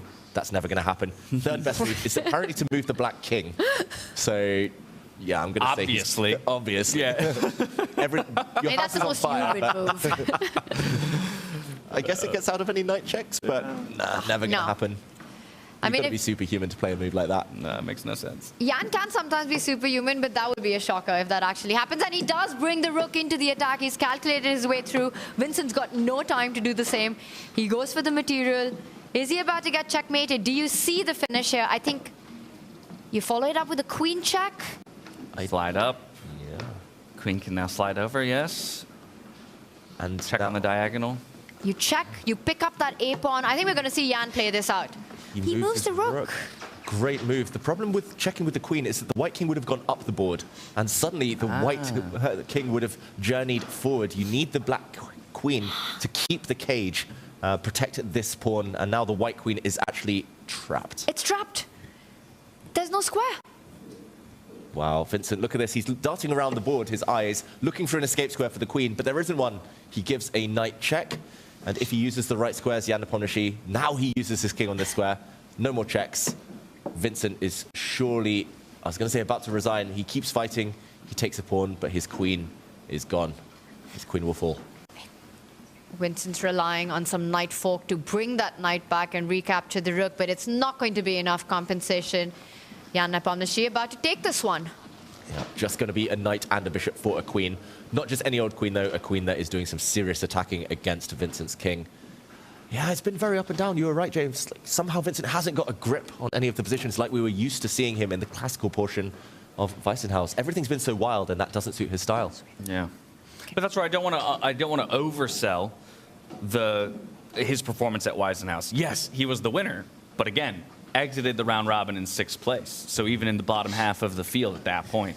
And so perhaps this portion of the tournament isn't going to be his strongest showing, but the onus is still on him to make sure he's in a top 8 position to maybe have more time to deal with later on and play towards his strengths. And there's so much happening that we don't have as much time, to stay on this one. We've got the Magnus Fabi matchup, the Arjun Gukesh matchup where things are blowing up. Jan continues to smile. He knows he's close to victory in this one. I say we jump to another board. There it is. I think we go back to Fabiano versus Magnus Carlsen here, see how this one is developing. Both players sharing the same amount of time with which to work with, just above 2 minutes here. And what the computer thinks is a fairly even board state. Obviously, I see a black rook under threat there with that most recent bishop move. Over to the H-file there by Magnus Carlsen, waiting for Fabiano to find an answer. And Jan Nepomniachtchi started a trend. Everyone's castling now. Yeah. Both sides have castled. Note how Fabiano's king has gone the long way. He's gone the whole other way to the side of the board. And a sacrifice from Fabi. This looks beautiful for black. Look at black's bishops. He's now down rook for bishop, but he's going for the white king, and the white king is sitting in the firing line from 2 of black's soldiers here. Looks like a great sacrifice. Very promising from Fabiano. It looks incredible right now because the black queen is about to join the attack as well. You know, once it slides over on the same file as that white king, you're putting some big threats on that tender b3 pawn. Yes, you've given up some material, but who cares about that when you're coming for, well, the king's king, Magnus's king in this place. That bishop at the corner that you were highlighting, you know, it hasn't made a single move, but it's going to be the star piece of this attack that Fabi's just started with this last sacrifice. Yeah, I'll say it in simple terms. Magnus has just been outplayed totally in this game. Earlier, we left it. He'd taken a bit of a risk in the opening, but it's backfired, and Fabiano, he's been on the attack ever since, and great sacrifice. He's not actually down that much material. It's just rook for bishop, but this bishop in the corner is easily worth a rook right now on this diagonal. So many vulnerable dot squares. Black's king super safe as well for now, for the foreseeable future. Magnus needs to go into defensive mode, but okay, he pushes a pawn forward. That feels like the opposite of defensive mode to me. Tanya, your move, queen b4, threatens to push a pawn forward with check, kicking the white king away from the defense of its rook. Everything's going to fall on this diagonal. They just look like dominoes. It also doubles down on that central pawn, right? Suddenly the bishop is threatening to pick up a very key pawn in the position as well. I like that move. But, you know, Magnus's last move, it's just to change sort of the core of the position. You play something on the other side to distract your opponent, to create this idea that there might be threats that you need to take care of. It's desperation. It doesn't work. But can Fabi stay focused on Magnus's king? Yes, he can. He can, and Magnus sits back. Normally when Magnus sits back, it's like, whoa, I've just missed something. Can we sacrifice that rook now? The c3 rook? Well, he doesn't want to. Take it back. He defends the rook across the board. That's a very strong multi-purpose move. Also defends this pawn indirectly. Black cannot capture. There would have been some trades, and at the end, the black rook would have fallen, and Fabiano making a big mistake, apparently. Ooh. Wow. Why? You'll have to explain that one to me. I don't see it. That's the most natural move in the world, trying to crack open this diagonal for the black bishop forcibly. Okay, I don't think I would find this in a million years, but the best move for Magnus is to step. Okay, he finds it. To step this rook forward. This rook was previously unable to use the square. It could have been captured by the black queen due to a pin along the b file. But now the white queen. Rook hanging? The white queen hits this rook and with a check. Yeah. And Fabi missed it. Rooks. Fabi completely missed it. He reacted. He leaned back when Magnus played this move. And it's an easy one to miss. Like you said, you know, it's impossible to make this move. Everything's hanging on the board. Magnus finds it, and he's back in the game. And now he can continue just being greedy here. He can actually take this pawn due to the fact it's untouchable. Again, there's a pin, but the black queen is stuck defending her own rook. Magnus's queen move here was so sneaky. Okay, he doesn't. He continues attacking against Fabiano's kingside now. And, ooh, not one that's approved by the engine, but looks extremely terrifying right now. You hit the bishop. You're about to capture a pawn on the next move. Fabi's running out of time. Fabiano finds the best move. He tries to open up the king. There was no time to capture the black bishop. We should mention there would have been too many attacks against the white king there. Yeah, but where does that bishop go? It feels like it only has options to go backwards. Yeah, he needs to retreat, Fabiano. I would probably retreat to this square just to eye the white rook indirectly, but maybe something to be said for not allowing the bishop to get hit by the wall of white pawns over here, so maybe going back the whole way. He just needs two moves, Fabiano. If he gets his bishop to safety and gets this bishop to capture a pawn in the center, he's going to level up the material and keep his attacking chances going. But not easy. Look at the heart rate difference as well. We haven't talked about it so far today, but Fabiano is super nervous right now. 155 heart rate, Magnus at around 110. We haven't seen Magnus exceed 100 too often in freestyle chess. He usually maintains his baseline of around 70 to 80, no matter what the position is. But here he's feeling the nerves. So the bishop did drop back, and Magnus picks up this rook. Yes, you can capture the rook with the queen because the central pawn is pinned, but that would leave Magnus's queen to slide all the way up the board and pick up that rook with a check. Yeah. But so much more pressure being felt here by Fabiano. Again, still winless, still scoreless, I should say, even in this tournament so far. 5 seconds. Make a move. There he goes. Does manage to make a move with just 2 seconds on the clock, buying himself 10 more, up to 12 in total with that pawn push. And, okay, bishops suddenly get traded in the center of the board. Magnus just trying to eliminate as many of Fabiano's attackers as possible. Maybe not the best for Magnus, but definitely the safest. And he's still up rook for bishop, Magnus, so stakes high for Fabiano. And while we're going to stick with this one because it is such a high-intensity matchup, but it matters there. 2 results have come through on the other boards. Just to let you all know at home, Gukesh actually taking the victory over Arjun Erigaisi to get a full point in his favor. And Jan Nepomniachtchi does wrap it up against Vincent Keymer as we expected him to do, taking a victory there as well. And Magnus, he just keeps Fabi's bishop locked in. The queen plays the role of blocking that pawn from moving forward. He doesn't care about that last move. I think he can go pawn hunting himself with his own rook, because taking that pawn in front of the white king, you either become an umbrella or you end up trading pieces. Both happy options for white. This has turned around completely in Magnus's favor. I don't think this is where Fabi gets on the scoreboard. This is not going to be that game. He had such a good position when we joined it, though. As soon as the clocks ticked down, Fabi just lost his bearings almost, and he missed those tactics, that geometry from the white queen earlier. But for Fabi, it just shows he's not in great form. And Magnus now, he really should be closing this one out. There's still no direct threats against the white king. And as you say, Tanya, he can just get pawn hungry here. And wow, he pushes his b-pawn forward. I wondered about that. I mean, it feels so scary, but to your earlier point, he had defenders. But you just pick it up with a check. What does he want? He's going to hide his king. No more checks. He's going to hide it on a light square. That feels wrong, David. You know, you've just given a move. You've opened up the B line. Yeah, I would never have dreamt of the move like that, but Magnus is very creative. Still not bad, but the advantage has diminished. Fabiano down at 5 seconds again, though. Make a move, Fabi. Oh, and he's just... This feels like kind of a waiting move there, just to get time back, and the computer hates it. Could have saved his pawn in the center. The white rook are now grabbing that pawn. Mm-hmm.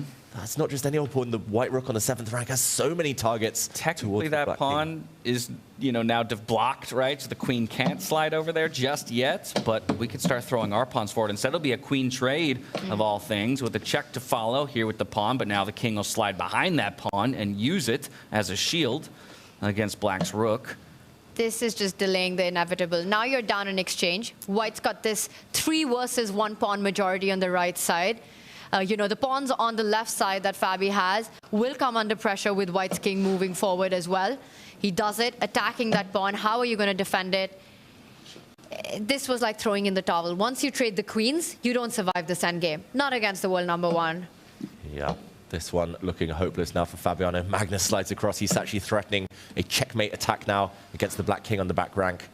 And one last trick on the diagonal. Caruana about to resign. There we go. Magnus takes it. A huge turnaround in the game, but Fabiano still on 0 out of 3. Yeah, big win for Magnus there, but a tremendously difficult start here for Fabiano on day 1 of the tournament in Paris, our only scoreless or winless player here. At the moment, really, really tough. 0 out of 3, but we still have 2 more games in play, because as I say that, one more result comes in. MVL will take a decisive win over Prague over on their board. We are left with Nodirbek Abdusattorov versus Richard Rapport, and Hikaru Nakamura versus Vidit Gujrathi. Both players with white find themselves in very serious advantages, but I see time trouble for Vidit. So perhaps as quickly as we can, we'll go over to Hikaru Nakamura versus Vidit to take stock of that game as it moves into its final moments. And Nodirbek Abdusattorov just winning that very moment, or just about to win any second now against Richard Rapport. This game, though, still in the balance. And 3 seconds. For Vidit. And you mentioned time trouble. The clock isn't his biggest problem right now. Hikaru also has an extra pawn. You know, the H-pawn moving up the board. Right now we see a sort of a tension with the knights. Yes, he can pick up the black knight, but then he would lose control over his own knight. So he first reinforces the defenses of that centralized monster, the beast that he has on d5, now threatening Vidit's knight to get displaced, allowing his own king to perhaps come closer to the black rook. Picks up another pawn. This is a winning endgame for Hikaru. Yeah, 2-pawn advantage is unmanageable here. 1-pawn advantage, you can sometimes hold this endgame, but also against the likes of Hikaru Nakamura, who's so good in technical positions. Yes, that's a double hit on pawns for Vidit, but there's another pawn hanging in the black camp. White's knight can go pawn hunting now. Hikaru does indeed. He's 3 pawns up temporarily. This is slipping away for Vidit now. Well, and what a big victory this will be for Hikaru. Again, what was such a rocky start. I mean, we talk about how tough a start it was for Fabiano, and yes, Hikaru is just doing an ounce better coming into this round, but if he moves up to 1.5, oh, what a weight off the shoulders that will be. Yeah, that would be a big one at this stage of the first day. And, you know, Hikaru's got a clear path. He can even get the rooks off the board if he wants, and he does, because notice how Vidit's rook is sort of trapped at the center of the board. If you move your knight back, blocking the file, you want to keep as many pieces on the board when you're down material, down pawns. That would only invite the white pawn to move one step forward, creating big problems. I think Vidit's just moments away from resignation here. You know, you trade the rooks, that's pretty much game over. Yeah, he's also got an H pawn and pawns on the sides of the board. Just, they make knights struggle, simply. So this one is, yeah, a matter of technique now, as we would say. Heart rate's very similar between both players, but Hikaru knows deep down that this is a banker. This one is a victory. And I want to add a little bit about this matchup. It's a bit of a grudge match for Hikaru from the candidates tournament, where Vidit had some great games and very important wins against Hikaru. And here he is, you know, getting at least part of that revenge in. Yeah, they also had an infamous game where Vidit made an illegal move. I believe in India, he tried to put his own king in check. A nice meme there from a few years back, but yeah. I try to make that move all the time. If it wasn't for Vidit, Hikaru might well be world champion. He would have won the candidates. Yes. And yeah, he might have had a great chance against Ding. I don't know how you avenge that loss, you know. You need to beat a player maybe about 10 times to feel at peace, and maybe not even then. That would have really hurt. And Vidit did it in good style at the candidates. But this one, it's been a Hikaru show in freestyle chess. He's got 2 extra pawns. It's a matter of technique at this level. How trivial is this? Yeah, I think very straightforward, unfortunately, for Vidit. Essentially, his king is stuck. The black king is stuck defending this pawn in the corner, his remaining pawn, and the black knight is now stuck, stopping the advance of white's corner pawn. And now the white knight is just going to find an angle eventually to target the straggler, the lone pawn on this flank. You could also just bring the knight to assist that H-pawn, move it step by step forward with the square that Hikaru just landed to. Also threatening a forcing trade at the center of the board. And that's it. Yep. Handshakes. Vidit Gujrathi resigns. Wow. So all 6 games, victories and defeats handed from one player to the other. Things are heating up here in Paris, France. The 2025 Freestyle Chess Grand Slam Tour. Hikaru Nakamura moving up to 1.5 points. Vidit, unfortunately, falling down in that one, as the players discuss, as they so often do. Yeah, great result for Hikaru. I'm actually going to say the biggest result, though, of the round was Gukesh taking his first win of the 2025 Freestyle Chess Grand Slam Tour. That's actually a really good point. Yeah, from the first event to this one, winless. Had found some draws, hadn't found a win, does get a victory here. So that's big. And it was against none other than Arjun Erigaisi, so a player who was on a hot streak, 2 out of 2. And the world champion puts a stop to that. Yeah, and to do it in the time control that typically we're asking more questions about him, right? And so I think a big vote of confidence for the world champion in picking that one up. Just to refresh everybody's minds on the results of this one, it was Magnus Carlsen that took down Fabiano Caruana, Hikaru Nakamura getting his victory, Maxime Vachier-Lagrave taking down Praggnanandhaa, Nepomniachtchi picking up another point, and we close it out with Nodirbek Abdusattorov against Richard Rapport getting a victory as well. That's only halfway through the day, though, my friends, and not even close to halfway through the entire round robin. So still plenty of room to run for all of our players. Nobody is out of it just yet. Is Nodirbek on 100% so far? Yes. 3 out of 3?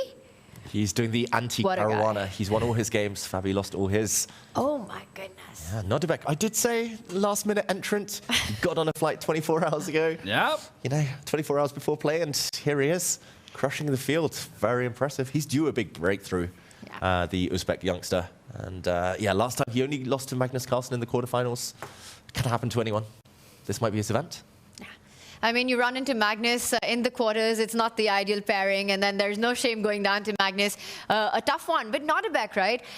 you might feel that, hey, do you get enough prep in when you're a last-minute replacement? But for players like him, I think it's the hunger to play. He comes in all inspired. He feels like, this was not supposed to be my opportunity. And here I have it. I'm going to grab it with both hands. I mean, that's the thing, right? Sometimes, you know, you have to take advantage of the doors that open for you. And he seems to have stepped clear through that doorway and is taking well advantage of the opportunities given to him. We are halfway through our marathon day. It's a good opportunity for us to step away and take a quick break. When we come back, we're right back into the action here in Paris, France. See you soon. Chess. Then the top 8 players will advance to the knockout stage. Time controls will be lengthened to a classical format where players will have 90 minutes and a 30-second increment for every move. Throughout the tournament, we will witness the best talents in chess play at the highest level of Chess 960. Get ready to experience chess in a new dimension at our Paris leg of the 2025 Freestyle Chess Grand Slam Tour. As we like to call it, freestyle chess. Before every game, a new starting position is drawn, challenging the players to rely on their creativity and intuition. And with a $750,000 prize pool, the stakes couldn't be higher. Over 8 days, the Grandmasters will compete for first place and Grand Slam Tour points with the hopes of becoming the 2025 Freestyle Chess Grand Slam champion for all 5 tournaments around the world. The first 2 days is the round-robin phase. Every Grandmaster plays each other once over. 11 rounds with a rapid time control. 10 minutes with a 10-second bonus per move. And if needed, 10 tiebreakers will decide the final standings. The top 8 Grandmasters advance to the knockout phase, 1 round every 2 days with 1 game per day in a classical time control. 90 minutes plus 30 seconds per move. And to reward the best performers of the round-robin stage, the top 4 players choose their opponents from the bottom 4. Players who get eliminated don't go home. They continue fighting for rankings in a separate bracket. Every win still counts, in points and in dollars. And if matches end in a tie, get ready for an epic tiebreak. We begin with a rapid match, and if it's still tied, there'll be a blitz showdown with 5 minutes plus 2 seconds per move. And if there's still no decision, we will watch a final Armageddon standoff. This format ensures that only the most adaptable, resilient, and fearless chess player will triumph. No second chances, no shortcut, just pure chess brilliance. Who will rise above?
Wait, I know that you're afraid, but it'll be okay if you just stay with me, and we can run from here, and we can disappear, and they won't find us where we are going, dear. So baby, hold on to me, 'cause I know I can make you believe in something that only we can see. Oh, so baby, hold on to me, hold on to me, hold on to me, 'cause I know I can make you believe in something that only we can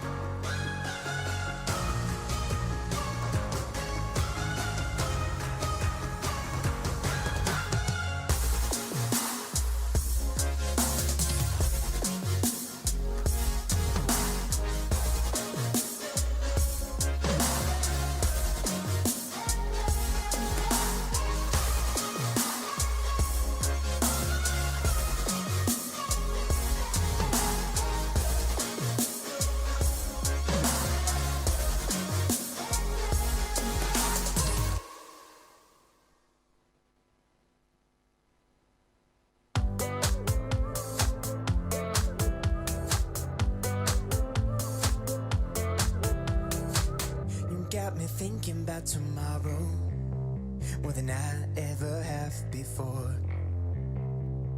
You're bringing light to my shadows. Every day you leave me wanting more. Every time you come up in my mind, a smile comes across my face. Even though I have no idea what we'll find, when I'm with you it falls in place. You're one of a kind. You're one of a kind. You're one of a kind. You're one of a kind.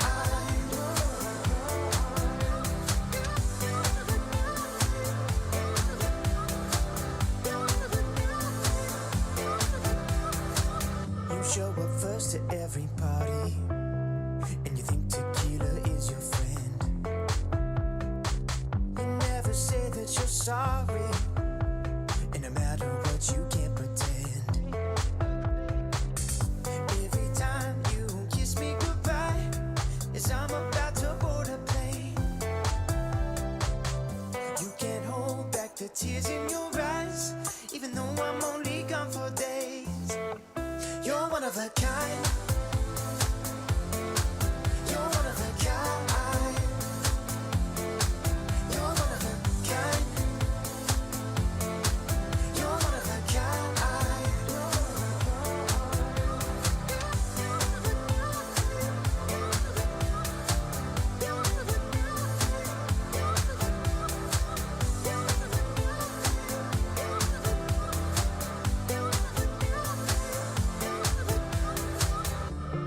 When I'm on the road, I need you to know there's lots of chances for love, but nothing's like our home. Every time you come up in my mind, a smile comes across my face. Even though I have no idea what we'll find, when I'm with you it falls in place. You're one of a kind. You're one of a kind. You're one of a kind.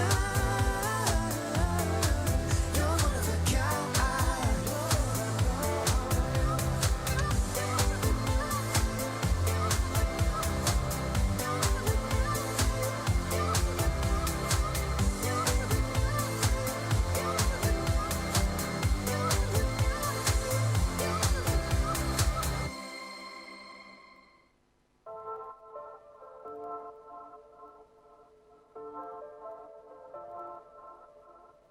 Trust me, I don't wanna beg you to love me, won't you feel me? I don't wanna force you to hold me. What if I keep you on your toes? What if I give you the right dosage? Is there somewhere we can go to fix these broken roses? If I told you that we could have a better life, would you bring the old you? Or is that person still alive? If you took him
in my mouth. Will you help me get them out? You know I'm always worried about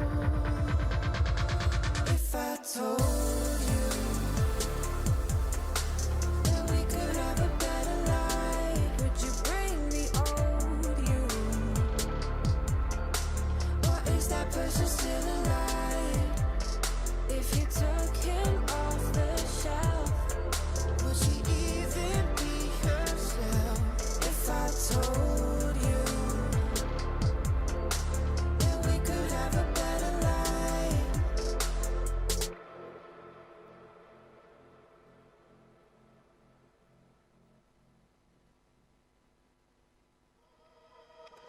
I can never keep my distance from a little mischief, I admit. Now I'm hanging on my hopes on us and letting you decide. I will never lose my interest if there's something in this. I'm convinced there's a glimmer of a hope for us, or is it just a lie? So why you selling me a lie? La la la la, la la la la. Are you selling me a lie? La la la la, la la la la. Show me a way to get lost, to run from all I want. There's too many ways to get high when you're my every thought. It's like I'm invisible, visible, visible, visible, yeah. Show me a way to get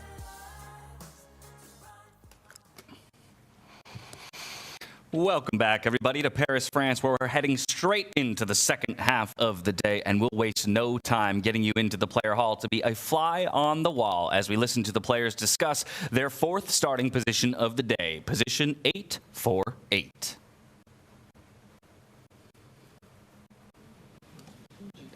But maybe even after the 6 bishop before, yeah. Especially first.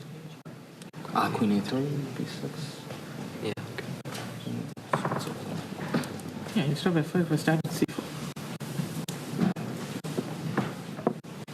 I want bishop B4. Okay, yeah.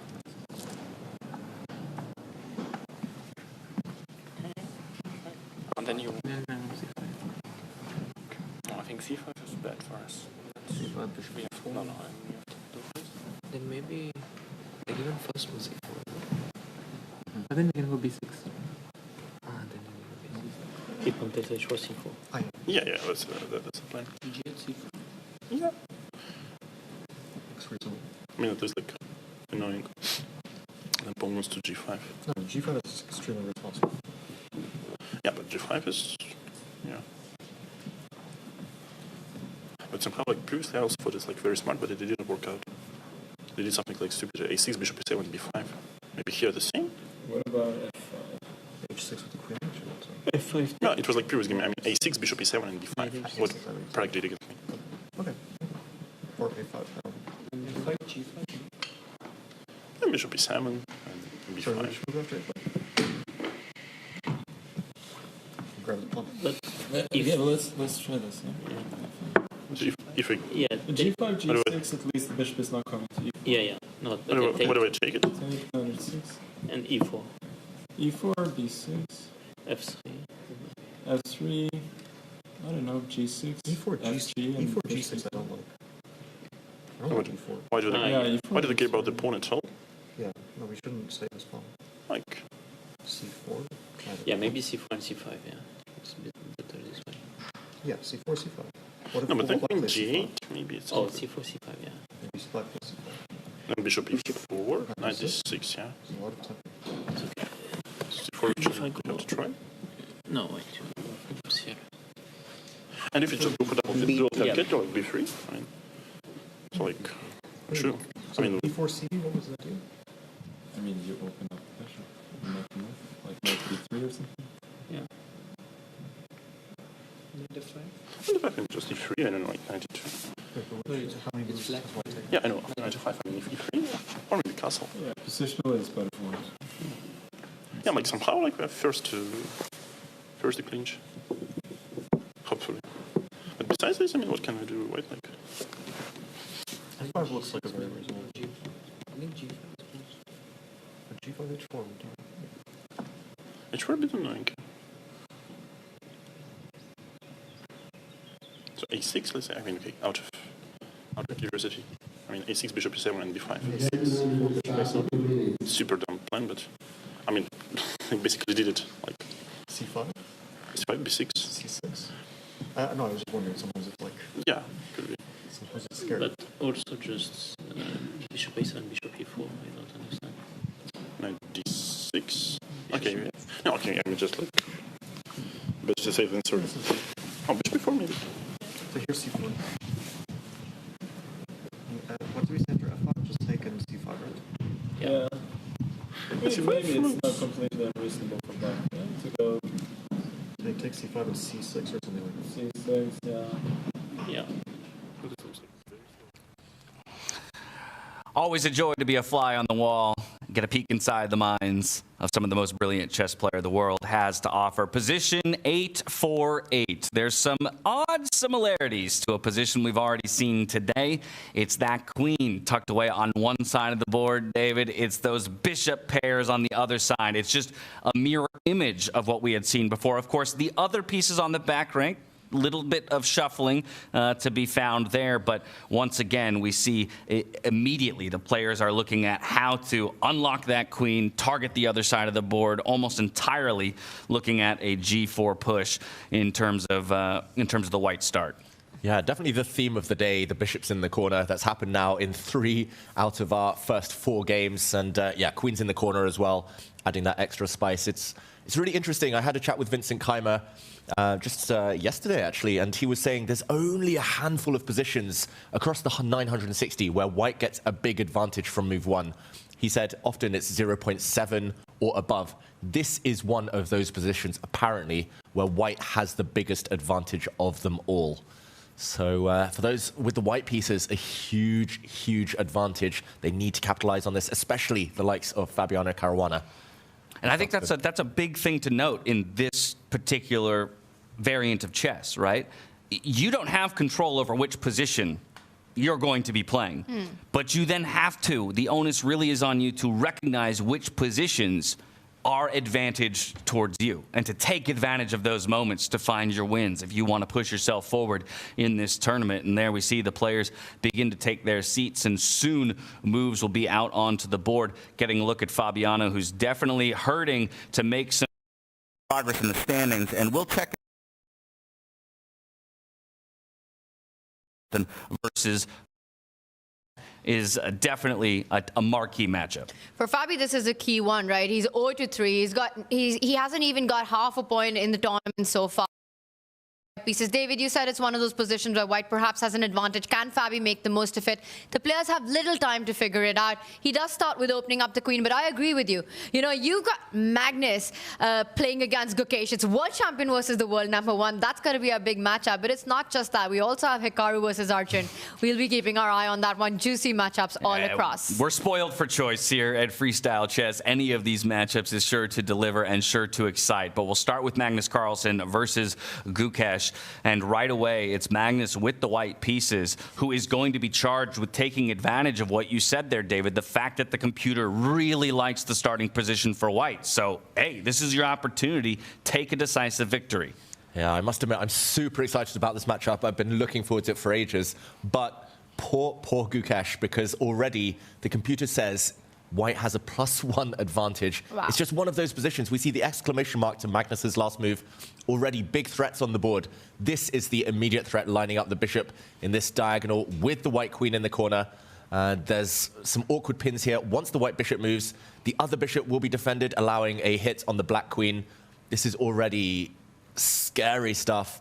Normally, we never recommend pawn to g4 on move 1. We call it the grob opening in normal chess. Here, it was just a masterstroke. Already, black is on the back foot, and he's in for a whole world of pain if he doesn't find the right continuations here, Gukesh. I don't even know how he should kind of limit the damage here. I wouldn't be surprised to see 4 more minutes come off the clock or something like that here, because it does feel like already on move 2, we're in the most pivotal stage of the game. This is a critical moment here for black to figure out what to do. It's fascinating how these patterns in freestyle chess are emerging, right? Whenever you've got the queens and the bishops on the corner of the board, we see these best moves being analyzed by the players, which just often involve opening up that diagonal, the long diagonal. I think we've seen it across boards. The players have started with this G pawn, the knight pawn moving 2 steps forward, lining up the queen against the bishop, and then following it up with the idea of creating a battery on the longest diagonal. The threat that's about to happen, and Gukesh decides to go long castle. Well, in this case, it was a quick move, you know? It's possible. The king and the rook next to each other. Castling is legal. A very short castle in this case. We'll call it castle to the left side, or the A side, maybe? Castle to the A side. And he actually solves the problem. I must admit, I just forgot this was legal on move 1, or move 2 in this case. But he solves the problem of defending this pawn. The problem is he's now committed his king. It's a sitting duck. It's going to be targeted. White's queen is already on a fantastic attacking diagonal. It won't be the white bishop coming forward to this square. This time, Magnus actually controls the center. And yeah, he's going to bring his knight into the action in due course. The black knights struggle to get out. Anytime they move, they're about to get hit. No matter where or which knight you develop, you will be hit by a white pawn. And already, scary times for Gukesh. The advantage is growing for white already. Exactly, and more talk about patterns. Yes. Pawn moves, pawn moves, pawn moves, pawn moves, right? I think it's very rare to see this many, 3, 4, 5 moves into a game to have only seen pawns making moves, but it's because of their ability to, again, activate from completely opposite sides of the board. That queen is involved. That bishop is involved, even though they still sit on their starting squares.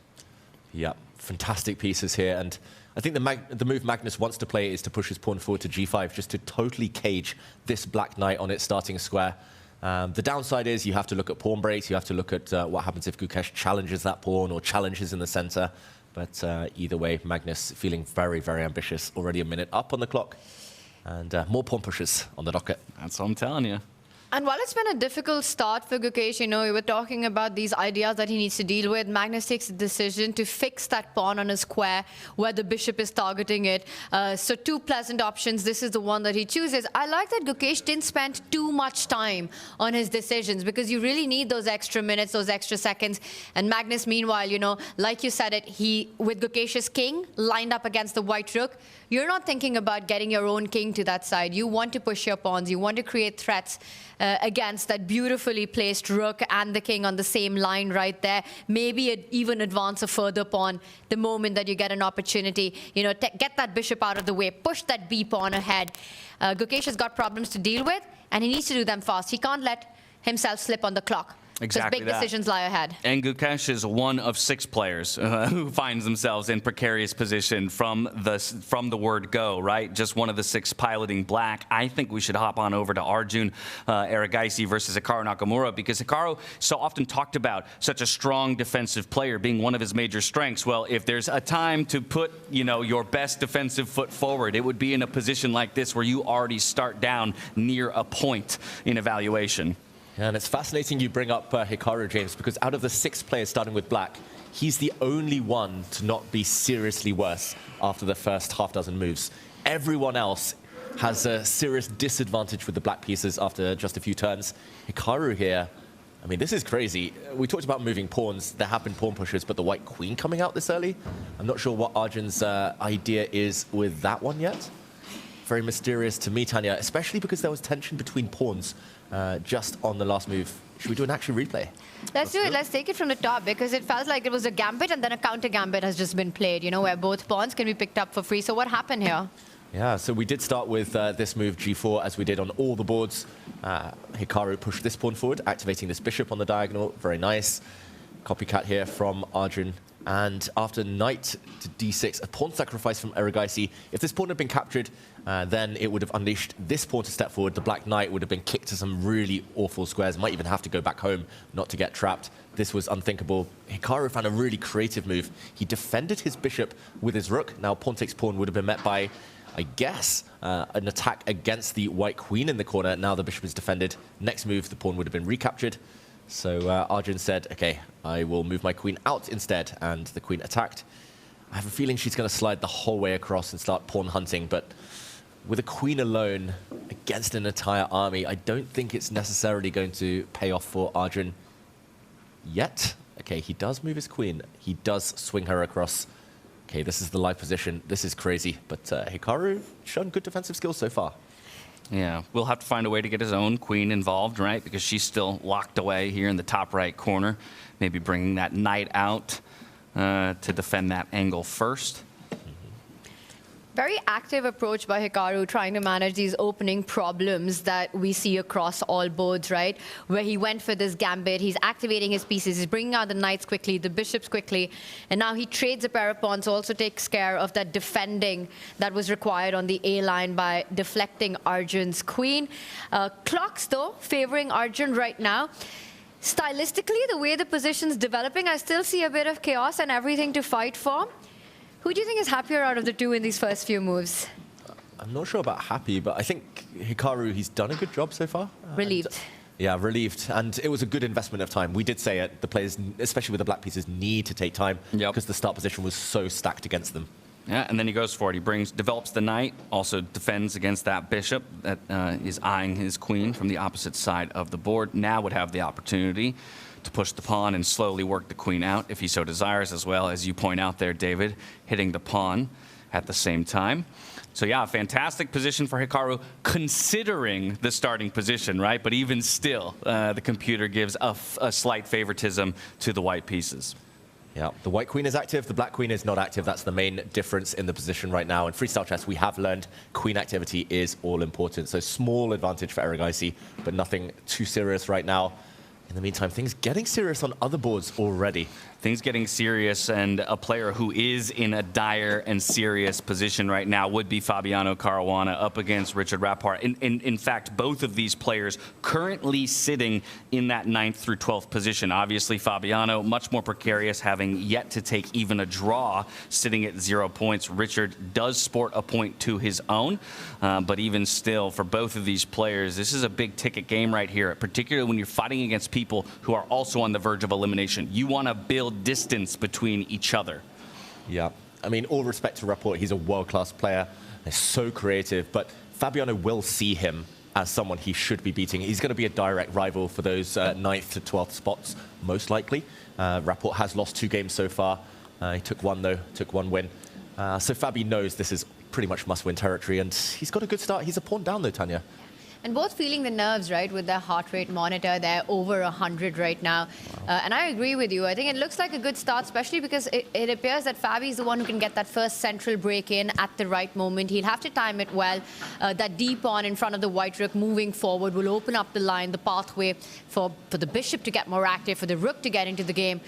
So some slight edge out of the opening for Fabi, but you know, it's also such a psychological battle, such an inner game for him right now, where how the tournament's gone so far, the round robin phase has gone so far, can he leave that behind and just focus on what's ahead? Or is that playing, you know, your confidence takes a hit, you're double guessing your decisions, you're thinking twice about every single move that you're about to make, which means you burn the clock even more. So getting an advantage is just part of the job for Fabi. He has to fight his own mind in this one. Right.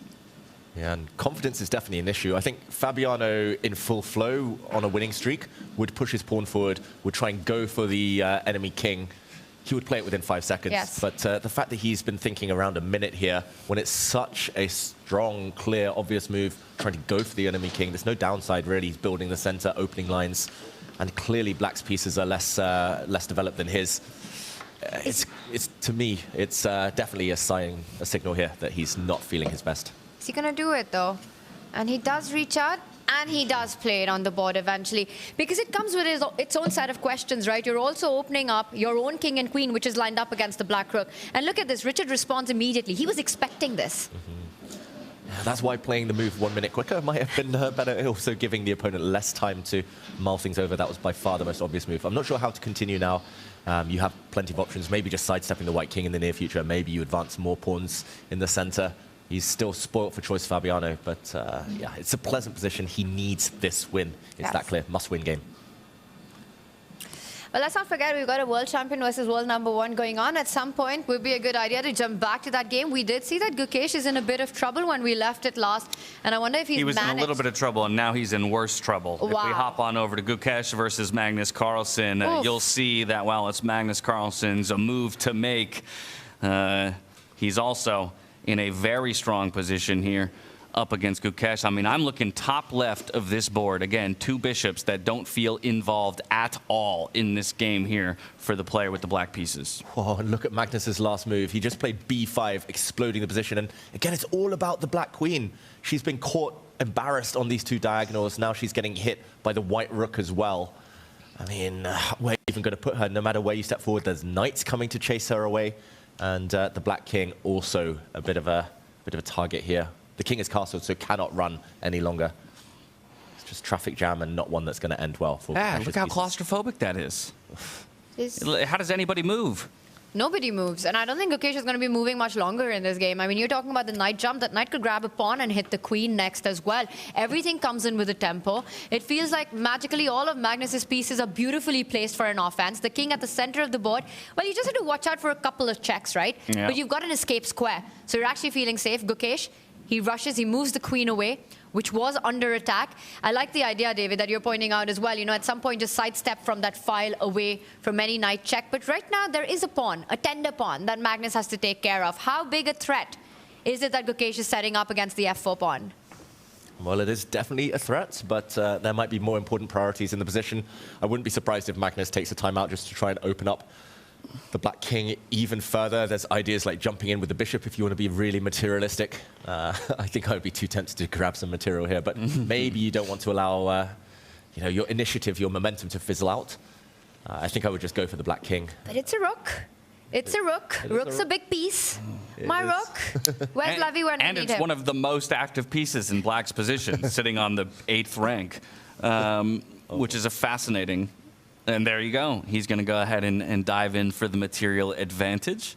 Feels like he has a very strong position. May as well sweep up that piece while he has the opportunity. And how about this? Let's take a step back and recognize the day that Magnus Carlsen has had. We were very quick coming out of that first round, you know, to question maybe the form that he was in. And he definitely did look a little bit shaky compared to what our expectations would be of the best player in the world. But just like that, after falling down in round 1, he's sitting at 2 wins, 1 loss, and now is staring down the barrel of another victory here and shooting himself up into the top 3 positions just like that. Yeah, Magnus, he has in later years kind of taken hits here and there, but he's still super consistent. He's still super driven to get those wins, and more often than not, he does still deliver. So, okay, right now the question is, do you take the rook? Are there other options? Okay, he steps back his knight, opening up the line against the black king again, and still chasing this black queen, which has now moved 4 times. Is about to move a 5th time. It drops back moves. to d6 or something here. Like, you also block that black rook, go. which was lined up against the white king. So I actually like that defensive move, and then he can go on to pick up the rook as he does. He's up in exchange now, and it looks like the white king is very safe with the knights being key defenders with it. Opens up the C line. You know, speaking of Magnus's form, he said it in Weissenhaus, right? He just loves to play on. He loves to play. He loves to take his chances. Even if the position feels like you could just shut it down or draw or bail out, he wants to keep the game going. And he does that because the aim is to finish in top 8. And how awful does that feel? That in order to recapture with that pawn, you're destroying your own pawn structure in front of your king just for the hope of one day getting, again, those bishops involved in the game. Now, while Magnus already has a material advantage, it feels like it's actually 2-3x that because of, again, the ability of his pieces to actually play an active role in this game. Yeah, I mean, materially, it's not that bad. You have a bishop and a pawn for a rook, so it's not the worst deficit. But, yeah, it's just the quality of the pieces, as you mentioned, James. And, I mean, especially that dark squared bishop. That's never moving, this game, barring a miracle. And, yeah, the kingside structure, the safety of the king. White has full control. And infiltration imminent as well. The white queen is going to come in, pawn hunting at the very least. This looks almost over. Gukesh fighting on. Knight will defend that square. And what Gukesh wants to do is actually activate his bishops, find a way to get those bishops into the game. One idea could be to put that bishop in front of the black king and eye another diagonal, the diagonal in which Magnus's queen and the rook are lined up. Just try to create some threats right now. Yes, it looks bad, but Gukesh isn't going to give up just yet. Yeah, this is a hard move to play, I think, because this pawn is hanging. Magnus just, with his last move, trying to keep this pawn under his eye here. But, yeah, I mean, it's fine on the clock. It's level on the clock. It's just the fact that the players here, the black team, I'm going to say, they just had such a big disadvantage. I feel so bad for them. This just happens occasionally. in Fisher Random Chess in Chess 960 Freestyle. And yeah, Gukesh fighting an uphill struggle from move 1. Magnus looks very chilled in the meantime. He's having a good time. Oh, wow. I actually completely missed that white could take that pawn on a7 and attack that bishop. So he's left it, and that could only mean one thing, that he's simply saying, I'm going all out, I'll defend that bishop and create my own threats. If Magnus gets greedy, Gukesh will first move that bishop away and then bring the bishop into activity from the dark squares. Yep. Is that dangerous? Is that counterplay? I think Magnus missed this one. This is very creative. I said that bishop will never move barring a miracle. He found the perfect opportunity to move it, so I eat my words there. But yeah, great chance to counterattack. Often that's the way to fight back. You just have to muddy the waters, even at the cost of pawns, even at the cost of a bit of material. Great move by Gukesh. A problem piece becomes a very strong piece, potentially. And see, Magnus has slowed down now. So I think this was definitely something, like you said, it wasn't even on the radar. You know, the bishop needs to keep the pawn defended. It's never moving out of there. In fact, Magnus moved that queen to make sure that the bishop never got there. But it was played anyway. And Magnus does trade the bishop for the knight, picked up, centralizes the queen, and now picks up the pawn. Yeah, he just removed the guardians, the defenders of that square, the dark square bishop wanted to use a bit later. Very clever from Magnus. I think that's my biggest weakness, knowing when to exchange a bishop for knight. It always feels counterintuitive, especially allowing the black queen into such a nice central square, but Magnus gets another pawn in the process. He now shuffles his rook across. Oof. Yeah. This is looking tricky. There was a big threat on the board. The bishop needed to be defended, so Gukesh pushes the pawn, connecting the queen to the bishop. This isn't the worst development, though, for Gukesh. If there's no direct attack against the black king, he's got a threat of his own now. He's going to just move his rook across. He's going to go for the white king. Really interesting material balance here, suddenly. I want to just push, what is that, the e-pawn forward, one square, and then slide my king up as Magnus. Connect my rooks. Well, in essence, kind of creating a barricade in front of my king. Yeah, it's just tricky at the moment. The knights need to be defended by their... by their pawns. Everything's a bit loose suddenly for Magnus. We can tell on his expression as well. He thought this would be easier, the conversion stage. He's still winning. He's still got a decisive advantage, but maybe less of a decisive advantage, and that doesn't feel like the right direction. And as a player, that's always a very tricky thing to deal with, right? You feel you're completely in control, and then your opponent suddenly sacrifices a little bit more material but gets piece activity. And you have to accustom yourself. You have to get used to the idea that you have to now go on the defense for a couple of moves, and yes, you might be objectively winning, and yes, you know that this should be winning, but there are practical problems still to be solved on the board. The rooks are disconnected. Not easy to move that pawn that you were mentioning. The queen and the rook, yes, they're on the attack, but it's nicely defended. Suddenly, the two bishops are powerful. Gukesh's knight on the center of the board. At the right moment, he can push that c-pawn one step ahead and hit that key defender knight. Needs to be timed well. But there are certain ideas that Magnus needs to deal with. Yeah. Position's gotten tricky. It has.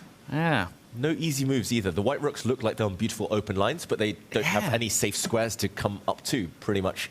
And he does move his rook across, Magnus. He's trying to provoke that pawn forward. If the pawn steps forward, he will move his knight to a more active square. And, okay, Gukesh with a big-time advantage suddenly. 2 minutes extra on the world number 1. This could turn. But it comes with a threat as well, right? The c5 pawn has got 3 attackers and only 2 defenders. So Magnus is asking a question, and if you're not going to push that pawn, how are you defending it? Gukesh says he'll keep everything intact, uses the bishop.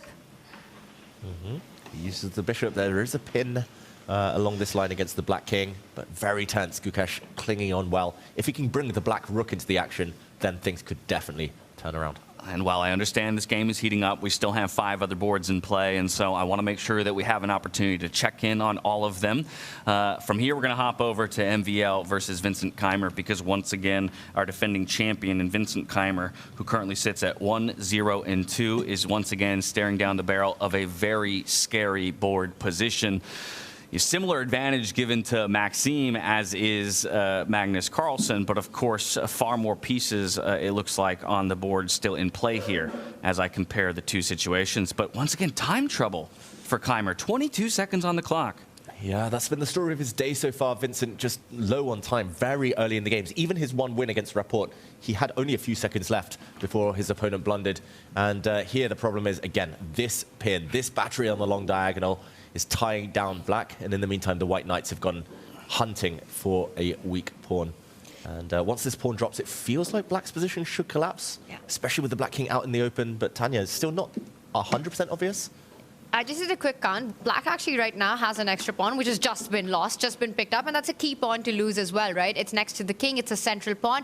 It also leaves another very big square for a piece to jump into. That central d5 square where either the bishop can land, the knight can land, and create a lot of havoc. Now, isn't that g-pawn hanging as well, though?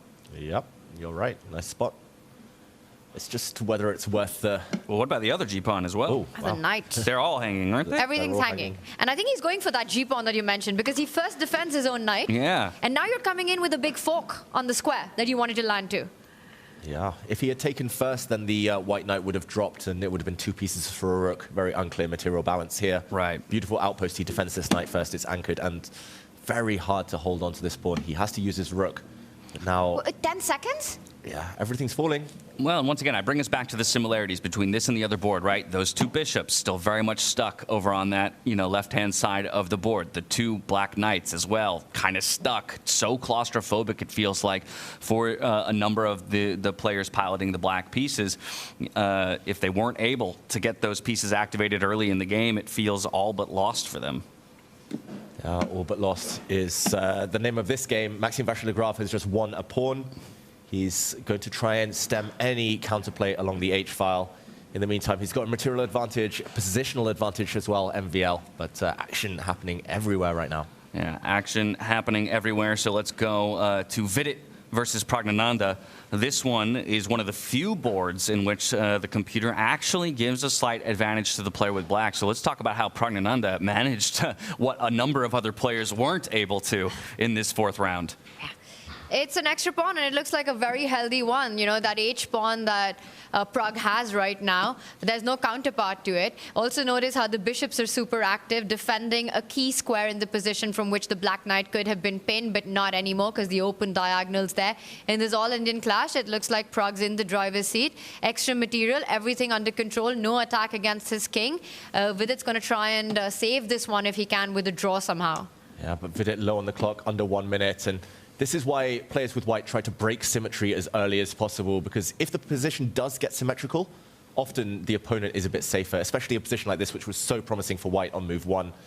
Just stabilizing, getting symmetry helped Pragg. Appears to me we're offering that pawn advantage back, though. I think he wants to pin. And it's key that you pin it with the queen and not the rook, because if you were to get the rook, which is extremely tempting, white just sidesteps the pin and actually ends up with big material, right? You offer a trade. And you're actually winning as white here. So instead, he does pin that bishop with the queen, not giving back the pawn so easily. And if he's able to grab that bishop, it will be with interest, because look at those 2 connected pawns that will then start rolling down the board. Yeah, looks like a big advantage, a growing advantage for Praggnanandhaa in this Indian derby. Meanwhile, I'm looking across the boards right now. It looks like Magnus against Gukesh. We might have to jump back there. Heating up. We'll let the production queue up the board as quickly as they can to get us back on over to Magnus Carlsen versus Gukesh, while we wait on bated breath to see how the world #1 is managing to maneuver his way to victory here. Knight has dove in, offering a trade of knights there on the g5 square, while also threatening that lone pawn up there in the top right corner of your screen, h7. Yeah, the main idea, though, is to deflect black's glue, the knight holding the position together. And if this black knight is ever distracted, deflected away, then this pawn falls, the black king along this open line. Won't be long for the world. It feels like he's overwhelming the black defenses here, Magnus, with this last knight jump. I never saw you stooping so low as to make horse glue jokes on broadcast, but all right, David Howell, all right. Wow, and he could not have taken I know, I'm joshing you. Wow, okay, he pins the white knight right now. You don't really have time to defend it, I think, this knight, but okay, the question is, does he jump out the way, capture with a check, just trying to simplify and bank on his material advantage, or is there something even stronger for Magnus Carlsen? Under 1 minute now. Feels like our queen needs to get involved again, too, here for white. He's going to go for the trade, though. Mm-hmm. And now to trade or not to trade. Trading rooks does allow the black queen onto the open line, and the black queen might then try to swoop in. So you've got to be really careful as Magnus. But if we do that, we have time with our... Oh, whoa, whoa! Magnus goes all in. He sacrifices. He sacrifices material back, so now Magnus is just one pawn up. But one pawn is not a huge advantage, and we see the bar drop. Gukesh given another life, maybe. I think Magnus should have just kept rooks on, and he would have maintained his advantage, but getting a bit impatient there. I think at the very least, he blows open the defense of the king, though, right? I mean, we've got a black king sitting in the wide open right now. Obviously, yeah, has the option to start running away. But still a lot of checks to be found here for Magnus if he chooses to do so here with his queen sliding over to the left-hand side. Otherwise needs to get some of his other pieces involved here. Does go for that check that I was looking at. Yeah, great move. And it's not as if that was a mistake from Magnus. I think he was just trying to get some element of safety. Now there's far less risk. Rooks will disappear from the board, and queen and knight tend to thrive against queen and bishop. We follow this up with knight jumping in, threatening queen and bishop at the same time, perhaps? First, you've got to figure out what you want to do with the rook, right? Do you trade the rooks? Because, again, to that point, that allows black the counterplay to come in with the queen. Or do you give perhaps another check? And first, Gukesh does slide up with the king. There are more checks to be answered. White could step up one square to the right with the queen, hit that bishop as well. Yep. Our queen, do we have to block with our queen now as black?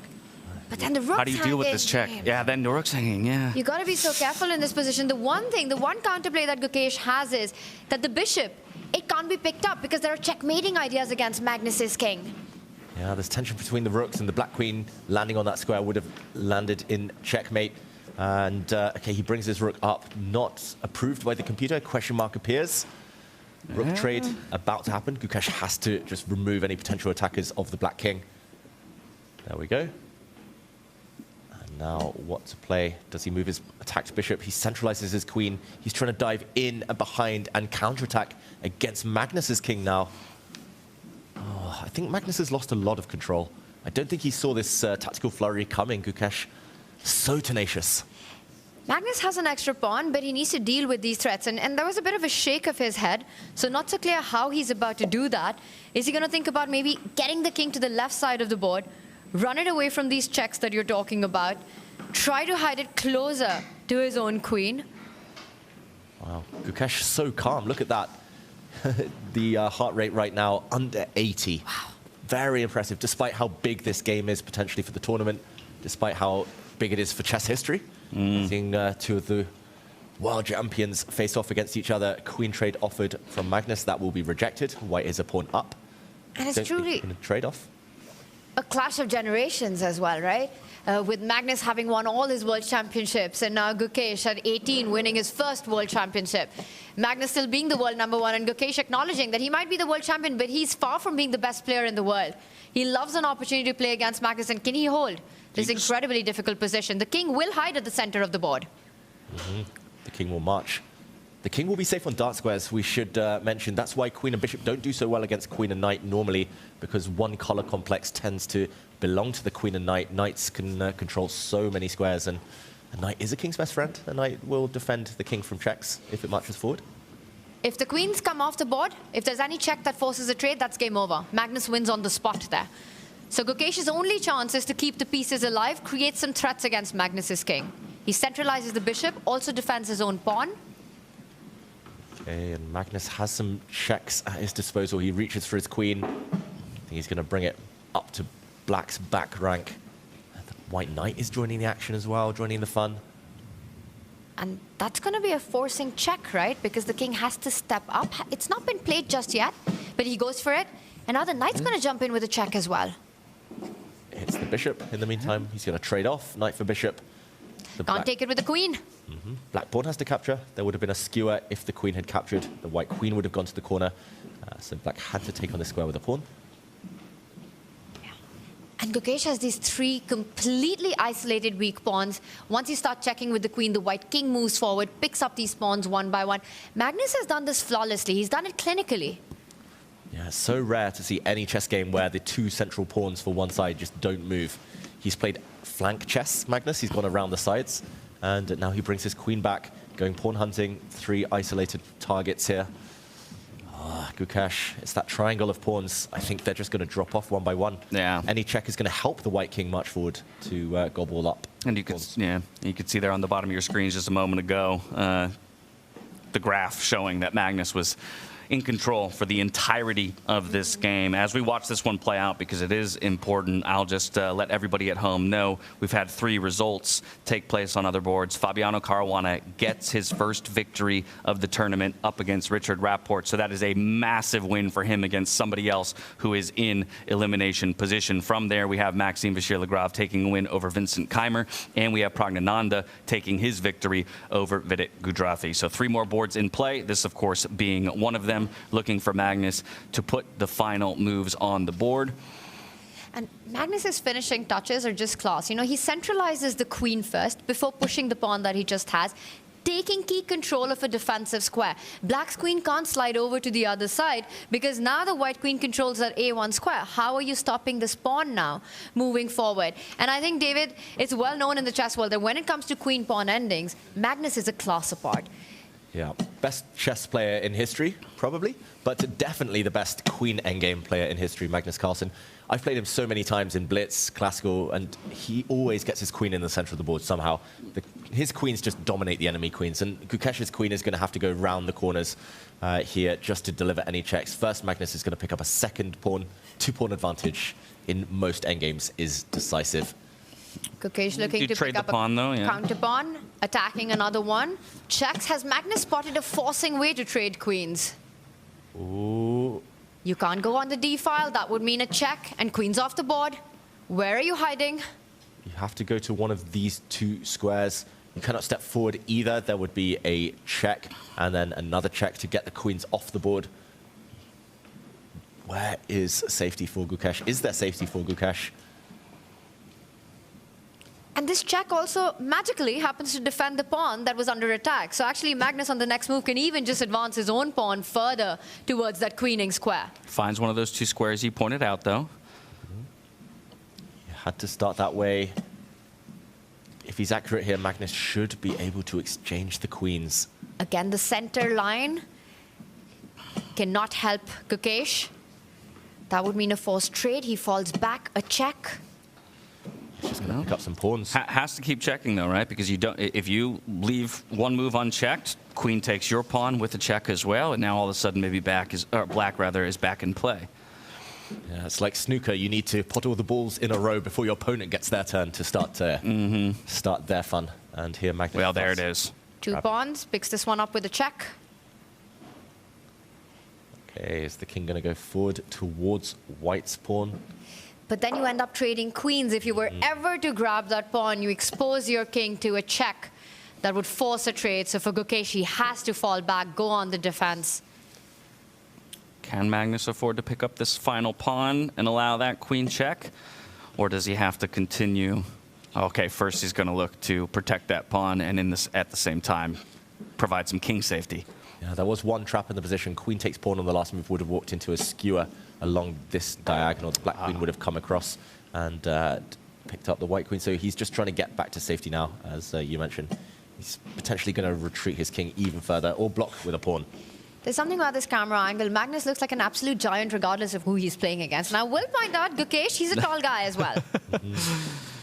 I think it's about the chair. If you look on the left, Magnus's chair is slightly higher than his opponent's. He's trying to use that presence to intimidate. It's working. It's working. Yeah, and Magnus is playing this to perfection. He keeps everything defended. You know, the king will just march up. Yes, he'll have all the checks. But it's Magnus who starts with the checks. Yeah, I always like this, forcing the king out of the corner. There's fewer stalemate possibilities if the king isn't in the corner. So as a defender, actually hiding the king in the corner is normally a good idea, just so you can go for queen sacrifices and trap yourself. But here, Magnus forcing the black king out. Which is perhaps also the reason that Magnus just leaves one pawn alive. Yes. For Gukesh. There'll be no stalemate ever, as long as the H-pawn lives. Magnus's queen once again finds itself at the center of the board, as it usually does in these endgames, controlling all key squares. And feels like then we're just looking for an opportunity to start marching those pawns across the board, as we see has already begun. Perhaps take the king, run it over as well. There's only one other board in play, And while I'm hesitant to leave this one, I think it might be wise because it sports Nodirbek Abdusattorov, our only undefeated player, 3-0 in the tournament so far, up against Jan Nepomniachtchi. And once again, he is in a very big winning position here up against Jan, looking to put a close on it and push himself to 4-0 of all things. What a showing it's already been for Abdusattorov on the day, and it is just about to get better. And Magnus is the best queen endgame player of all time. Nodirbek, though, has beaten Magnus in 2 queen endgames, 2 big games as well in the World Rapping Championship and in Tata Steel. So he knows how to maneuver those queens. Here there's bishops, like opposite color bishops on the board. Black has an extra pawn, but more importantly, the white king more vulnerable than the opponents. Jan Nepomniachtchi's heart rate rocketing high in the last few moves. He needs a counterattack somehow. Ooh, and you can get it. That A-pawn next to the black king is a bit tender. And does this give white the opportunity to step in? He doesn't for the moment. He instead goes pawn hunting. What did Nodirbek want? Wants to come in with his own bishop. There's a check. He wanted to come in, but he forgot that white queen is coming up on this diagonal with a check. He's just given up his pawn advantage for free there, Nodirbek. What a miss. Opportunity. He could have done the same thing. He could have just checked, as Magnus was doing, checked until his queen got to a better square and then gone for it. Here, it's about to be a draw, I believe. You can come back, slide the queen down next to the bishop, give a check. Black's king can't move forward because that would be a checkmate. Forcing Nodirbek to either repeat or play with dangerous waters by sidestepping the king to b5. Is Nodirbek ambitious in this game right now? Yes, his first name is ambitious. Yes. Nodirbek. But he's you can see how displeased he is to have given Jan an opportunity in this game. But he is ambitious. David, you're right about that. No repetition, not just yet. There's a checkmate in one that's being threatened. If the black queen gets to the b1 square, that's game over. And instead, the queens will come off the board. So now we're looking at an opposite colored bishop endgame. 3 pawns apiece. White's pawns all disconnected from each other. Black working with a 2-on-1 on one side and somewhat of a runaway pawn on the right-hand side. It's this black pawn that could potentially win the game for black. Meanwhile, we've had a result on our big board as the world #1 does reign supreme over the world champion. Magnus Carlsen gets a win. And what a flawless vintage Magnus win that was in the queen endgame, finishing it off in style. You know what I'd love to see, guys? I'd love to see a match between these 2 players, the world champion and the world #1 happen. And there we've got the 2 players in front of us analyzing the game. Yeah, just getting a quick peek in on the 2 players as they discuss. Just to show their final position as well, potentially, it was because Magnus had 3 extra pawns. Just very briefly on the right, that was the final position between Magnus Carlsen and Gukesh. Magnus 3 pawns up, Gukesh resigned. But let's go back to these 2 as they fight out in this bishop endgame, which should be a draw. But Nodirbek on the better side of it. The reason this should be a draw is also because Black's A pawn promotes onto a dark square, the wrong square of its bishop. So if here Jan Nepomniachtchi is able to give up his bishop for Black's H pawn and eliminate the Black B pawn traded off along the way, then the position is a draw. Even a king alone can survive against a bishop and pawn in this corner. Yeah, they're going to play this out, but I think draw is the most likely result, unless there's a blunder in this position. I mean, hard to imagine players of this level messing that up. But coming to the point we were making, if there is a match between the current world champion and the world #1, I think Magnus has still got to be a huge favorite in that one, right? I think so, at this moment in time. But give Gukesh a couple of years, consolidate that world title, keep building the experience, keep He's upping only his 18. skills. He's only 18. Sometimes you tend to forget that. I was just playing Pokemon at 18 still. I mean, these Tell guys me about it, brother. These guys are beasts. Nodirbek, not too old himself. Still a very, very young player. And, very strong at this age. He won the World Rapid Championship in 2021, the youngest ever World Rapid Champion. 17 years old. Yeah. Well, let me ask you this. As you've explained, this is, again, an expected draw with perfect play. But if I find myself in this situation, my level, what are the questions I should be asking of my opponent? How would you, pose tough decisions, tough decision trees for your opponent where maybe they would ultimately make a mistake? Yeah, I think just knowing what they want and then just keeping it from them as long as possible. Nodirbek knows that Jan wants this black pawn that he's now challenging off the board. He knows that if that's gone, it's a dead draw. So keeping it on the board like he's doing, testing the opponent, that's the only way to potentially win. So now there's a B pawn. And now this black pawn promotes on a light square. It can be guarded, the promotion square, by its bishop. It's not a clear-cut draw. Should still be, should be getting there. Yeah. But, it feels strange to disconnect my own pawns, though, as the black player, in order to achieve what you just talked about. It's risky. It's risky. That's why these young fighters, sometimes you see them win a lot of games, sometimes it doesn't go so well, but it's mainly risky because this pawn's exactly. But also black's bishop can always get to that pawn, right? You know that the opposite color complex allows you that defensive chance, and you'll always be in drawing territory, even if things went absolutely wrong. He's going for that A pawn right now. Do we just start flinging our H pawn now forward as black? You could do that. You could get your king closer as well to defense. Nodirbek is trying, but I think Jan has this. Yep. Jan can even just bring his king up. King slides up, yeah. Defend and then his pawn here. Yeah. But again, so then how do we stop black's pawn on the opposite side? We have to then reroute our bishop like that. Okay. Jan has figured out that this is a draw. He's going to use his king as well to hit the enemy bishop. As soon as the black king moves away, he's going to destabilize that setup over there. The black bishop is so bad. If the black bishop was on the other side of the pawn, there might still be something to play for. But just the placement of it, and I think he's trying to reroute it, and as he does, defends that pawn from moving forward. Also wants to place his own bishop, trying to defend the pawn. But it's not enough, because eventually your king will have to sidestep, and white will push that F pawn, give it up, and we'll see a trade happen at some point. He's maximized his position, Nodirbek. He can go no further. If the black king goes hunting for the white bishop, the white pawn will deflect the black bishop, and then black's remaining pawn on this side will disappear. The white bishop will give itself up for this pawn, and as long as the other one dies, black cannot win.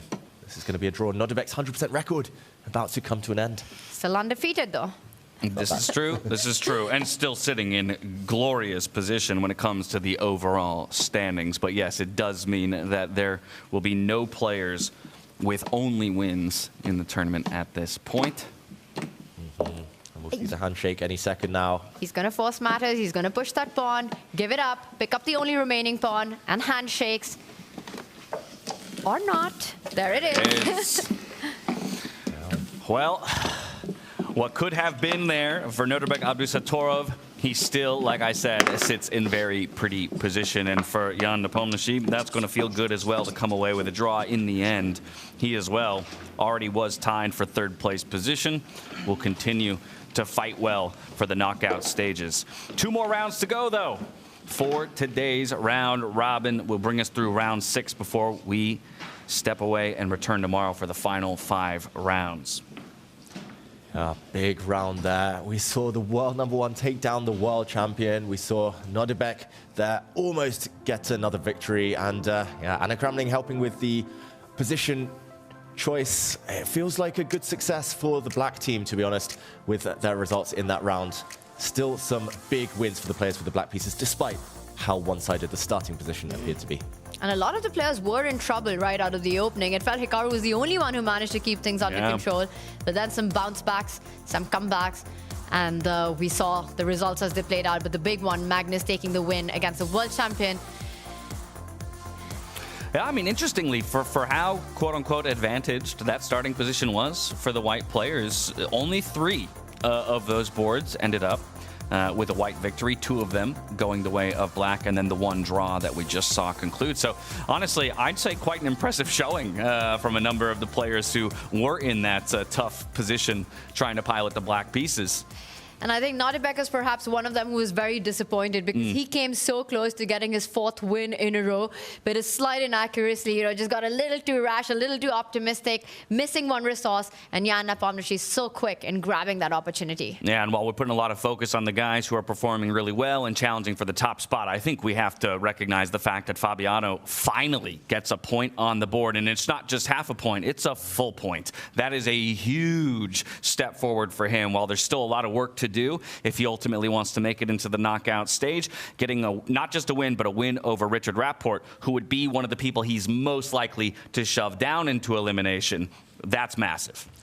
Absolutely. I think the goal is to finish in top 8, and Fabi at least gets the job started. You know, it's far from feeling safe right now. It depends how the day goes. He's still in incredible danger zone, but a victory really was something he was looking for. Draw would not have been good enough. So Fabi gets on the leaderboard as well. As I think everyone wants to see him in the knockout phase. He's been one of the absolute best when it comes to freestyle chess. Yeah, he's been a mainstay in this format, and yeah, I think it's been years since he lost 3 games in a row, Fabiano. To lose 4 was unthinkable, but that victory has jumped him up to joint 9th. He actually catches up with Rapport, and now there's 4 players on joint on 1 point out of 4. So that was all important. That was like gold dust. No, well, I love where your head's at. Let's go ahead and show the standings in their entirety so that everybody at home understands what the scope of the competition looks like at this point. There you see Abdusattorov still with solid hold of first place, a full half point ahead of the rest. It's Magnus Carlsen and Maxime Vachier-Lagrave, the hometown favorite, actually, who both sit at 3 points apiece. And then, as you mentioned there, David, take a look on the right-hand side of your screens, everybody. 4 players sitting at 1 point. Those, if the tournament were or the round robin were to end right now, would be the 4 players eliminated from contention, and the top 8 would ultimately go into the knockout stage. So those are the people we're going to want to keep our eyes on to make some movement happen here with our final 2 games of the day. Yeah, and for Vincent Keymer, Richard Rapport, and Vidit, they are 3, at least in classical ratings, the 3 lowest seeds. It is slightly surprising to see Vincent Keymer there. We mentioned that he hasn't had his type of position. Everything's been so wild, so quick. He's been very slow on the clock. So disappointing start to his kind of tournament defense here in these Grand Slams. But yeah, Caruana, at least now, is on a slight upward swing. But echoing Vincent's performance in Weissenhaus, again, we come back to that point, right? Round robin was a challenging phase for him there as well. He finished at the bottom of the qualifying table and then went on to absolutely run his way through the championship. So I think for Vincent, so much depends on the next few rounds. He's still in the race. It's just all about finishing in top 8. You know, just find yourself in that position. I think this guy who we see there, Abdusattorov, leads, winning 3 in a row. He's already eyeing the top spots. He knows if he gets it to that top 4, he will be taking his pick in the quarterfinals. Yeah, he is absolutely smashing it right now. And again, doing so not 24, maybe 36 hours now at this point off of a plane. So impressive showing from the young gun there. And we'll look to see if he can continue that form, because that's another thing to consider. This is a marathon day. Right? Where are the fatigue levels, both mentally and physically, for each of these players? That's something that we're going to call into question as well the further we go into the tournament. Yeah, 6 rounds, pretty much 6 hours. That's not easy for anyone in any sport. And yeah, these young guys maybe have the advantage in terms of stamina, but yeah, you cannot really slow down. Yes, it says he slows down there, but he's keeping the lead. He's still in control. Yeah, look, if slowing down is dropping 1/2 point below perfect, I'll take it. I'll take it in that case, locking up the top spot, at least for now. Now, another player that we've talked a little bit about who's had rocky starts in the past and appeared to be having a rocky start at the outset of the day was Hikaru Nakamura, but more recently moving into solid position now, 2.5 points. Let's head to him for a quick word. Hikaru, now you're getting the results. Do you feel like you're playing better chess than you did in the beginning of the day? Well, I mean, I think, felt a bit of jet lag in the first game. I haven't looked at it, actually, to be fair. I haven't looked at my phone at all since the tournament began. But I think the first game against Nepo, I was probably just winning if I had played this E4 move instead of Rook G8. And then for some reason, I just was like, my head was spinning the whole game. And it just went downhill in a hurry. So that was very disappointing. The game against Maxime was pretty reminiscent of some games I played recently where I thought I had a forced checkmate, and then somehow it wasn't a checkmate. What's really tragic is that when he played this B4 move, I sort of felt there was a mate, but I didn't use my time. I think I still had maybe 20 seconds there. If I used my time, I would have found one of the 3 or 4 ways to win. So that was kind of sad as well. But then the game against the game against Vidit, I think I was worse and I won. And then this game, very choppy, but at the end I think I might have been losing this one. So I feel like the luck kind of evens out, and I'm pretty happy with the result. That's good. Feeling good about the rest of the day as well? Well, I mean, let's see about the next game. I play Magnus. I think if I can get through the next 2 games without losing, I should be in very good shape to make the top 8. That's really the only goal. So it doesn't matter if I'm 1st or 8th as long as I'm in the right position. Good luck. Magnus was saying it was stuffy air in there. Do you notice any of that at all? I don't know. I mean, all I know is the first like game or so, my head was literally, like, you know, when you see the, not to sound really old or date myself, but it's like when, you know, the CD is spinning, it's like my head was just spinning that whole first game. So maybe there's something in the air, I don't know. But regardless, you still have to play. I mean, we're still supposed to be professionals, so I'm not going to complain too much. I think you found the play button, because now it's playing. Yeah, I mean, kind of. But even this last game, I mean, it's hard to judge, really, because when you play these games, on the one hand, you expect precision, but on the other hand, as we're seeing, there are a lot of blunders. I mean, it's very hard to play for move one where you have to think, and I think everybody's so strong that it's hard to, I mean, kind of expect to win games cleanly or smoothly, but I still sort of expect that. But again, all the games have been very choppy, and as long as I'm in 8th place or better, I don't care about anything else. It does create entertainment for us, so thank you, Hikaru. Sure, no problem.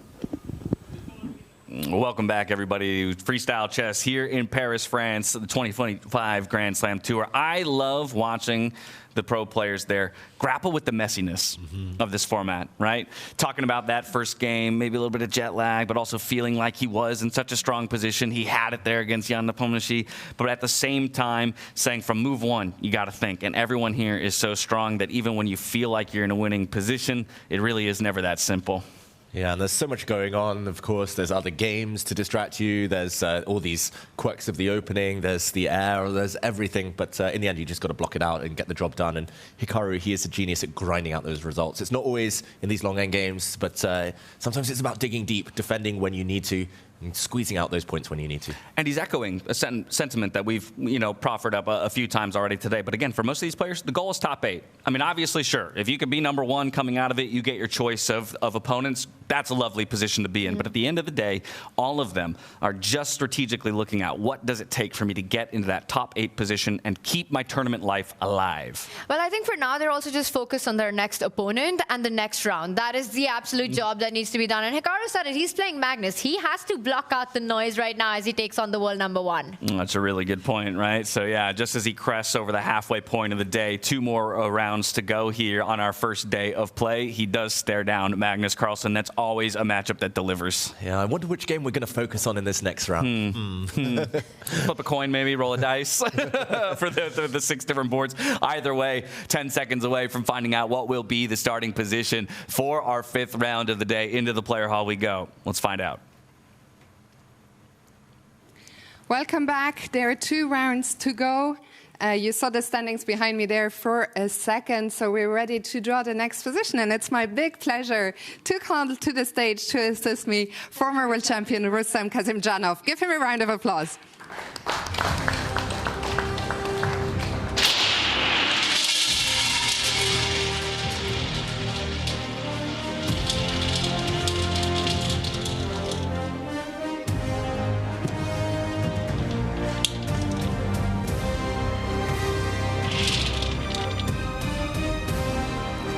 826. Thank you so much, Rustam. Position 826. The players will have 10 minutes. Back to the studio.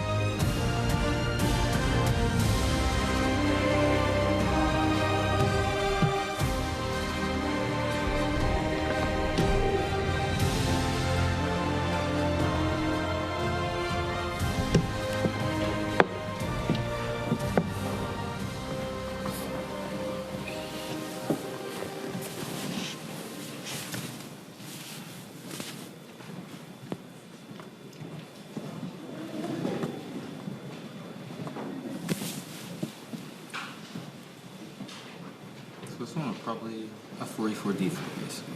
That's Why it, not? right? You want to go for c4? I think that everybody wants to play d5. I think it's d5. Or maybe anyway d5. Okay. Anyway, d5. What? Okay. Against d4, just d5. Here, this is.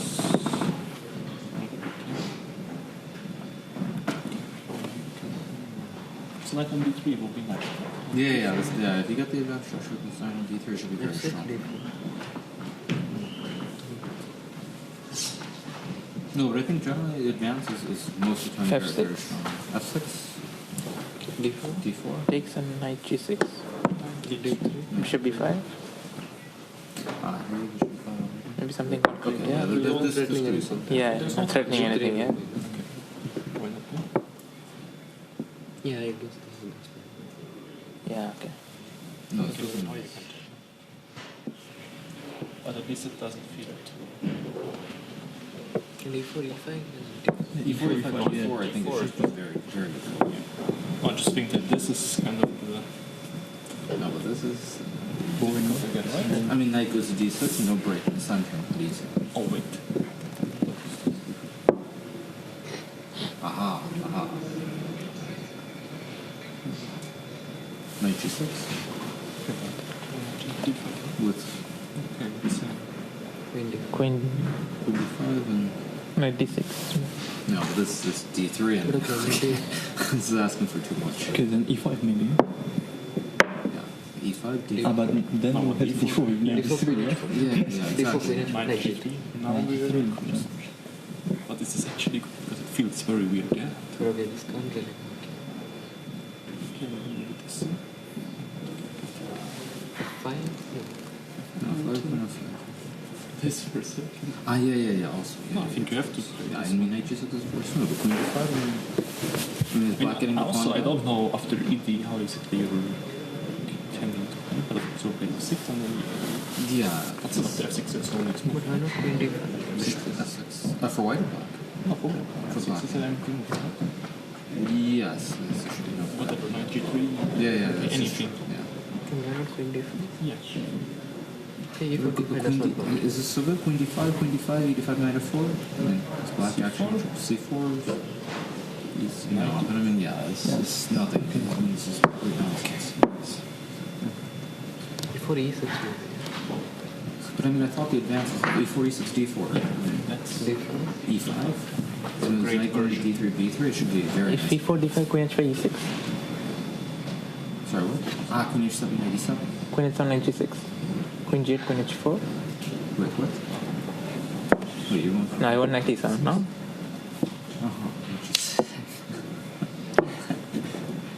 No, but I have F4, F5. Yeah, F4. F4, Queen H2? F5, Knight D7. Knight E7. You're talking about this, yeah? Yes. No, this is actually not so clear. But why not D4, D5, just D5? Yeah, exactly, yeah. I mean, because of E5, F6, I guess. No, so this should be winning, no? How?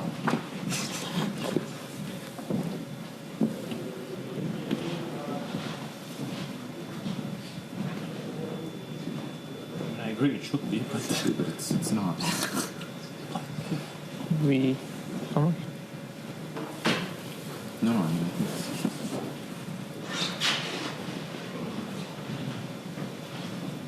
mean, F4. Call me. F3, Queen H2, Knight G3. Force you to take this. So it's better to have the pawn on F4, no? Okay. So Knight G3. So, Queen G1. Queen 5. Knight E2 first and then F5. No, Knight E2, Queen H2. no, but why go for this? Maybe we win here, no? So F5. Queen. Just take one. Yeah. No, this might be one. I'm not sure. King J also it's only a piece, yeah? No, but okay. But the board The knight turn queenside castle. No, but the gone castle at knight F5, like I don't know. Yeah. No, this should be winning. Okay. E4. It's your husband, no? Oh, sorry, this one. What other moves? Otherwise I push D4, D4. E5, D. So that Yeah, I mean, this is Yeah, that's like, okay, knight comes along castle, we're just crushing. No, about crushing? Yeah, it looks very good. Yeah, I think knight it's time B3. to count. Much better. Yeah. Knight B6 but I don't think Queen H2? Ah, okay. You see your... What about if I go F6? Yeah. But are you sure on this pawn? So we are basically... I'm not sure, but this is the only way to kind of maybe we justify go it, to no? D7. Otherwise... We don't care about the H2 pawn. We play F6 here. Yeah, bishop Queen's better on G6. Because you should take and... Maybe. But then this is complete nonsense for white. Yeah. Okay. So maybe E4 is not. Okay, so other moves? Okay, let's say F4, G4. Okay, G4 we can just mimic. A4 we can just Okay, if A4 move 1, But why do we have just to in case. mimic G4? G4 does nothing. Just play D5, right? I don't know, just whatever. Like, go Okay, play so knight one G3, D4. prepare knight G3, bishop G2, just another concept. Like, and then D4, E3. I don't know, some. Okay, let's say D4 move 1. One Do it. Okay. So, D5, let's say knight G3. So if A4, we play A5? Or we, I think so, yeah. E4, E5, yeah, better to meet. This looks fine. No? Just knight G3, maybe. Knight G3. I mean, he wants E4, yeah. Yeah, we can play knight D6, I guess. You can even play E6. I mean, maybe F5 there. I don't know in E6. This will be a E4? Yes, but this would be a... Always take some queen H4 ideas, yeah? But then, okay, this is crap. No. Free, yeah, here is crap. No, I thought taken bishop C6. Okay, what's wrong with knight D6? Just... Fort Knox. It's fine for black, no? Yeah. No, I mean, it's a game. So F3, we can even go F5, yeah? Yeah, that's what I was thinking. Yeah, makes So sense. F3, E5, E4, then takes F4. Yeah, okay.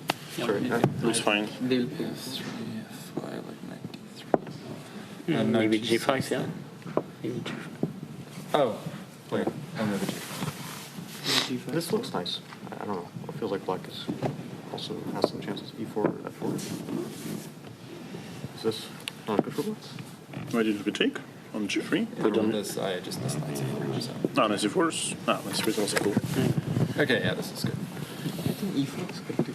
Okay, let's check A4, D5, yeah, like... Okay, I am kind of curious if white does take C4, Yeah. like how do we just... This one for India? Okay, so do it. Maybe then we can go E5 even, yeah? Queen E5. I thought Yeah, I know, and then just keep on like knight bishop B6.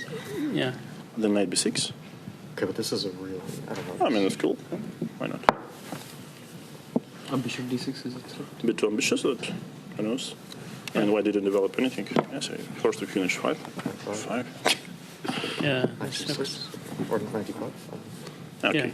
But this knight is not into Yeah, play. this looks good. This looks cool, yeah, at least like there's some fun. I'm not sure. I mean, imagine something like this. You could also play F6. Like here, white takes. Then you go back. And I'm not sure it's that great. Okay, this is 2 pawns. So this is a bit... Yeah. this is a bit too much. 2 pawns. H5? But it's... No, but wait. I want mate. Ah, Maxime is coming for a wait. Knight A4. So this is why C3? you always include if. Yeah. Yeah. C3? Even maybe here, if I was good, F, queen F6. Knight C5, yeah? Bishop, whatever, bishop A3. Okay, this is... Yeah, pretty deep, yeah. Oh, just we decide. Freestyle. Takes his own risk.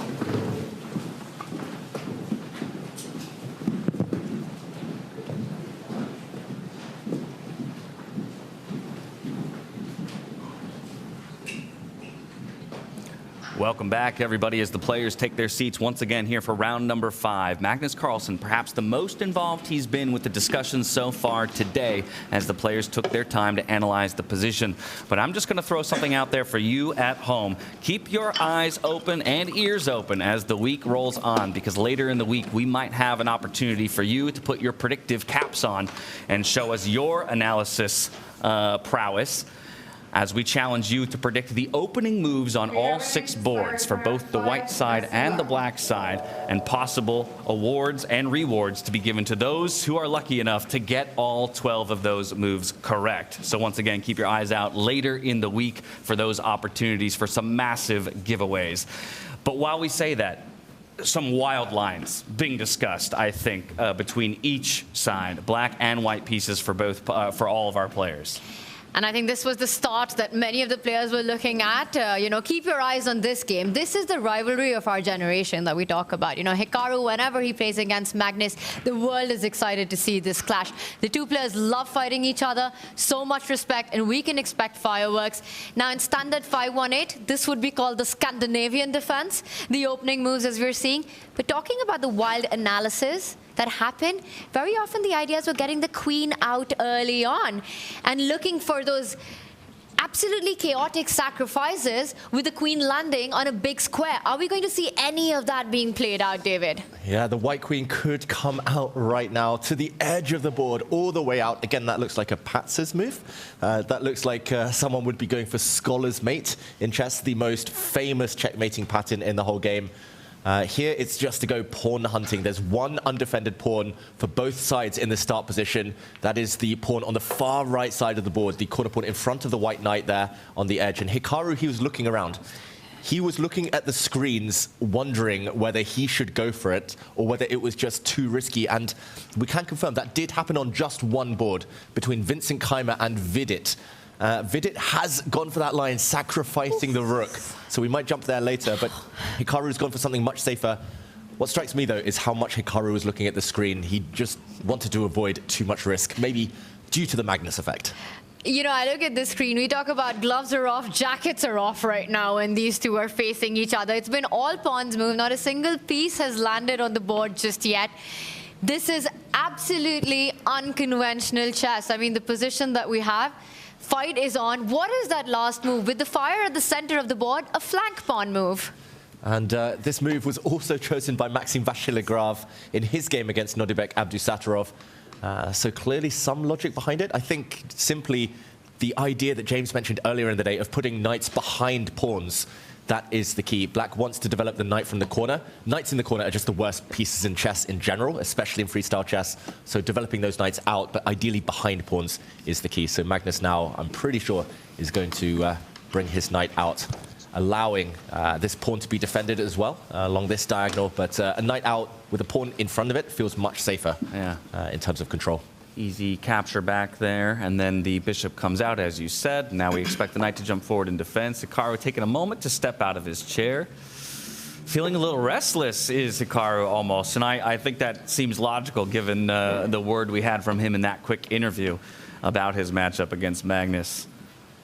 He knows that this will be a tough one. He said 2 games remaining. As long as he doesn't lose either of the two, he would be happy with the day one goes. And this is the biggest roadblock right now, you know, playing against Magnus. I also want to draw your attention to some of the other big hot matchups that we've got. We're talking about Magnus Hikaru, you know, the big three. Who's the big third in that? Fabiano Caruana. He's up against the world champion. These two have some immense history between each other. We've also got the all-Indian clash between Arjun and Pragg, and of course our tournament leader so far, Nodirbek, against the Frenchman with 3 names. I think we've got to jump to some of those other boards, James. Yeah, I like where your head's at. Let's go to Fabiano Caruana versus Gukesh, because whispers of a similar position, but not quite the same, right? We see that same light squared bishop targeting across the other side of the board, but instead of bringing the knight forward to defend that pawn, it's going to be the bishop that slides out here for Caruana instead. Yeah, and while Hikaru on that game against Magnus was trying to play for safety, some symmetry there, Gukesh is playing far more ambitiously. There's already a very strong pawn in the center of the board for Gukesh, but that pawn is a bit lonely right now, doesn't have too much backup. So he's essentially put a target on his own back. He said, I'm taking space, I'm advancing as far forward in the center as possible, but that also means that you can attack me. So in the near future, I wouldn't be surprised if Fabiano goes for that pawn. I wouldn't be surprised if Fabiano starts pushing on the side where he has the pawn advantage. It's 4 versus 3 on the left half of the board. Yeah. And normally they say push pawns on the side where you have the majority. I mean, to me, it feels natural to complete my connect 4 there, push the f-pawn forward 2 squares. Even if my opponent looks to break that pawn chain with a pawn take of my own, I can essentially unlock my rook on that file by recapturing with the pawn of my own. Yeah, I think we'll see that in the near future. I think that's a very good prediction, especially because this knight in the corner needs some air to breathe. Yeah, and I also want to zoom out on this rivalry between these two. This unlikely rivalry, but, you know, one that we all love to see that's playing out in front of our eyes, starting from the 22 Chess Olympiad.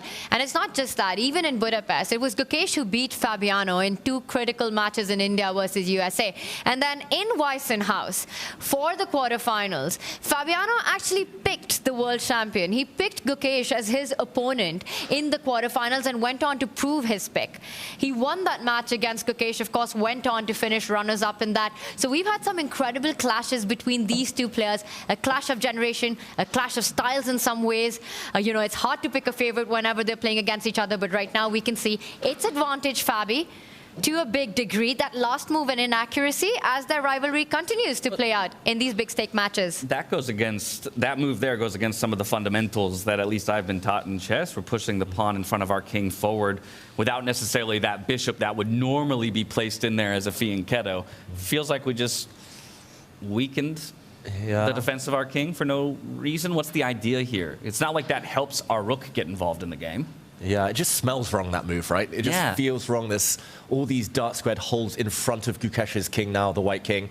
I think there's one justifying, kind of one redeeming feature here.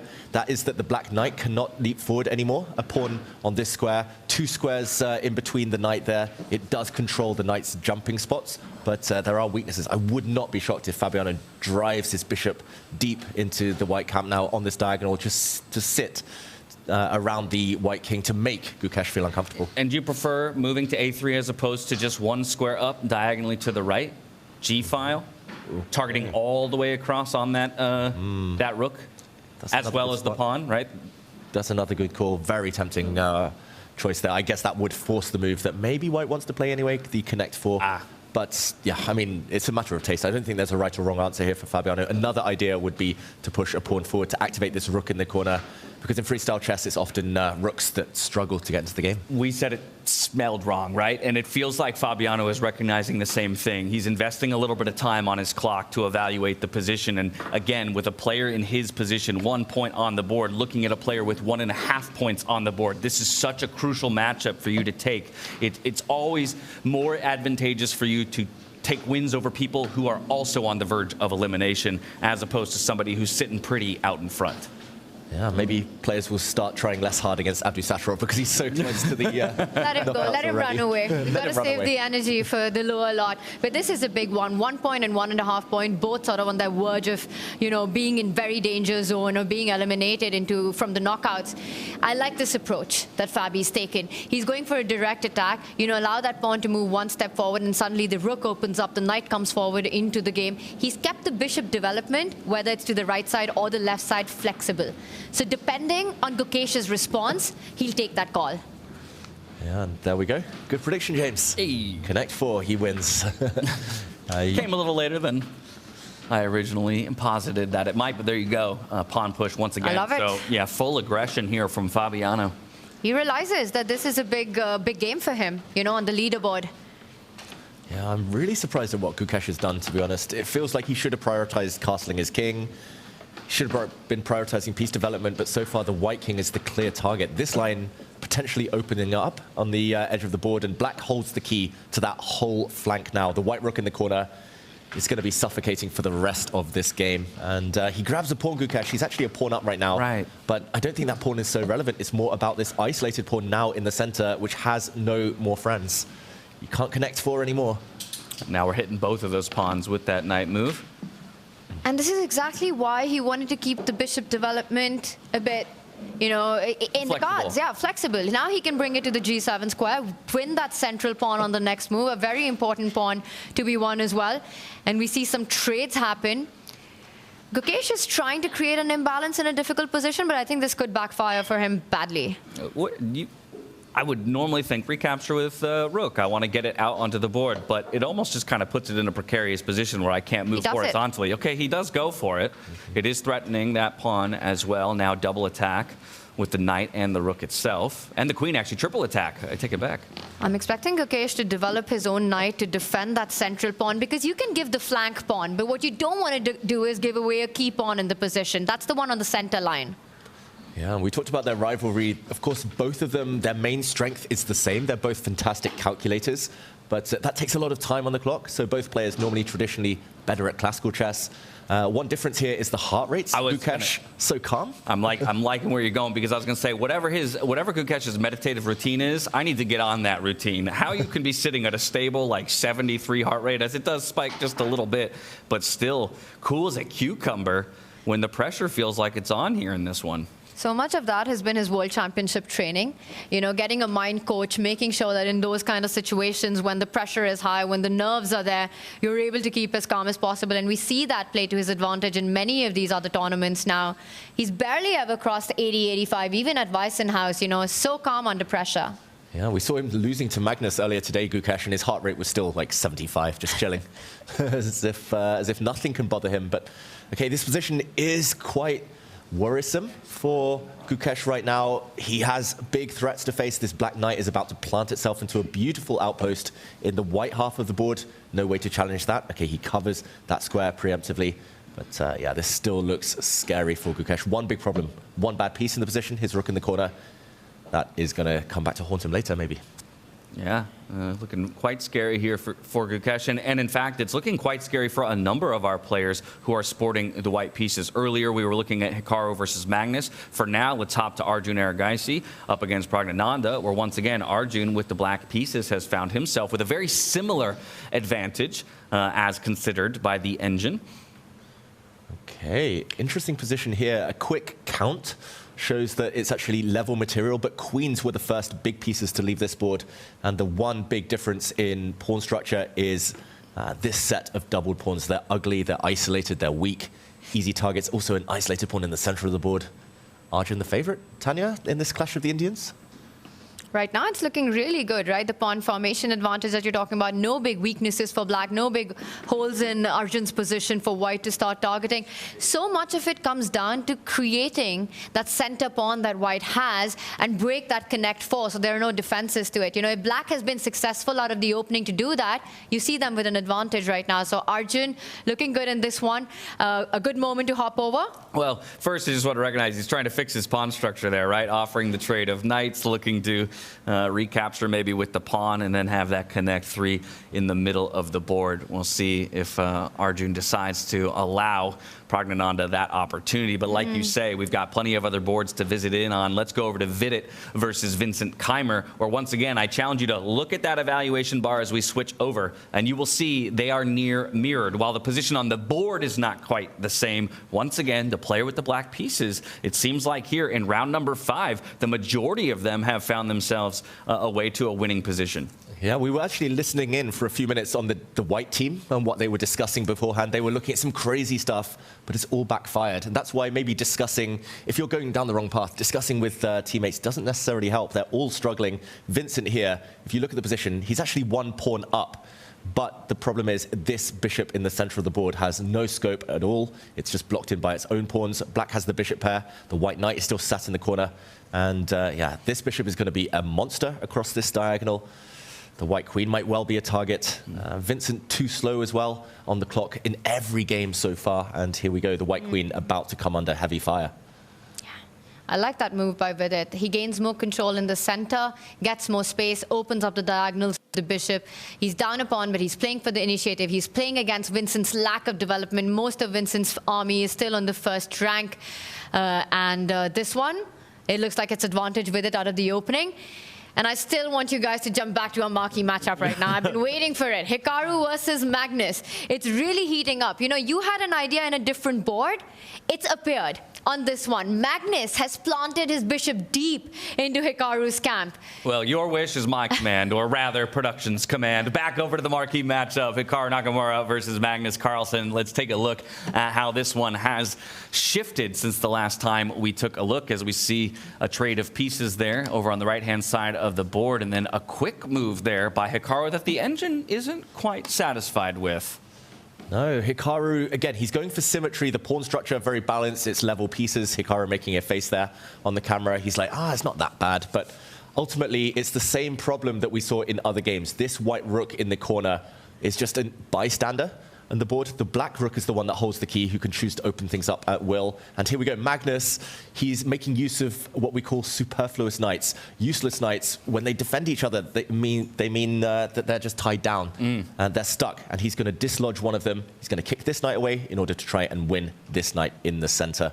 Hikaru is having to react, and it feels like he was playing for a draw. We heard him in the interview. He said he just doesn't want to lose the remaining games. But if you play for a draw against the likes of Magnus Carlsen, he punishes you. You start to make negative decisions, and he smells it. Yeah, if you're playing for a draw, as we know, Magnus is reluctant to ever play for one as well. So it's basically like you're just inviting him to take, stabs at winning chances. And you give him enough of those opportunities, and he will find one of those winning chances. But that's also the thing about freestyle chess. There's no way to play for a draw. You don't have a clear path in which, you're in familiar territory and you know what? I want to save myself against Magnus. I know exactly the opening moves that I'm going to play. So whether you're playing with the white white pieces or black pieces, you're never going to find a clear path to shut the game down. You know, speaking to that, actually, while we were in that short commercial break not too long ago, David and I took a look at the results from Weisenhaus through the first few rounds, and we noticed that while there were very few draws in that tournament, far fewer draws in this tournament by the same token. We had only 3 total draws out of 18 games here, and that's a reminder that we have more games in play at any given moment. So a fair number of decisive games here as compared to the last go-around. Well, I'm going to make a risky request here, David. As Magnus goes into a think, and we've still got some time, can we back up a few moves? Because this has been our main matchup. Just to really understand how this clash of titans that we're seeing, these two greatest players fight against each other, how did we get here? Yeah, we left this game quite a while back, but just to bring it back to a very symmetrical looking position, very level, we saw Magnus try to do the business. First, he brought his bishop out, and then he brought his pieces into the action. This move, again, we saw it played by Gukesh. Just as in that game, it's also rewarded with a question mark here by Nakamura, and this allowed the black bishop to just sit nicely in the white camp. We saw that here Hikaru tried to trade stuff off. That's been the name of the game for him, just to trade off pawns, then soon to trade off one set of bishops, and now another set of bishops, and eventually that leads us to where we stand today. Hikaru's last move to react to this pawn push was to step his rook forward, and at least now when this knight is dislodged, it can move. Will it retreat? Will it come forward, I was going to say? He does step back. It's very passive from Hikaru. This is not how he would play it against anyone else. It's definitely the Magnus effect, making him be a bit more timid than usual. I'm waiting for castling to come into play on this one. But since we were able to remove that black bishop, right, the dark squared bishop that was previously kind of locking down that bottom left corner of the board, now that it's removed, we have an opportunity to get our rook more involved, and I wonder when Hikaru might take a stab at that, if he's got the time to go for something like that. You'd always have to calculate the opening up of the flank line, you know. Yeah. Magnus has so beautifully pushed that a-pawn forward, just ready if that line was left for him to get into it. So it's going to be dangerous to take that decision. Needs to be timed really well. I think what Hikaru's counterplay here could be to start targeting those over-advanced pawns on the right side of the board.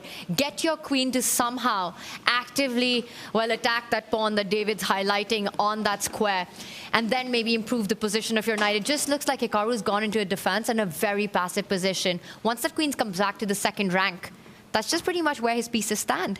You know, nothing's crossed the second rank, and that's not a happy position as white. Yeah, and just to show your idea, James, white can castle in this position. It might even be the best move to castle the king. Is he going to go for it? No, he isn't.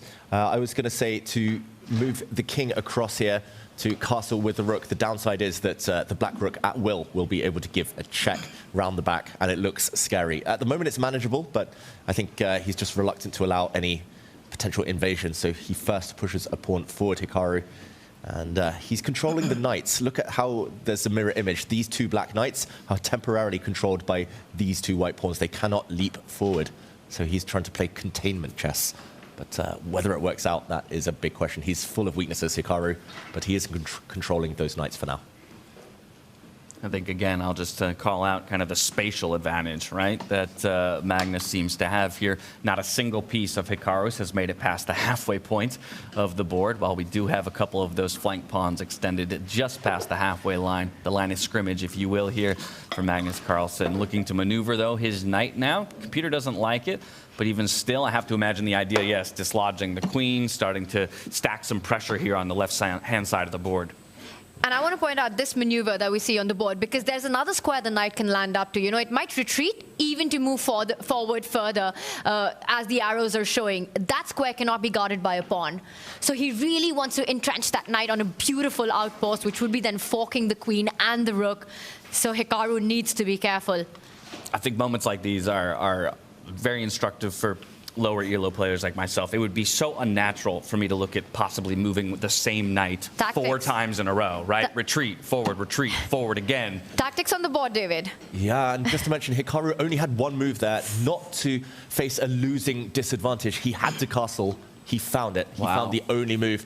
Tanya, you mentioned tactics. Just to very quickly show as well, if he'd been greedy there and captured a pawn, for example, then Magnus would have captured a pawn himself, sacrificing a knight. And now look at this checkmate. This is a check, first of all. The rook can be captured. But if the king steps forward, the pawn would have done the checkmating and caught the king. Delivers it. Yeah, queen's also covering the other diagonal. Yeah, so this would have been a nasty end to the game, but Hikaru, of course, spotted this and castled. Best move and limits the damage. I'm expecting Tanya's plan now of the knight rerouting into the center. Yeah, or do you go for the other idea, activate your own rook on the flank? You know, it's begging that pawn trade now that the white king is on a square that doesn't defend the penetrating squares. Magnus has got some very pleasant choices to make here. I suppose now, though, if we capture that pawn, we could recapture with our inside pawn, since it effectively guards the far left with the queen. Yeah. Have you seen... Sorry, but have you seen how Hikaru looks on screen? He just looks so happy and content with the position. He should be the one who's trying. He just gets up and leaves. What? He's the one under pressure right now, and it would almost feel as if he's the one who's putting the attack on the aggressive mode against Magnus. I wonder if he just feels like he's weathered the storm, right? So there we have the trade of pawns, but does capture towards the outside, allowing that queen to protect that left-hand side of the board. Now a little jump of the knights, the retreat to come forward like you talked about, Tanya, but it will be a trade in the center of the board, so pieces fly off. This is the best position Hikaru has had all game, at least since move 1 or 2. Tanya, it feels like he stabilized the white knight now. Is going to sit on a nice blockading square. Can we take that pawn that earlier we weren't allowed to take, since the black pawn is now blocking the black queen from infiltrating? Yeah, it's possible. It feels risky, I'm going to say. Okay. You do defend everything. The white rook defends the second rank, so it's possible. Hikaru is definitely considering it. Queen takes pawn, though, would allow black to jump forward with his pawn, hit the rook, and maybe then establish a very strong knight in the center, controlling everything. And the white knight is now a bit stuck. Look at these knight jumps in the air as well. So it's very risky to bring a queen so far away from the king. Okay. Also notice how this plan completely cuts off Hikaru's queen from ever coming back to the defense. So that's too dangerous a pawn to take. I'm going to jump in just for a moment. We did have our first result taking place on one of the other boards. Nodirbek Abdusattorov versus Maxime Vachier-Lagrave ends in a draw. So Nodirbek will once again just add another half a point to his point total. And both of those players sitting well within qualification position are probably going to be very happy to each take half a point and continue their run through the early stages of the tournament. That's only the 5th draw so far out of 25 games that have finished. That is absolutely wild. 20% of games only ending in a draw. That's one of the more beautiful aspects about this format, right? Like, you get such few draws. When you've got these top guys playing any other standard chess tournament, you'd barely get 1 or 2 decisive games around. And here we're barely getting a draw per round. So very interesting to see that. But I want to put both of you on a spot in this one. What are your predictions in this clash right now? It's a position for all 3 results. I'm going to go with a draw. I think largely because I think that Hikaru will have the confidence based on the last couple results that he had. And I just think the fact that he seemed so measured in his understanding of what he needed to do to close out the day, right? I just don't want to drop games. You've been awesome with your prediction. You were the only one who said that Magnus would win that endgame with it in game 1. You got that right. So you're saying this ends in a draw, David? I'm going to say Magnus wins, although I should mention Hikaru standing up there acting confident. That's because lately online, Hikaru has had a massive upper hand against Magnus. He keeps beating Magnus in Tidal Tuesday and all these online events in recent times. So maybe he's under Magnus's skin a bit. But I do feel that black has an objective advantage. So I'll say Magnus. James, break the... Oh, wait. No, I went with the draw. So once again, it's back on you, Tanya. Tanya. I'm going to go with James this time. I think when the pieces come off and you've only got the majors on the board and there's a sacrifice that I was not expecting. Nor was I. He gives up a rook, takes the knight. Okay, help me understand the logic here, David, because that doesn't... He's just blown open the center, essentially. He's hitting this rook. So Magnus has got a knight and a pawn for the white rook. Let's just do a quick action replay. Nobody expected it. Everyone thought he would just take back this pawn on the edge of the board. He said, no, I'm going to play on the other flank. Rook takes pawn, sacrificing the rook. And where's Levy? Where's Levy? Where's Levy? But in the meantime, he's hitting this rook. When the rook moves, he's simply going to slide back with his knight, I believe, and he's banking on the power of this passed pawn, which is going to drive itself forward. This knight is untouchable, just as strong as any rook. And the one downside is that there's a potential open line against the black king this time. Watch out for the white rook to swing across, defend its queen, and maybe infiltrate. But this one, suddenly it's anyone's game. Magnus taking a massive risk. But he starts with a check. We've got some moves on the board. So he doesn't fall back with the knight. He first slides the queen over, and white hasn't decided where to move the king. And I think your move to follow, David. That knight will fall back to the central square. Yeah. But you're right. What a risk to take. Yeah, Magnus wants it. He's up 2 minutes nearly on the clock, Magnus Carlsen. So he should still be a bit of a favorite in this game, but Hikaru at least has something to hold on to. He's got a material advantage, and if the queens come off, Hikaru might well win this game. And he gives it back. Wow. Now we're moving quick. I think that's very professional of Hikaru. He gets rid of the knight, but what about this endgame? You're going to be down a pawn. Yeah, he's down a pawn, Hikaru. If the queens come off and Magnus takes back this pawn on the edge of the board, it's going to be 4 versus 3 in terms of pawns. Magnus is going to be up 1. But rook endgames have a drawish reputation. The white king as well will happily sit in front of this pawn we said was so strong in the center of the board. I think that will be a draw. So if Magnus wants to win, he might well keep the queens on. Just because the black king is safe, the white king is not safe. And there we go. He does decide on that. Wow, this is still anyone's game. But I'm going to say Magnus. We talked about his queen endgame prowess. He's going to be trying to use it. Queen's always in the center of the board, Tanya. It lands right there. Do you think Hikaru rushed with giving back the material in that moment, and now it's again him who's under big pressure? I think he's just stuck in that drawing mindset. Yeah. He just wants to draw. Like, even if it gets crazy, he's like, no, safety. Just let's try and make things as simple as possible. Right. A bit of a heart rate skip there for a moment, as it looked like maybe a blunder on the board. But no, that pawn will be picked up along with the check. King rather moves over to safety, tucking over to the left-hand side of the board. Or even in our pawn count, however, those white pawns are very far apart from each other. Going to be tough to keep them all defended. There's material balance, but that central pawn that Magnus has is a very strong pawn. And, you know, it can start moving, advancing, march up the board already. 2 squares away from queening, tie down white's heavy forces into defending it. Yes, material balance, but far from a draw. Still far from a draw. Magnus somehow needs to get his rook in. He needs to get it somehow to the second rank. The problem is, if you ever move that rook, you will drop your central pawn. Watch out, it's a trap. Don't take this pawn yet, because the black queen will come down with a nasty check, and the white rook would drop and fall on that square. So Magnus trying to get in. I'm expecting Hikaru at some point to try and build a blockade, just put his rook in front of this pawn. Right now, though, Magnus has his eyes on that white king, Hikaru's king, which is still a bit airy, still a bit open. Yeah. And yes, you want to put your rook in front of the pawn, but then you're also leaving empty the first rank for the queen to infiltrate into. So it's just not easy to get the setup that you want. Meanwhile, Hikaru tries to get his king closer to the defense of the center. Magnus with a rook lift, bringing the rook into the attack. Yeah, he sidesteps that pin that you were talking about, right, David? Or preemptively sidesteps what could be a nasty pin with the pawn push, but Magnus elects to bring the rook into the game. Bring the queen in. Slide over for a check here, or the queen can now infiltrate to the back rank. There it is. Big check coming in. That would be game over. Hikaru needs to stop this check. He needs to push his pawn forward, otherwise he is done. Every move loses here, apart from pushing this pawn forward.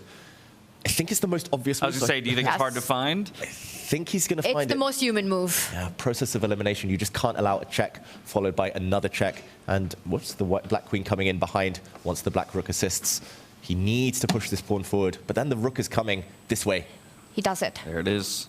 There only was one option, and he does manage to find it, defending his king at the same time as threatening that rook.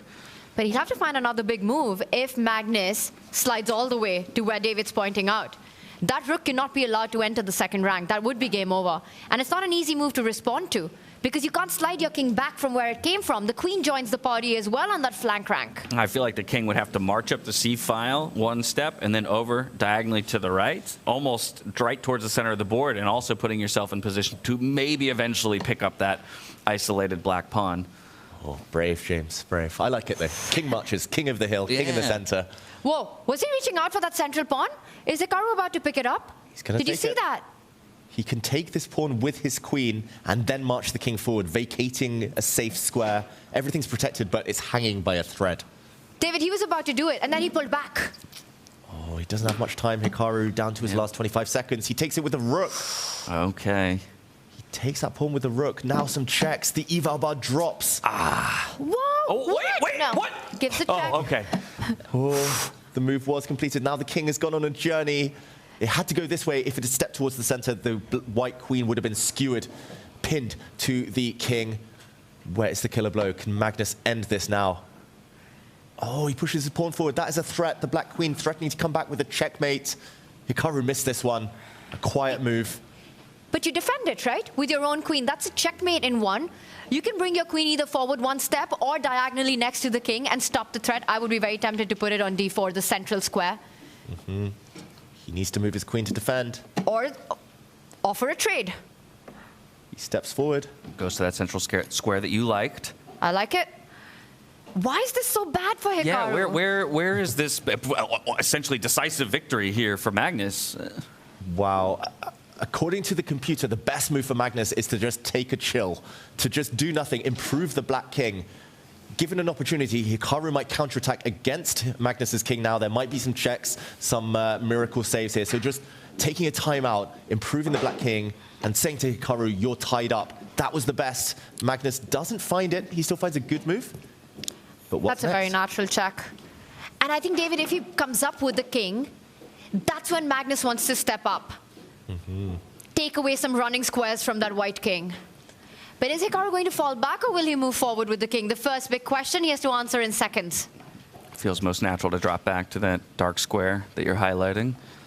Yeah, he's going to move it across, but he's under 15 seconds now, Hikaru Nakamura. Got to make a move, got to make a decision, Time Hikaru. ticking, down to 5 seconds here. You can see the pressure running through the calculations. Has to make a move, will manage to do so just as the time ticks towards the end. Gains 10 seconds on his clock, and he does drop back. Still a very precarious position here for Hikaru. Again, like he said, he was just hoping to not drop the game. That was his goal for the final 2 rounds of the day, and now he's staring down the barrel of a loss against Magnus Carlsen.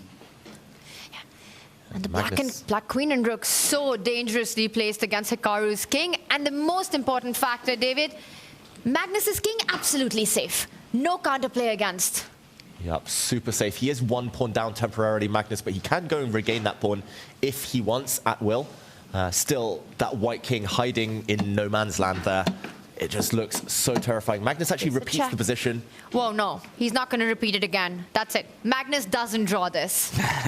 He will not give that check. Yeah, that's why we brought it up earlier, right? We said, you know, Hikaru here, happy to play for a draw, but we would be mighty surprised if Magnus played for one as well. But he's considering it, and he as well, only 30 seconds on the clock to find an answer.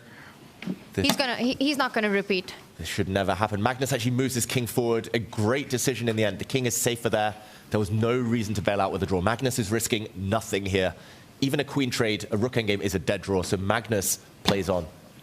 Hikaru now having to defend. Every move is like an only move for Hikaru. Yeah. But he's walking that tightrope. He's surviving at the moment. And watch out, there is a threat, Hikaru, for the first time in this game. The white queen trying to come up and deliver a check to Magnus's king.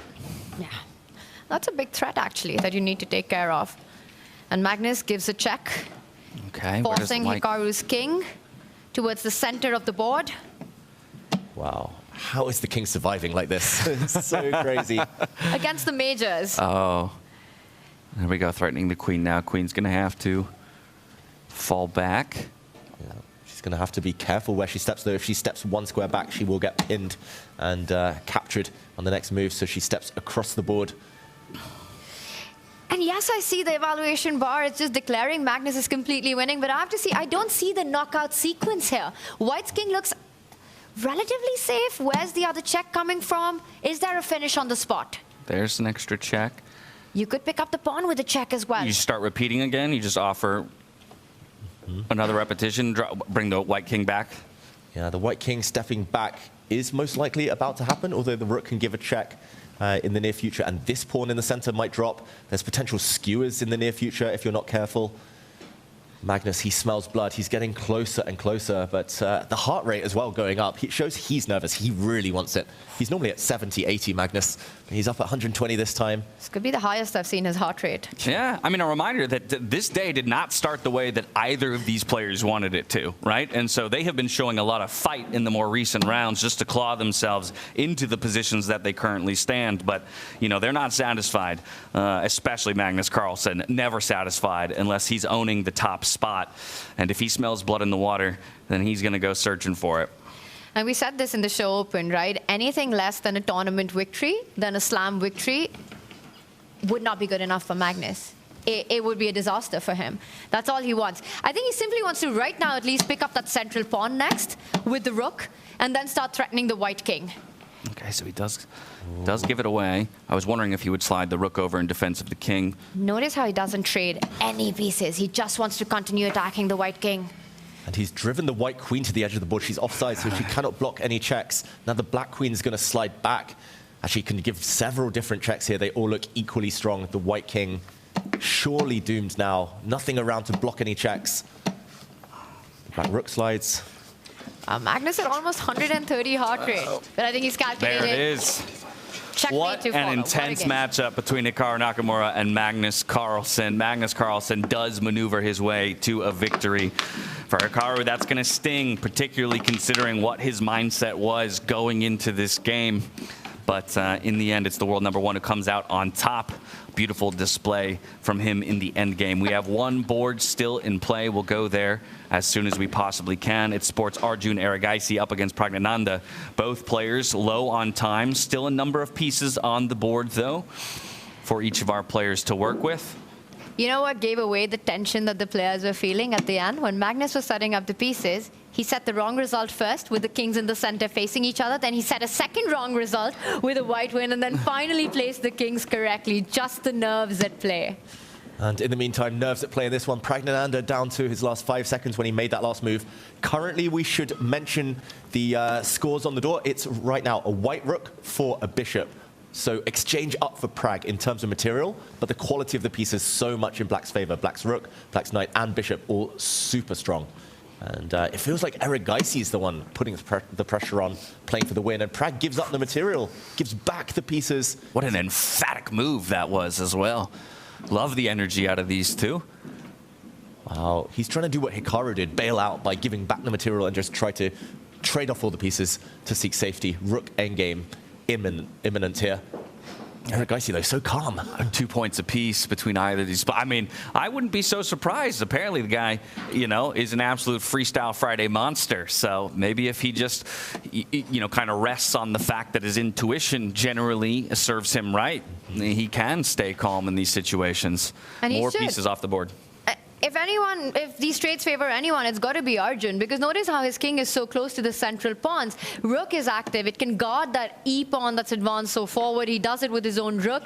The D pawn can move one step ahead, really reinforcing the defense. And who's going to stop Arjun's king from coming closer to the weaknesses that Prag has in the position with those 2 pawns? Yeah, it's 3 versus 3, but it's not going to be 3 for long for Prag. Those 2 pawns on the right half of the board are dropping for white. And look at how all the players are watching. Magnus, Fabiano, everyone watching the final stages of this game unfold. Oh, the tension. Yeah, I love it, though. Nobody really taking the opportunity to go sit and rest. These, they do it for the love of the game, right? Yeah. And Tanya, these are best friends, but they're going at each other. They're trying to kill each other. Friends off the board, but enemies on it. And we've seen that storyline so many times, right? World Cup, and now we're seeing it here. I mean, such good friends. They know each other. They train together so many times. They work on chess. You see them spending so much time, but on the chessboard, there is no friendship, and Arjun's going for this one as the king moves forward towards the center of the board, trying to win those pawns. He's going to push this one out. Yes, it's in balance, but it's Prag who's on the defense, and it's not an easy defense. Yeah, I'm amazed that the computer tells us this can be defended. Only move. He has to push forward his central pawn, Prag. Otherwise, he's going to lose this game. He does it. Wow. He has to deflect away the black king before he gets checkmated. The white king is actually in a mating net. It's caught in the center of the board. But bringing this black rook forward can be fended off right now. Is he going to do it? He's going to threaten checkmate here, Erigaisi. He's going to try and bring his rook behind the king. Nodirbek there. Ooh. Watching the action unfold. What's it like to have all these players over your shoulders looking over to see what's going on? It's got to be adding to the pressure, right? It's terrifying.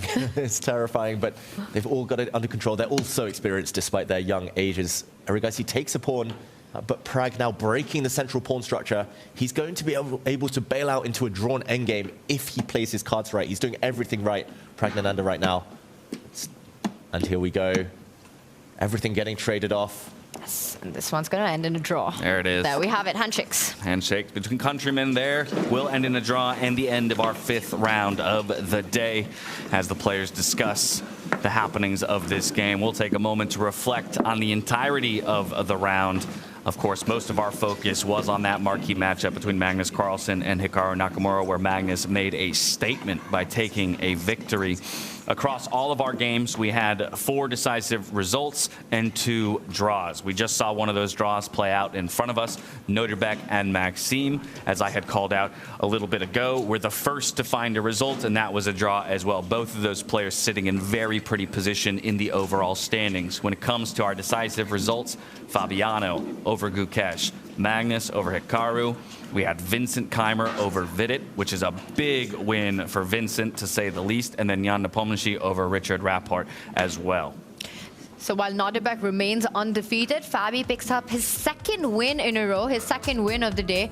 So he's back on the leaderboard with 1 round remaining on day 1 of the round robin. I think that's absolutely massive for him, and then for Vincent as well to pick up a victory there. That's going to do wonders for him in service of qualifying into the knockout stage and maybe get to the part of the tournament where he feels more comfortable. We talk about his rocky performance at Weisenhaus in the round robin, which then turned into complete domination as soon as he was given that extra time to think in the classical time controls. Yeah, this next round of the day, the final round of today's round robin, is going to be so vital for the likes of Gukesh. I mean, it was a false dawn. He beat Arjun Erigaisi. Great result, but suddenly 2 defeats in a row. He's in the danger zone right now in 10th place, only on 1.5 points.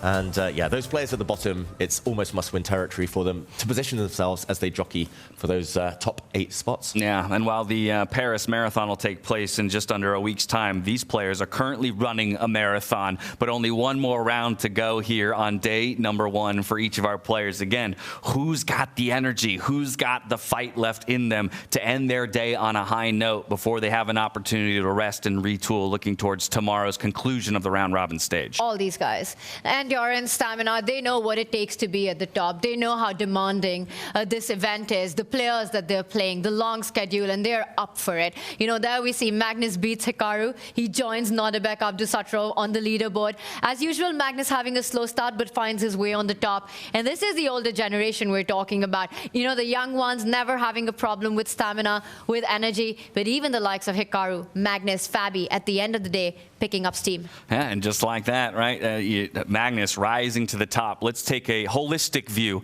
of our standings to see how all 12 players currently stand in the field. You see it there, Magnus Carlsen and Nodirbek Abdusattorov, both sporting 4 points, have a share of first place. Then you have those 3.5-point holders in MVL and Nepomniachtchi, Hikaru, Arjun Erigaisi, Prague, and Fabiano will round out that top 8. I should mention Vincent actually with 2 points tied Fabiano for that 8th and final qualifying spot. So in reality, it's Gukesh, Richard, and Vidit who are the ones who are sitting just outside of qualifying position. They're going to want to make stabs towards getting back into that playoff picture here at the end of the day. You don't want to leave yourself too short of a runway tomorrow to get back into it. And I just want to make a small point to that. You know, Vidit at the bottom of the leaderboard, it would have been a completely different day for Vidit Gujrathi had round 1 gone differently. Yep. Losing that game to Magnus at the very end. And it's just been a bit of a spiral since then. Yeah, it's tiny margins at the top here. You just have to take your chances when they come. You don't get many against the top players, maybe 1 chance a game. But yeah, you also have to draw those positions, those end games where it's pretty much chess. It's not about freestyle anymore. You have to dig deep. And yeah, for Vidit, the difference between half a point right now is almost the difference between safety and being stuck down there in the bottom. But also, David, to that point, it's not just about losing to Magnus. That's fine, you know, a game that's drawn, you in the end lose to him. There's no shame in that. But it's just that you fought for so long. Yeah. And what that took out of him. You know, you think you're so close, and what that does to your inner game, to your mind space going into the rest of the day. And just the knowledge that the result could have been different. Yes. Right? You know, and so that there was an opportunity for a different result. Unfortunately, right on the outset of the tournament, you stumble, and that can be a mental wear and tear on a number of players. We've got 1 round left to play. play between each of these players. We'll see what the drawn position is soon enough. But I have a lot of curiosity around where you guys stand now in terms of how the standings are shaping up to the expectation of the tournament, because it does feel like a number of our heavy hitters have now gotten to the place where we would have expected them to be near the end of the day, starting to align with at least my pre-tournament expectation, maybe Fabiano being the one who feels like he is, I would probably have imagined he'd be sitting top 4, top 5. Well, he's picked up some points in the last 2 rounds. Magnus at the top, I think that's to no one's surprise, finds himself at the top of the leaderboard. Nodirbek as well. He's been incredibly strong since he's come. Something about those last-minute entries that we often talk about, the stars seem to align for you. What I'm surprised about, I think so far going into this last round, is to see Gukesh as well at the bottom of the leaderboard. You know, he's 10th right now. He's definitely looking for redemption in Paris after what has happened at Weissenhaus. He wants a good performance in freestyle chess. He got his rest in. One of his core strengths has been the ability to fix holes, to adapt to what's been going wrong. But so far, it's not worked here in Paris as well for the world champ. Well, he's got a big challenge ahead of him with his final round opponent, but possibly an opening against Hikaru Nakamura. Hikaru just taking that loss to Magnus. And as we know, Hikaru's mindset right now is just not to lose, right? It seems like he's not even thinking about necessarily playing for wins. Not like he wouldn't if he recognized a winning position, but this could be the perfect opportunity for Gukesh to strike at the very end of the day, like you're talking about, Tanya, and really make himself a part of the conversation for the knockout stages. Yeah, he doesn't have the easiest run in tomorrow, Gukesh, so a win here, or at least avoiding defeat here, is key. A draw, still be fine. He'll still be in with a shout, but yeah, of course, no banking on any draws in freestyle chess.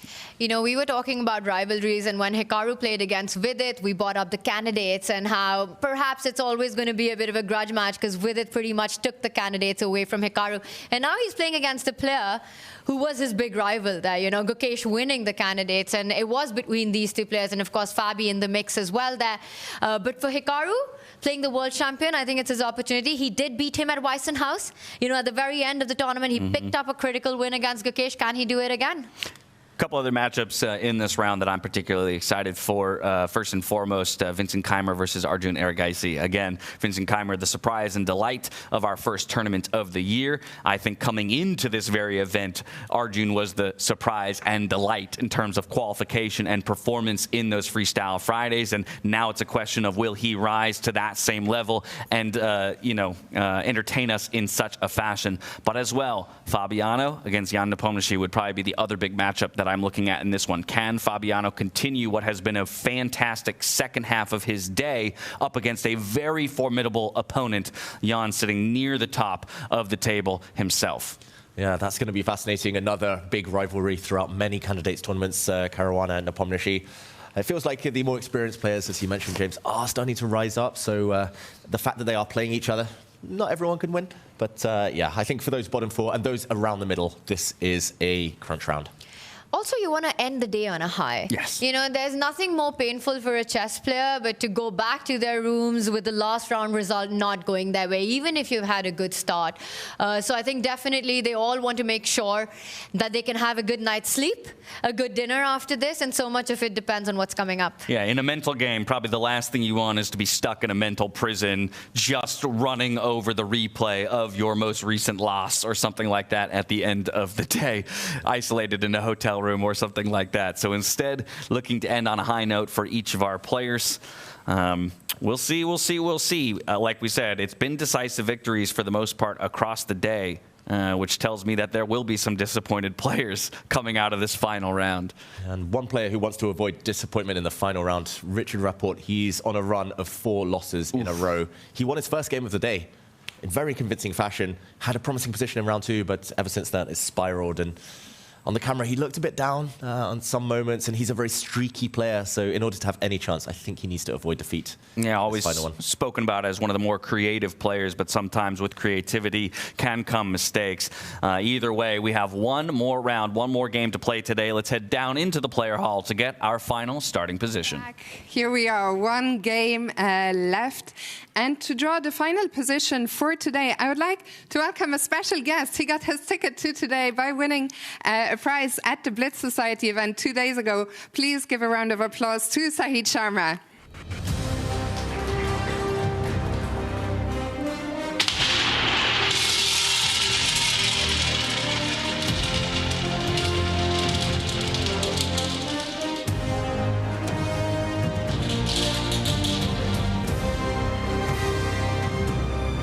The number is 60. Well, we haven't had many low numbers, so very well done. Something new. Thank you so much. The players will have 10 minutes. Back to the studio.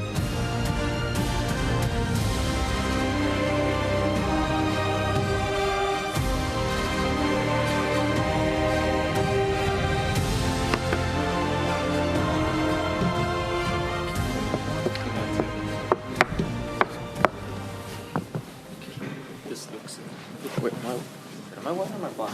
Italian or London? Italian or London? How long D4. D4. H3, H2. D4 is fine. Okay, no, it's fine. D4 is tricky. D5. Why? E4? Oh, yeah, but no, it's fine. Bad, okay. We shouldn't. Okay, but D4, D5, E4, yeah, we should. We should take yeah, 96. Let's maybe C6, yeah? Or yeah. 96 and some F6. You can also No, take check. No, but D4, D5, E4, you can just take and go Queen B5 check.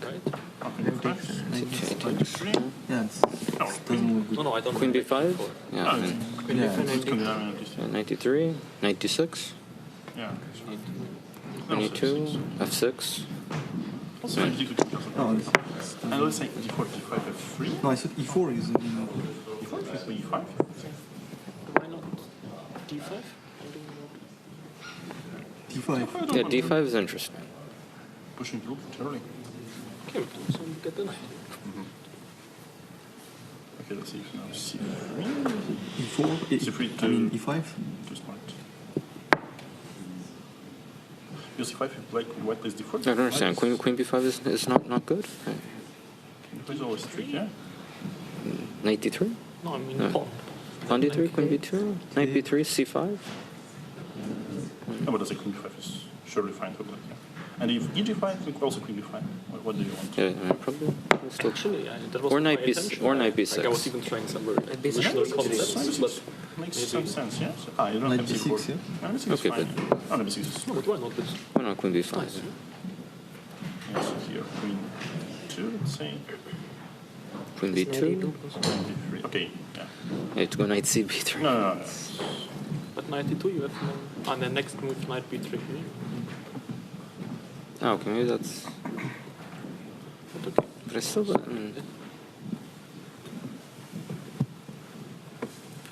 This looks very good for black. Yeah. Here, maybe B3. I mean, I'm not sure. But I still understand what's wrong with Queen B2. What's wrong with just this? Knight B3, Knight B6. There's nothing wrong with it. It's scary. F3. Knight takes D5.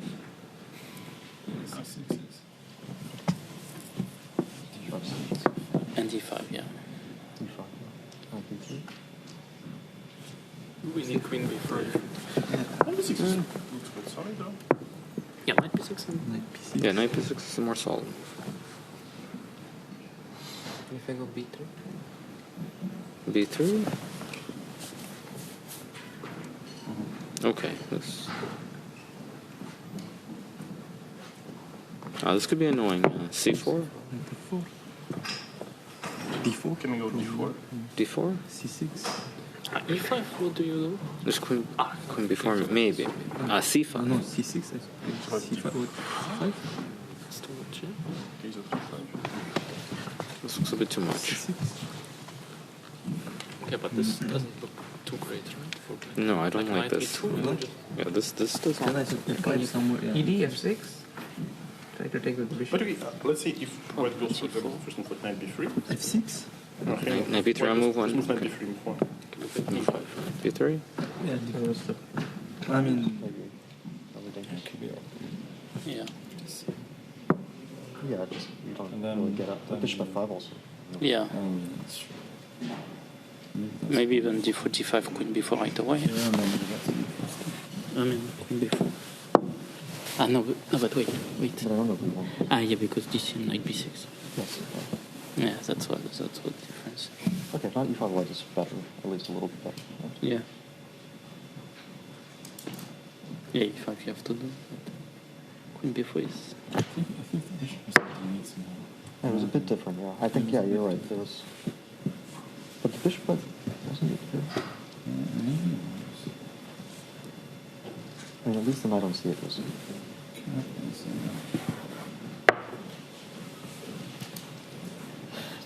Single. Yeah. Okay. Even f3. Yeah, maybe. Or maybe knight b3. I mean, because at least knight a5 stops knight c7.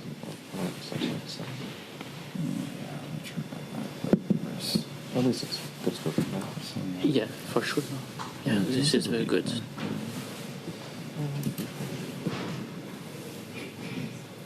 I mean, we're losing time actually. Yeah. Other first moves. I mean, d4, d5 looks promising. Maybe f6.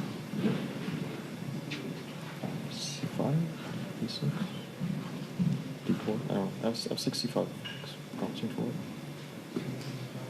Okay, c5 we probably have to check again. Yeah.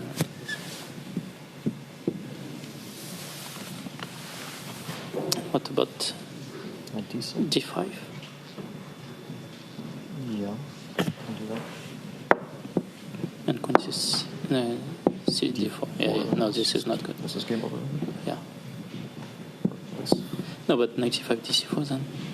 Yeah, I mean, this is what we looked at with the knight here. Yeah, it's just a pawn. d4. d5. Yeah. No, I think d5 is not working.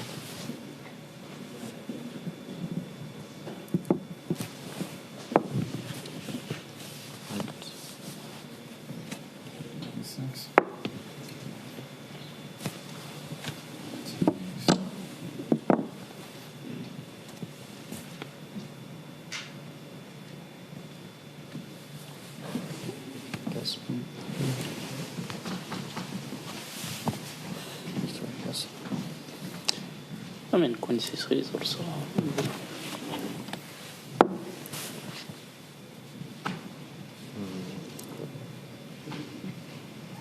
I mean, the question is whether this can be played. Yeah, cd. Bishop e4. Yes, but then I will gain so many tempies. Okay.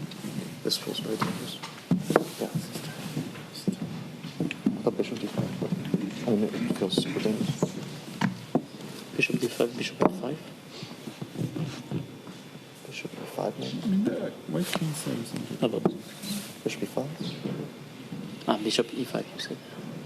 I don't know, maybe f4 is just like crushing, but Not really, because you could. But knight d3. No. So tell me in general, why not b3? Like, what's the downside of b3? No, but we still go for d5, right? Yeah, but it feels like the queen. Gentlemen, 2 minutes to the start of round number 6. Yeah, but this is very good. Not really, but. Why is that so long? Yeah, I mean, I prefer with queen on c3, but. But look at bishop f5 now. Looks nice. Right? e4. Bishop f7. Not so clear. Yeah, probably. I mean, probably a bit better after f3, but eventually equalize here. I mean, there is no such thing.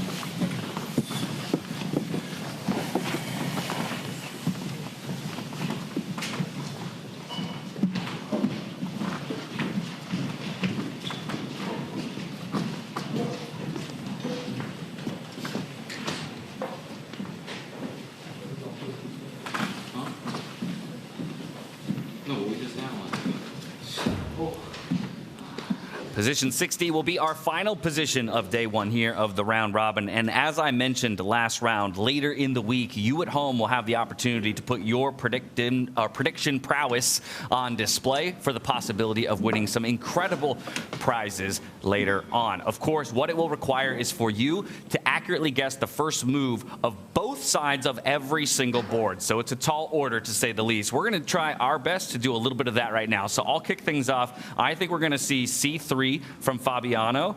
And then on Jan Nepomniachtchi's side, we're going to see something like a d5 push immediately, expecting a match on d4. For Maxime versus Richard Rapport, I think instead we're just going to get a d4, d5 match. So a small difference there. Okay, Vidit Abdusattorov, I'm going to say c4, c5, a bit of symmetry. Arjun against Vincent, I'm going to say e4 for white, d5 for black.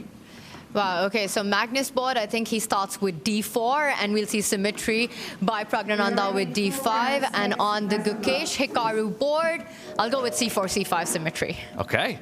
All right, so everybody remember your own predictions, and we'll see how correct we might be. I'm immediately wrong because I said Fabiano would only go with a c3 push on his side. So already I would be out of contention, and my second one incorrect James. as well. I'm out. James, you're out and out. Both wrong. Come on, Magnus, start with d4. Gukesh, start with c4. You got this. I'm half right on one of the boards. I'm out on Arjun versus So Vincent. you're out as well, David. It's all on me now. We need... Oh, Magnus starts with c4. Oh. All right. Well, look, c4. This just goes to show how difficult the prediction game will be. But let me tell you, I have had a sneak peek of some of the prizes they have in store. I'm not going to reveal them now, but there are some pretty big ones out there. So you will be handsomely rewarded if you are as good as you'll need to be to get 12 moves correct on any given round. Good luck with that. Not an easy task, but it will be a fun game to play later on. So make sure you're paying attention every time those players separate into their respective pods and are talking through that analysis. That's going to be your best bet to tracking, you know, their kind of logic and maybe landing on the recipe for success. But from the 6 board, I guess I turn to the 2 of you. Who do we want to watch? Prag Magnus? Prag Magnus, maybe. There's some drama happening in the game between Fabiano Caruana and Jan Nepomniachtchi. We go to drama. Oh, they're moving quick, too, actually. I do love that call. So as soon as we can, we'll zoom right into that top left board.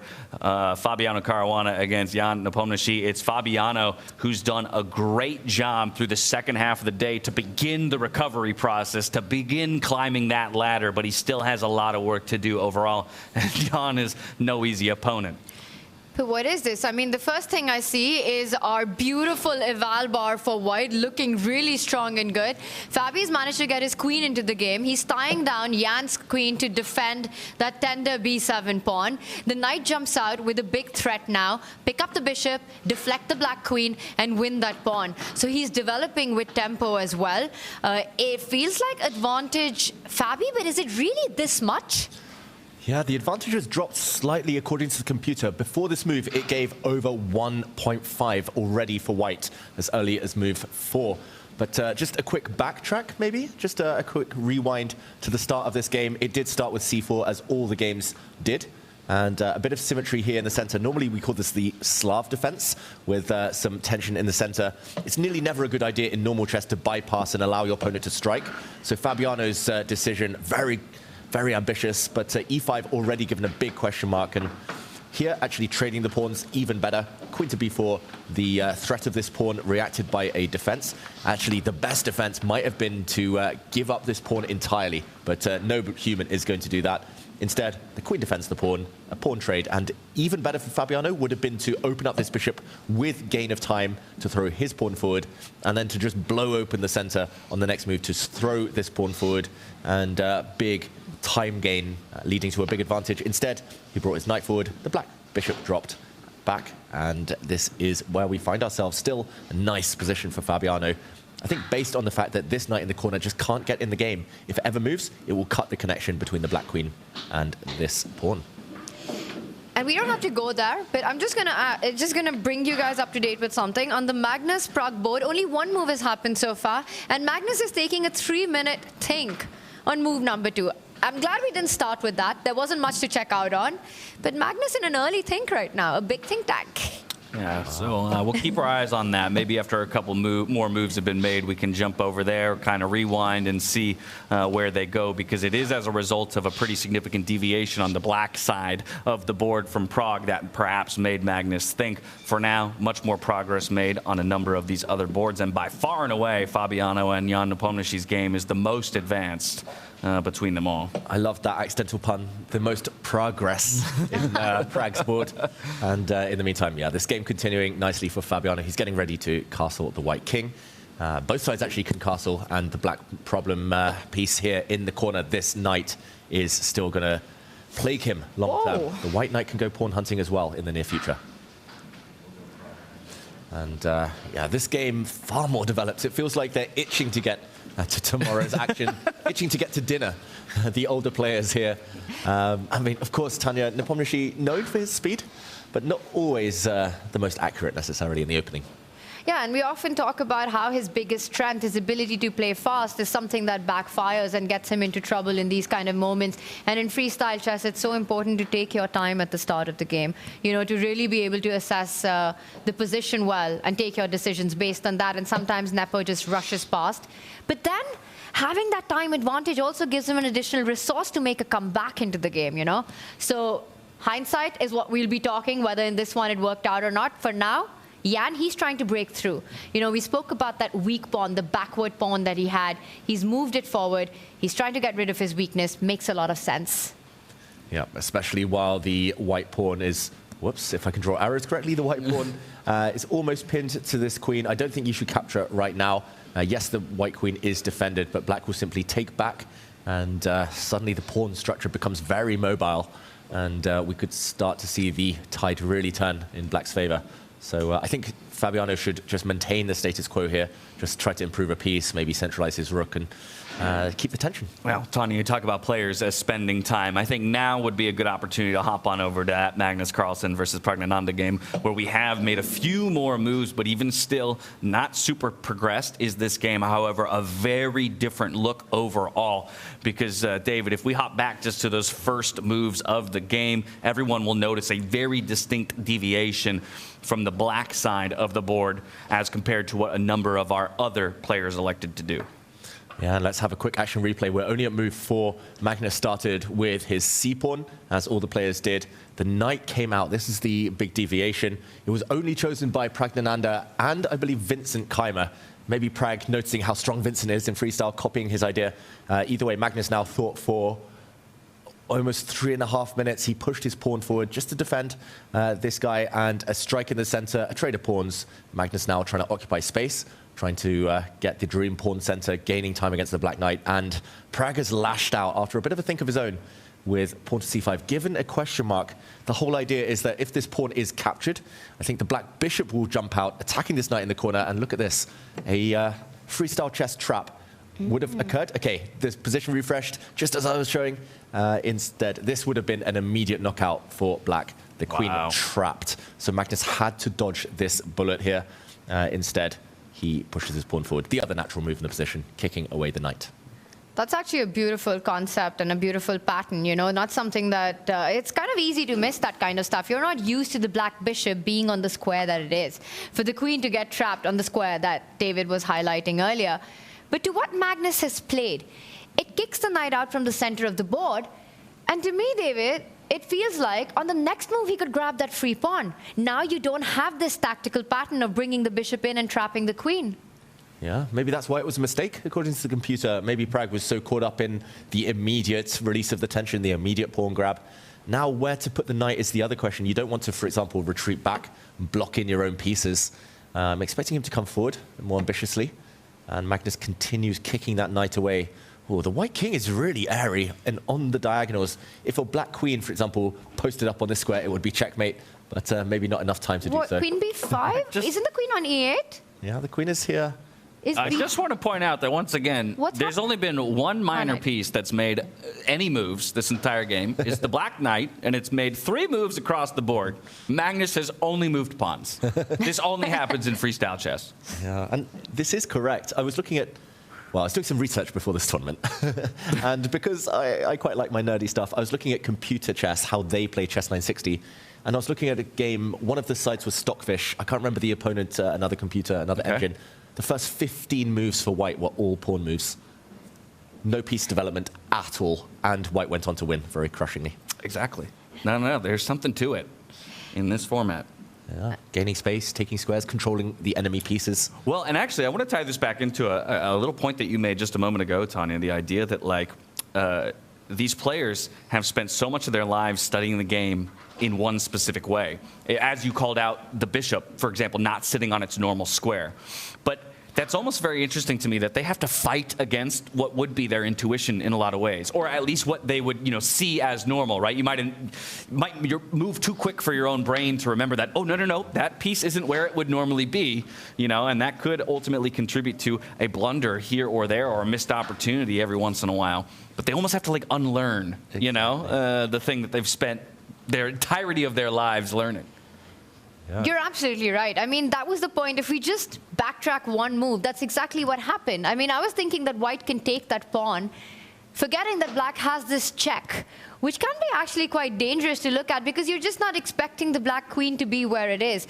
The king being at the square that it is, that it can be checked on. And these are oversights that happen all the time. This is why the players need so much time to get to the truth of the position, to really understand and unlearn the patterns that are so familiar to them. Taking time at the start of the game. We saw Magnus, he's down to less than 6 minutes on the clock. He took a good 3-minute think on that move too. And then he started blitzing out his moves because he planned, he saw what he needed to do. It's so important to not rush through those first couple of moves and just walk into a blunder. And while Pragg takes a think, I think we should hop on over to Hikaru versus Gukesh, because I was wondering how Hikaru might rebound from that loss to Magnus Carlsen. And so far, the rebound is looking pretty good, at least by the computer's assumptions. Maybe Hikaru as well, not sitting in his seat. A bit of a pattern for him throughout the day, taking an opportunity to get up and move around. But what an interesting position we found ourselves in here with the white queen all the way back up on the 8th rank there. And that queen has grabbed a piece. How did this even happen? Hikaru's actually a piece down. He sacrificed the knight in the corner. Let's do a quick action replay while Gukesh thinks. Actually, just the last few moves. It looked like a relatively normal position just 3 moves ago. Suddenly, pawn to a5 from Hikaru. Looks like a blunder. Queen takes pawn, attacking this knight in the corner. Hikaru deflecting the queen away from the center, grabbed a pawn himself. Double exclamation mark shows it's a sacrifice and by far the best move. Queen takes knight in the corner now, backfiring because of a trade. And now pawn to e4. And look at how there's a massive threat. This back rank has been cleared. There's another clearance sacrifice in the air. Bishop takes pawn, check. For example, if white does nothing, you take this pawn with check, you clear the path for your rook to grab the queen next move. That means the queen needs to get out of the way, and Gukesh has just captured this pawn a couple of seconds ago.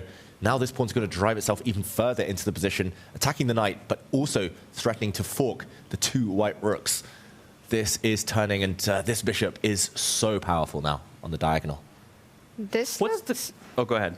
No, this looks very dangerous right now for Gukesh, right? Because you have to fight against the forking threat. You're about to lose material. All of Hikaru's pieces are developed. The queen can come into play next. For example, I don't even know how you continue fighting this threat, but you're going to force the white king into the game. The bishop will pick up the pawn on the side of the board. By the way, this is being played out as we're speaking about it. And now you take the knight with check, drive white's king out, bring your queen into the activity. It could be done from the edge of the board. I want to just highlight the a4 square for the queen. It's a beautiful spot. You're hitting some checks on that rank as well. This is not looking good for Gukesh at all.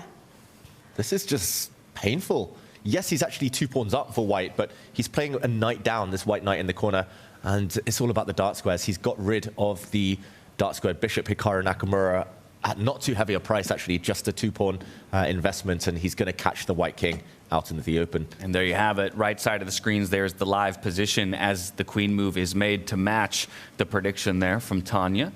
I think it was the only square. Play out. That was an easy predict to make. He could have blocked with his bishop, but no, bringing the queen out far more powerful.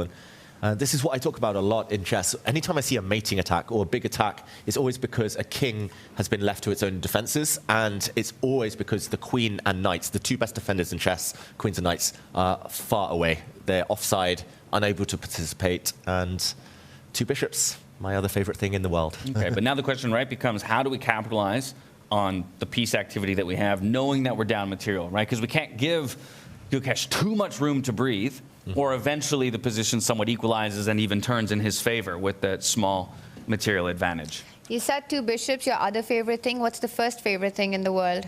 having extra pawns, but I was going to say it, but I don't like Gukesh's extra pawns. Give me my bishops back. It is good. I don't know what I would do to survive. I mean, in answer to your question here, James, normally I would want to kind of sneak away with the king into the corner, but I don't know if you have quite the time in order to do so. For example, if the king steps back, then black's queen is going to slide anyway, and I mean, you're just being caught on the dark squares. I don't even want to suggest moves like pawn stepping forward, because you don't even need to calculate this. There will be a sacrifice. The white king will be bare, and the black bishop might well just come out and deliver checkmate. This could well just be over if Hikaru is accurate, and if Gukesh, now down to 4 minutes, cannot find a solution.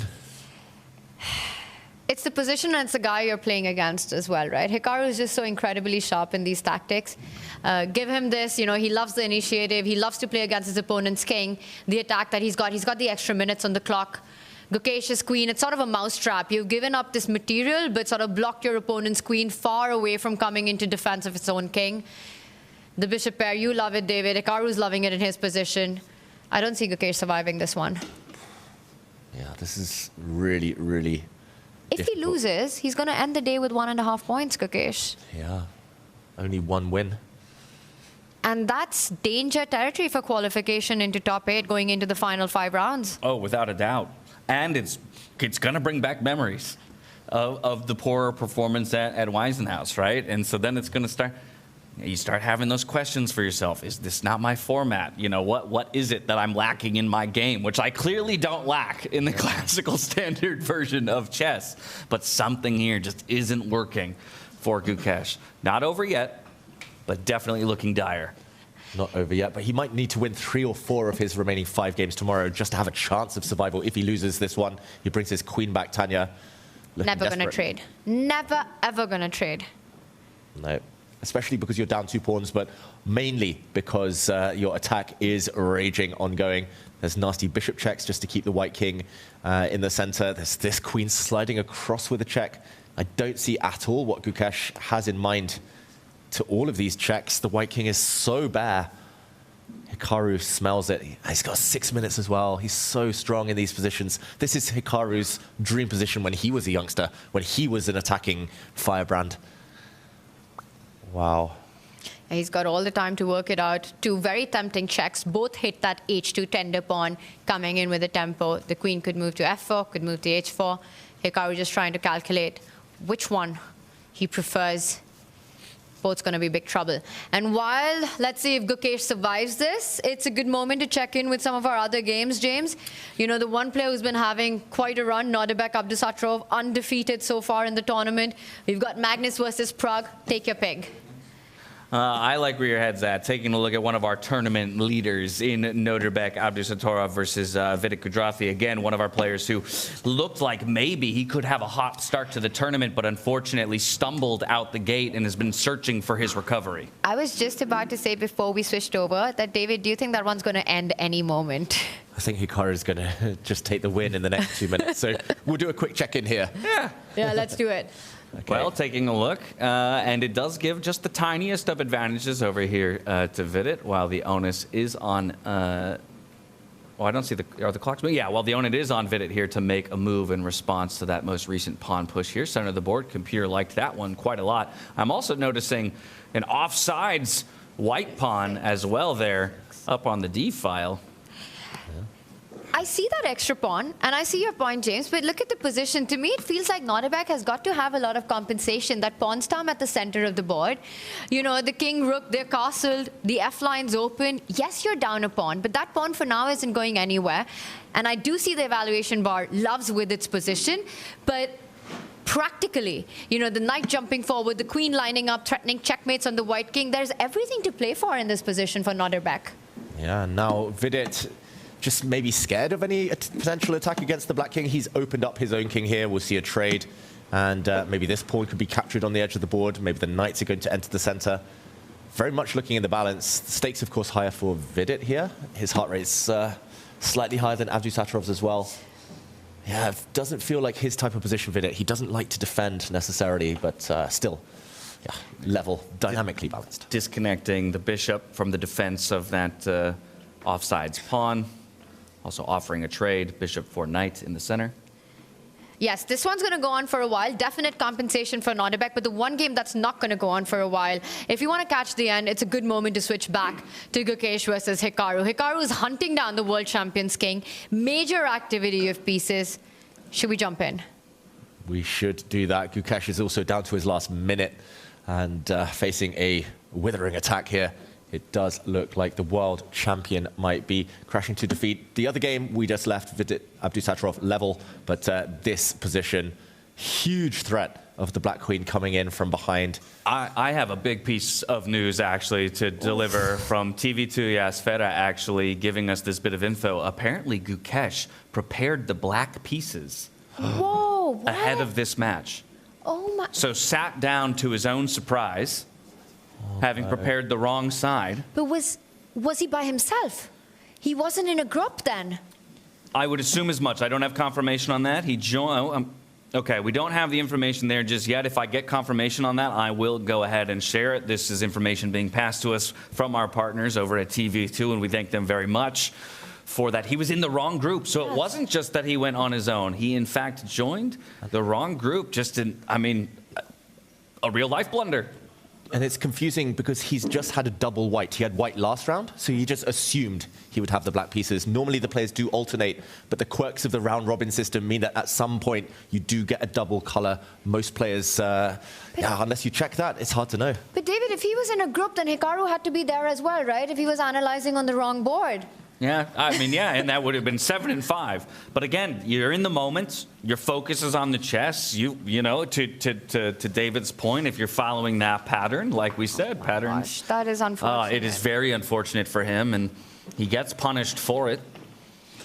Wow. That is, that is hard in chess. Sometimes you don't even want to know your opponent. You know you face everyone once. Sometimes you're so caught up in the little details. You really want that kind of opening opening strike. You want the bonus time of preparation, but yeah, it's unfortunate. I think he won't make that same mistake the rest of his career, though. So good to get it out the way now.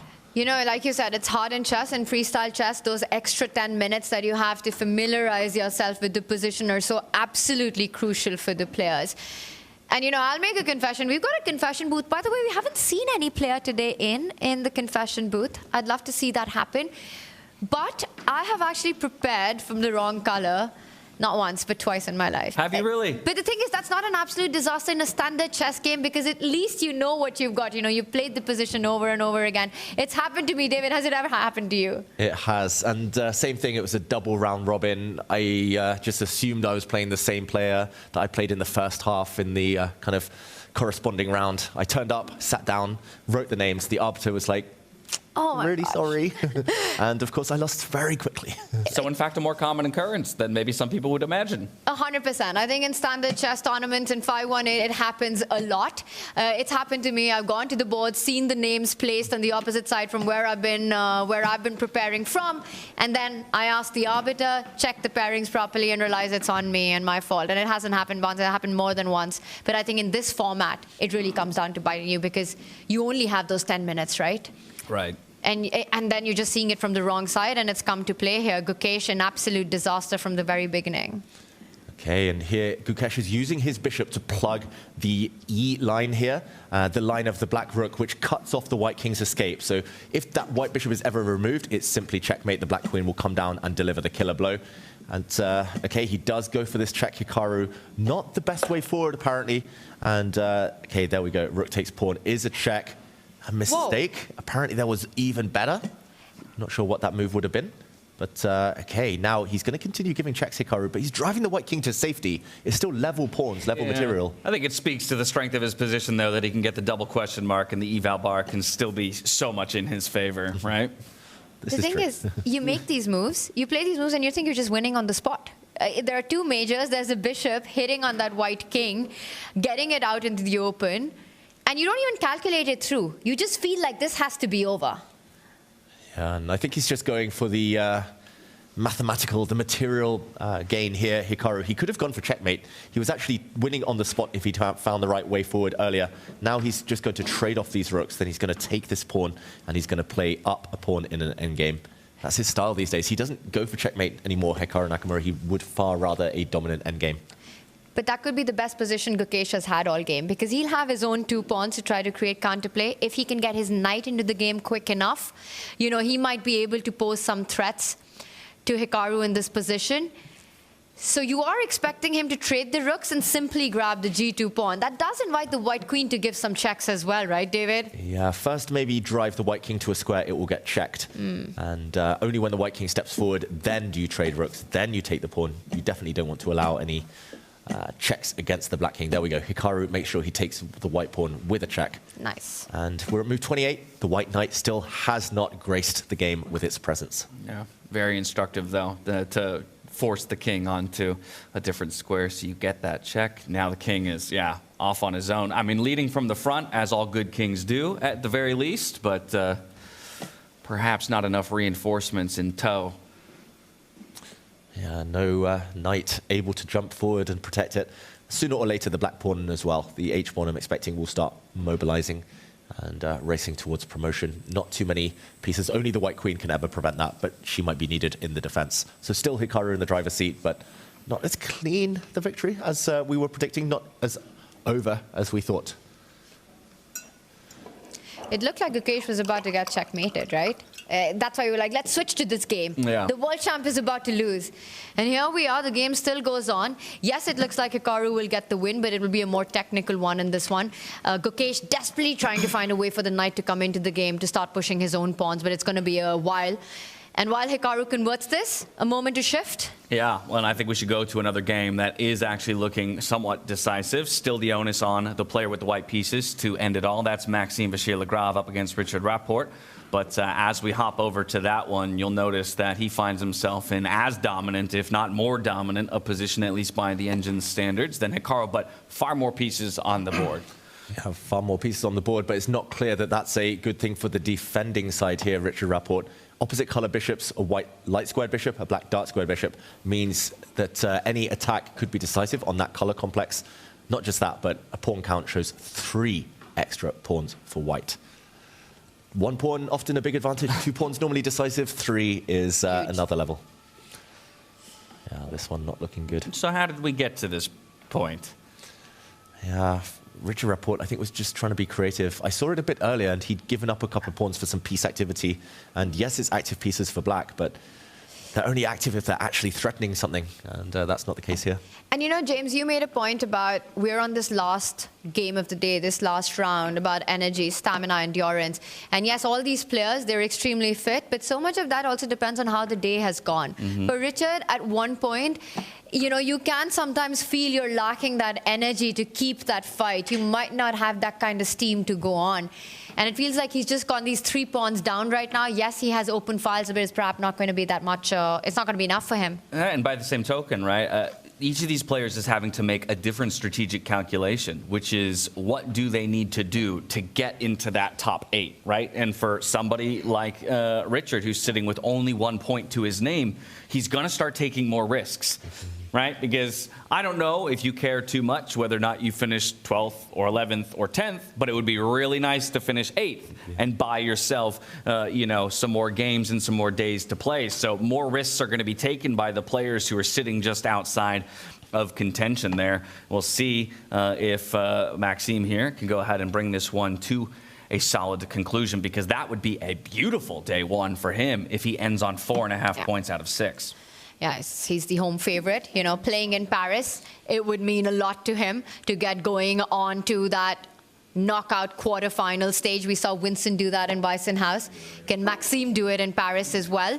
While he tries to get the job done on day 1, there's also big action happening on the endgame of Magnus in Prague. Okay, we'll have that one in just a moment. I was taking a look at the eval bar, kind of flipping back and forth between Fabiano Caruana and Jan Nepomniachtchi. Again, in a similar fashion, Fabiano is really trying to claw his way back up the leaderboards, and Jan Nepomniachtchi sits in solid position. This is a heavyweight bout, to say the least. A small advantage here for Caruana. A moment ago, the engine preferred his position just a little bit more, but still gives him a slight advantage. Yeah, still a slight advantage. It's level material. The big difference here is that it's bishop for knights. Fabiano with a very strong bishop, black with a slightly passive knight. The kind of other main thing is the white king playing a big role in the center, complementing the bishop, guarding the light squares, and the black king, meanwhile, sat at home, slightly vulnerable to checks, potentially. I could see Fabiano combining everything against this loose black pawn on the edge of the board on a dart square, winning that, picking that one off as well, and connecting 2 pass pawns. But still a lot of work to be done. And just as we take stock of this game, we're going to quickly jump over to Nodirbek Abdusattorov versus Vidit Gujrathi as soon as that one's ready, because it's time trouble, as well as a very, very dire position here for Vidit, who's had a struggle of a day up against one of our players tied for the top position here in Nodirbek Abdusattorov. If he takes the win here, that would be 5 points out of 6. That's 2 queens on the board, but he's about to get checkmated. And there it is. That will be the end of the game. We arrived just in time to see the conclusion. Nodirbek Abdusattorov, the last minute substitution, comes in and absolutely has a rock star of a day one. Yeah, maybe we could just very quickly show that checkmate on the board, just because it was unclear initially why Vidit resigned, but this was the position. He just made a new queen. White has 2 queens on the board. Black doesn't need to go and take this queen, however, which would have not been the quickest path. Instead, a bishop check, clearing the way for the black queen. And after the king takes, due to the pin, the only legal move, queen takes queen, and the king is caught. Checkmate. Beautiful. Well, how about that? And so again, maybe we can zoom out to the 6 board from here. I'm making production run a marathon here at the end of the day by flipping from one screen to another, but there's a lot of action across all of our boards. Hikaru Nakamura just takes the victory over Gukesh as I say that. So 4 more boards left to play, and it looks like the white player in all 4 of those circumstances is the one favored to come out on top with a victory here at the conclusion of day 1. I'm still going to say that we need to get into that World Cup final clash between Magnus Carlsen and Praggnanandhaa if we want to see a vintage Magnus play out his endgame, the endgame magic, the Magnus touch as we call it. He's been playing it incredibly well. Praggnanandhaa in huge trouble. We're going to go there right now. I just saw Prag's time dip as low as 3 seconds, and right now it is ticking away once again. 5 seconds on the clock to make a move. We'll see if he does. He does in time, but Magnus is sitting in a very solid position. I'm amazed by his king's position that far forward on the board, but he seems to be well protected with an army of pawns and that knight around him. Yeah, it's level material. The knights just leave the board, but the big difference is the king activity. Essentially, white is playing up a piece, and it's a very strong piece of the king. The king's going to now slide 1 square to the left. There we go. And the breakthrough is coming. The d-pawn's about to push. Prag's defense is creaking now. Prag gave that check with a second on the clock. And look at that. Every move is a mistake. That's how difficult this endgame is.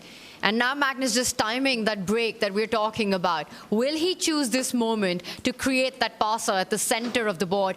He's eyeing the bishop. He's about to make a move with it. He wants to first activate it, put it on the right square, brings it forward, takes control of that queening square, the future queening square, for once when the e-pawn is made into a passer. Yeah, that's why Prag decides to go back with his bishop to block the promotion square.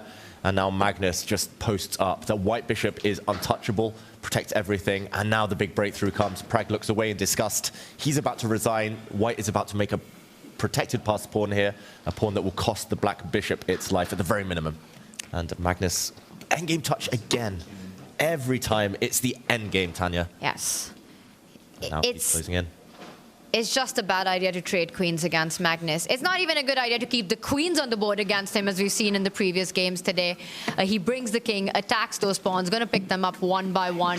It's the connect, and that's it. Praggnanandhaa resigns, handshakes. Magnus Carlsen ends day 1 of the round robin with another win. And as Magnus finishes in a fantastic fashion here with a victory of his own, Maxime Vachier-Lagrave ends with a victory against Richard Rapport in the same exact moment. And as I say that, I see another result fly in. It's Arjun Erigaisi taking another victory here to end the day up against Vincent Keymer. And while the game just ended, I'd still like to go to that board and go ahead and take a look at it, because again, big talk coming into this tournament was Arjun Erigaisi and his performance in those Freestyle Fridays and the way that he's climbed the world rankings as well. But Vincent, defending champion of our previous event, and yet he has stumbled out the gate. Yeah, Vincent crashing to another defeat, his 4th defeat of the day. And it's all because of these white knights. Arjun Erigaisi with the white pieces. Forced resignation here. The 2 white knights combining perfectly. One of them hits the black rook. Wherever the black rook moves to save itself, one knight defends this pawn. The other knight jumps in to kick away the blockader, the king. Black here would be forced to give up the rook. A hopeless endgame. Otherwise, the pawn would promote. Great finds by Arjun there to end his day on a high note. Leaves one board left in play. That's Jan Nepomniachtchi trying to mount a defense against Fabiano Caruana, who had such a disastrous start to his day, but looks to be closing in such fantastic fashion. Fabi lost 3 in a row. He's about to win 3 in a row right now. Wild. Oh, has he?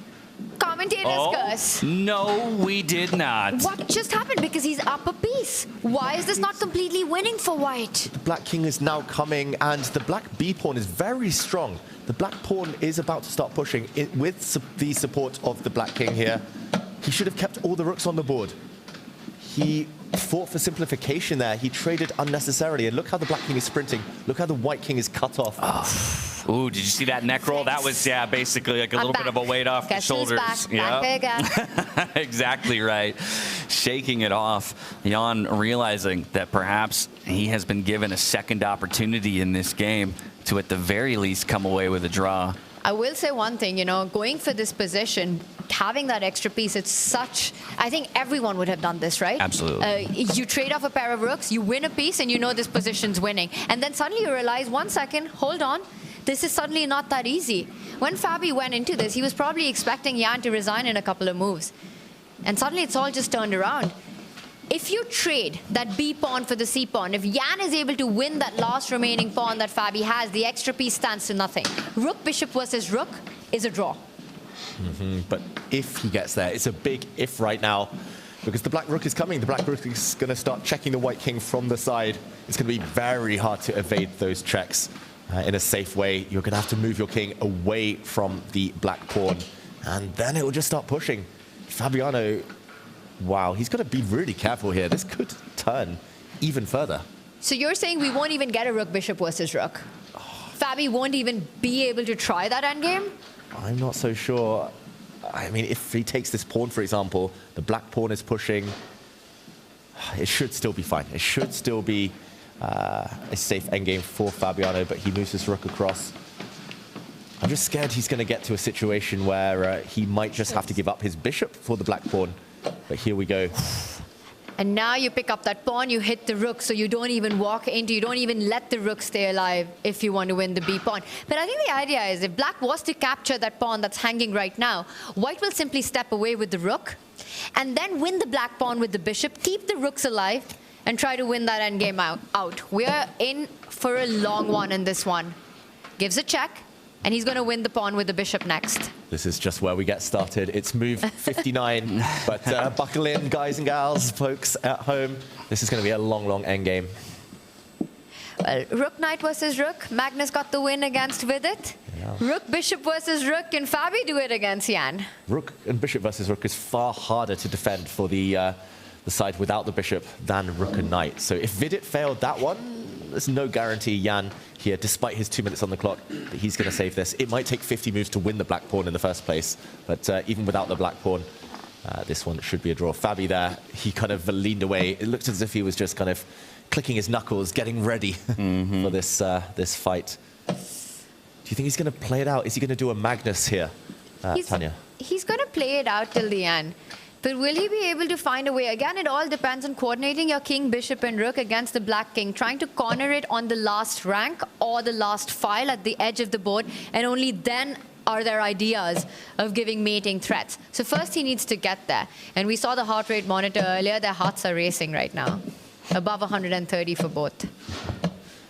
They really want this. And Fabiano... He's going to take his time, but he's going to get towards the black pawn. At the speed at which they're moving, they're gaining so much time on the clock as well. Yeah, that's good for Nepomniachtchi. Yeah. For Fabiano, it won't change too much. But for the defensive side, you need time to work it out. Again, it will come down to a situation where there's just one move to save it later on. And it's better to have that situation with 3 minutes on the clock than it is to have it with 10 seconds. And step one for Fabi would be to win that pawn first. you know, that also resets the 50 move rule, and then go for creating those checkmating ideas. There are certain defensive setups in this position for the black side here, which I'm sure Jan is aware of, where to put the rook, where to put the king, the second rank defense. But it first needs to get there. Fabi has to find a way to force Jan's king to the corner of the board. That's interesting. I would have expected the white king to move one square to the left of where it's currently positioned.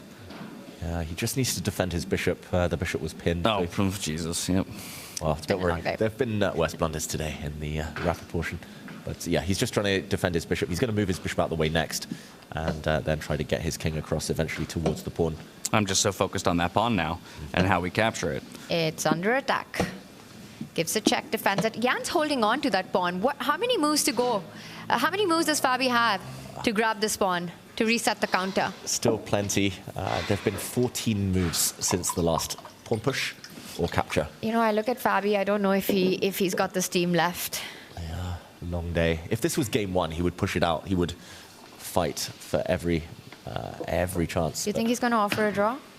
Oh. Might be a slight bitter end, you know, to his day.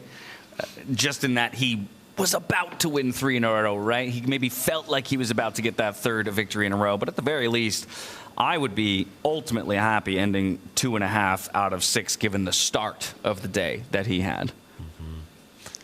But chess karma, though, if you take draws in positions where you still have even the smallest of chances, you might get punished. That could be the difference between qualifying and not. That half point. He's playing on.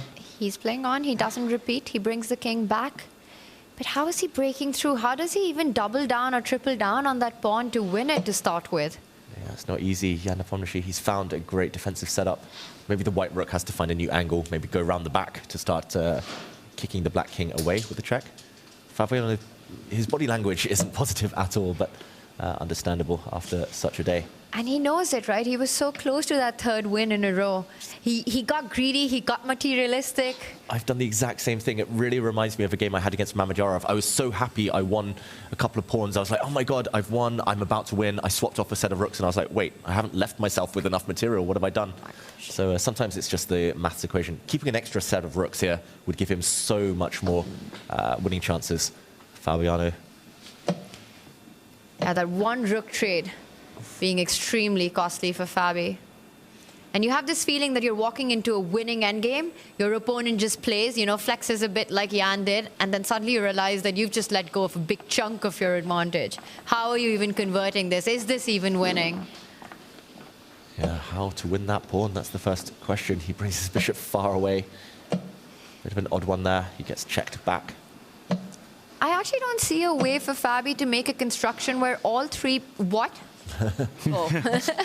Just as I said it. Scary moment for all of us as spectators, but it wasn't a mouse slip. Should always wait just like half a second before judging the eval bar. Just shot up. Maybe he thought the rook was pinned and could be picked up with the white king. Been a long day for our evaluation bar.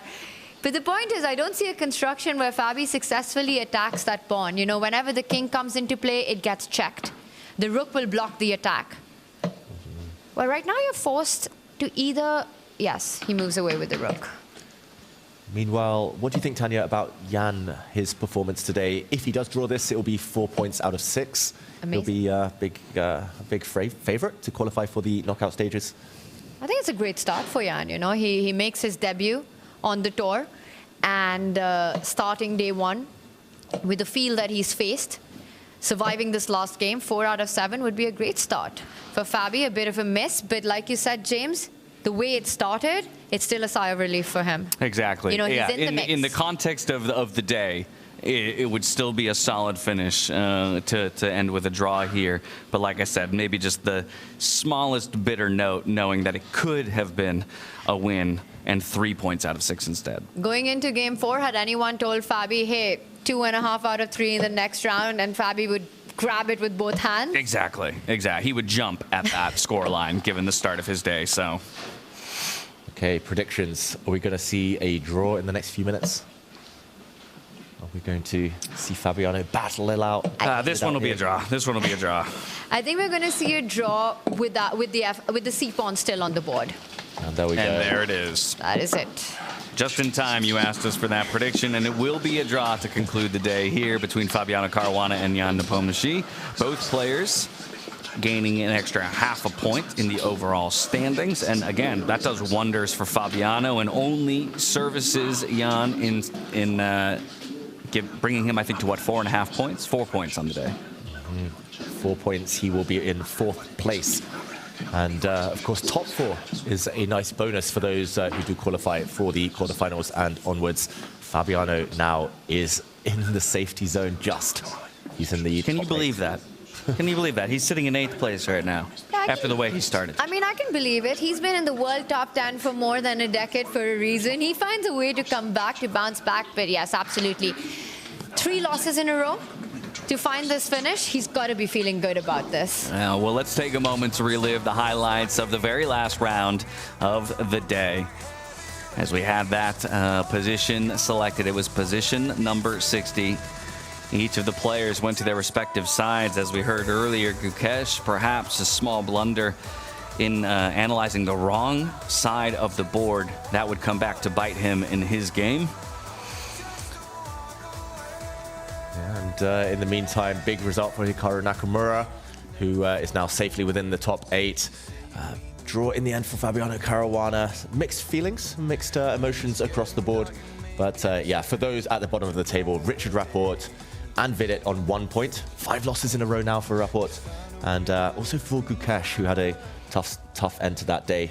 Yeah, it means stakes are even higher tomorrow. Rounding out that bottom 4 as well, Vincent Keymer, again, our defending champion from Waisenhouse here in 2025, sits at 2 points just outside of playoff position. But while there were some struggles for some players, I tell you, one player who didn't seem to struggle much at all is now joining us in the studio.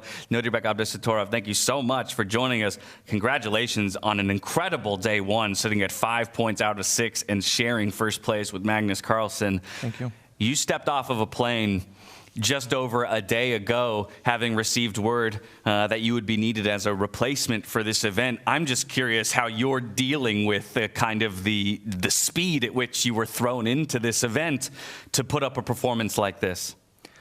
Yeah, at first I was really surprised because it was really last moment replacement. I didn't have much time, so I immediately took the opportunity, and I needed to solve the, logistical issues also. But I think it's so. It also has some plus because I'm playing without any pressure in this tournament. So I didn't think about this tournament at all. So this my. I didn't play in tournament after Waisenhouse. So this is. I had a break, a quite long break, like 1.5 months. So I came fresh, and I'm ready to fight. And today was a very great day for me. The games went extremely well, and I played a couple of great games. I really liked my game against Fabi. It was a great game, I think. You've had some beautiful games already through 6 rounds today. You talk about maybe that lack of pressure that you're feeling right now. I'm curious how that compares to your experience at Waisenhouse, being your first time on the circuit then, but now you've had one event in the books, and already you're looking like you're in solid position to make it to the playoffs. Yeah, at Waisenhouse, I think I came. I had a few days after Vaikanze, but I was really exhausted in Vaikanze. It took like 20 days, and so yeah. Although I finished on 6th place, not really bad, and of course I was really looking forward to qualify through the qualification from Chess.com, but I didn't manage. I was really happy that I got this opportunity, and I'm really eager. To show my best chess. Now, within all of this, one of the big changes between the last tournament and this one is the expansion of the field to 12 players as opposed to 10, which of course means that twice as many players will ultimately get eliminated. It doesn't look like you're in any danger of that, but I think that alone creates a pretty interesting and different dynamic for all of the players, knowing how much more, players have an opportunity to fall short here. Have you felt, even in the playing hall, that there's maybe more nerves or that's affecting the way that some players are approaching the game? No, I didn't feel any nerves. I mean, I didn't feel any pressure because, I didn't expect to play this tournament. So I just came and it was, it was not expected. And yeah, I'm really, playing it the way I like, and it's working out very well. I think many players are, feeling the pressure right now, especially after day one, because tomorrow 4 players will be eliminated, and the stakes are high. And for me, I mean, first step is to, qualify for the knockout, and then think about it. Think about knockout. That was my plan. To that point, like you said, this has been an awesome surprise, and you being here, starting off day one. Now you're at the top of the leaderboard along with Magnus with 5 points is how you end your day one. You said the focus is to make it to top 8, right, Nodirbek? How much do you players think about the advantage of being in top 4 to take your pick? Or is that something that you'd rather just leave it to destiny and go like, I don't even want to do it? Is that really an advantage to pick your opponent? I don't think so, especially as we've seen at the Waisenhaus, players that finished at the top, like if Alireza, I mean, for example, he picked Vincent, and it turned out to be bad luck. So I don't think that there is a kind of big advantage of qualifying at the top 4. But rather, I think it's important to feel that you are in good shape for the knockout, and that you are ready, and also to not exhaust yourself after the round robin, because sometimes if you win the round robin, you think like, okay, I'm in great shape, and you start to feel kind of relaxed. So yeah, that's not issue, and I mean, for me, it's just important to qualify at the top 8. I can imagine the pressure when you have to make a pick and then prove your pick as well. Yeah. And just a final question from me. You start tomorrow. You start day 2 of the round robin with a match against Arjun. I know the Indian fans are also looking. They love it when the young generation plays against each other. You have a history of playing the Indian boys as well. I know you enjoy it. I know they enjoy it. How do you look ahead to this matchup tomorrow with Arjun? Yeah, tomorrow is I think a bit tougher day than today for me, because especially I'll play against Arjun, Magnus, Hikaru. So yeah, I'm really looking forward to playing against them, and I think that it will be tougher day. So I will prepare for it, and I will do my best and to show my fighting spirit as I always do, and yeah, hope for the best. And Nodirbek, at this moment in time, which do you prefer, classical chess or freestyle chess? I prefer freestyle chess, but classical chess is more important. Well, we'll see. With the performance you're putting up here, pretty soon you might be taking home a rather large prize purse. You mentioned what a marathon of a day today was, but as well the mountain that you have to climb tomorrow with some of your opponents. So I don't want to take too much of your time. I want to let you get back to the hotel, grab some much-needed rest before you come back tomorrow to put on another brilliant display of chess. Congratulations again on an incredible day 1, and and we'll see you tomorrow. Thank you.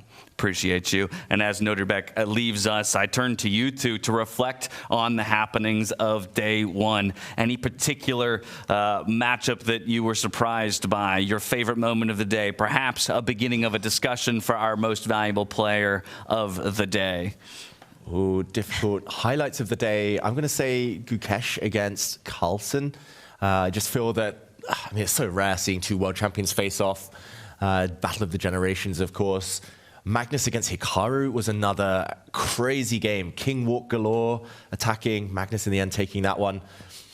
That was a move of the day. I'm not sure whether we're going into that one yet, but there were some cool moves today. Tanya, what was the highlight for you? Yeah, we got these incredible matchups. Like you highlighted Gukesh, Hikaru, Magnus versus Fabi, a revisit of the 2018 World Championship match. Nodirbek's run today, you know, finishing at the top of the leaderboard alongside Magnus. And like he said, tomorrow, I mean, what is this day? He plays Arjun, he plays Magnus, he plays Hikaru. He's got to get ready for that.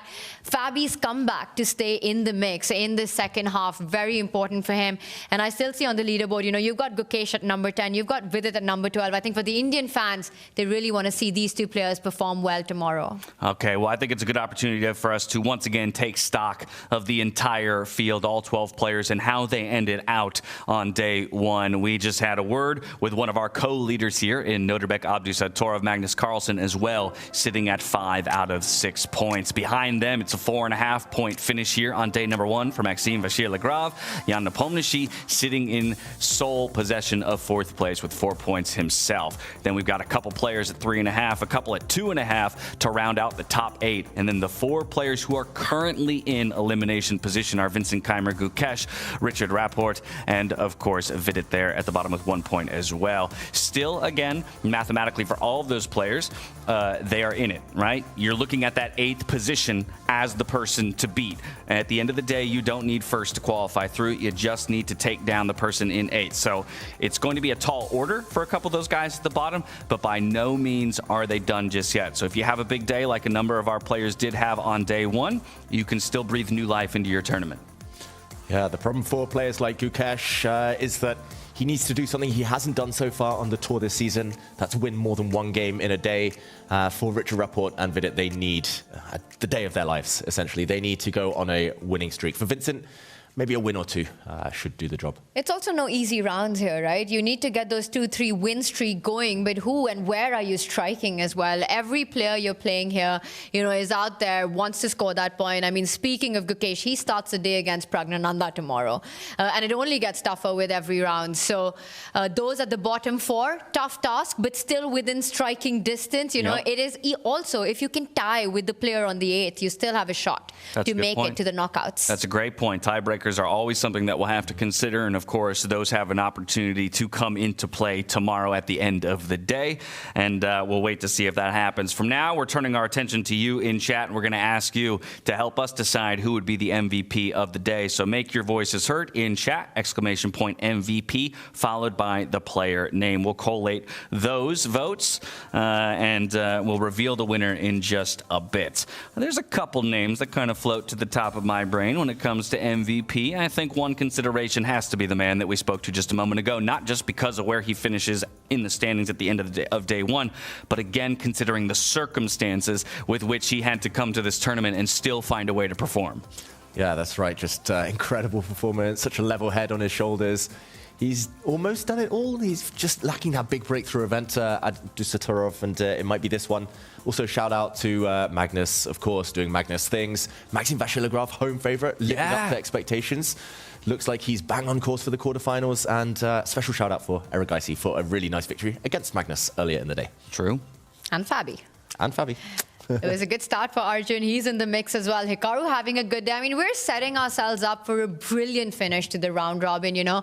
And whoever leaves the tournament, whoever finishes in the bottom 4, it's going to be heartbreak because, again, you want to see all these players fighting it out in those knockout stages, but something's got to give. Yeah, c'est la vie. Such is life. That is the nature of sport. It's just a matter of who will ultimately have a better end of their tournament and who will book themselves a ticket into those playoffs, top 8, and a shot at a whole lot of circuit points and a whole lot of cash if you can come away with that top prize. Who is your MVP?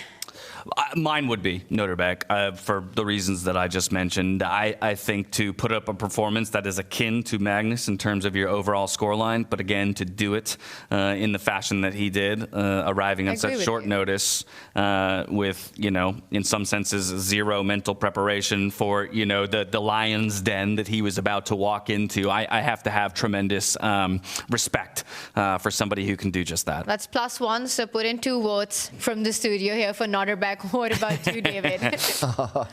I wanted to say Nodirbek too, but okay, I'll stick my neck out and say Maxime Vachier-Lagrave, just for holding up French honor today. And yeah, the Paris local, the Paris favourites.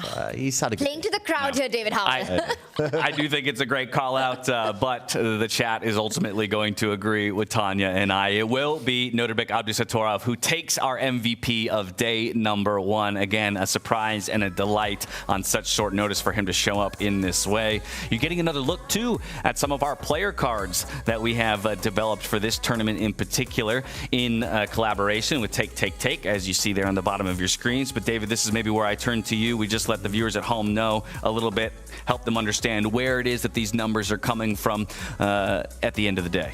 Yeah, so these stats, in collaboration with Take, who are trying to make chess more of a sport, we've created player cards. They are ultimately chosen by me, the numbers. They are somewhat curated by me, but I've given Nodirbek some very high numbers for calculation, 90 out of 100 there. One of the best calculators in the world, of course. High attacking numbers. We saw those on display as well today, and just 20 years old. It's only going to go up, these numbers. And yeah, just talking points. Let us know at home whether you agree, disagree. Do you think he has bigger strengths? Do you think those numbers are too harsh? Well, and if they should change following the performance today, right? Even by the end of this tournament, we're going to be workshopping and changing, I'm sure, a number of these cards going into future events as well.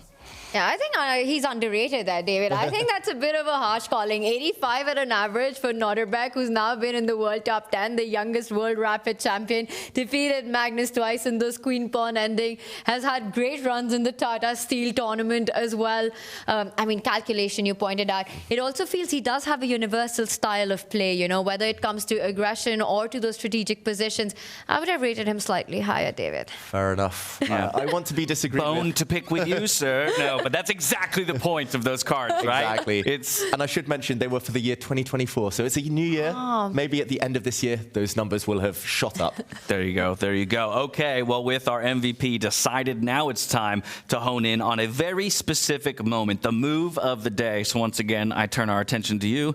David, what do you have in store for us? Yeah, and there were plenty of moves to choose from, some real sacrifices. I was tempted to go for Hikaru with a sacrifice against Gukesh, a really beautiful piece sacrifice, giving up his knight in the corner. But ultimately, I'm going for one that I hope is instructive for everyone at home. It was surprising to me, and it was a fantastic move objectively as well, which is a nice bonus. It was a sacrifice by Jan Nepomniachtchi as black against reigning champion of the Grand Slam, of the Freestyle Grand Slam, Vincent Keymer. Here with the black pieces, he's just sacrificed an exchange, already giving up this rook to the bishop. He's just aiming to open up these bishops towards Vincent Keymer's king. White played the move c3, and now the move of the day. A mistake here, punished by the brilliant castles on the queen side. Castling on the A side, I'm going to call it in freestyle chess, simply bringing this rook into the action, unleashing an attack, a double attack against this pawn, and the knight fork in the air here decided things in black's favor. He followed this up, this double exclamation point move, with another brilliant move. And not just there, another brilliant sacrifice with his rook. And I think this series of moves was the best of the day. Eventually, he landed a knight check and went on to win the game. You gotta love it, the complexity of the entire position, and to work out the calculations in the way that he did and find brilliancy after brilliancy. So it's like 4 sacrifices in a row.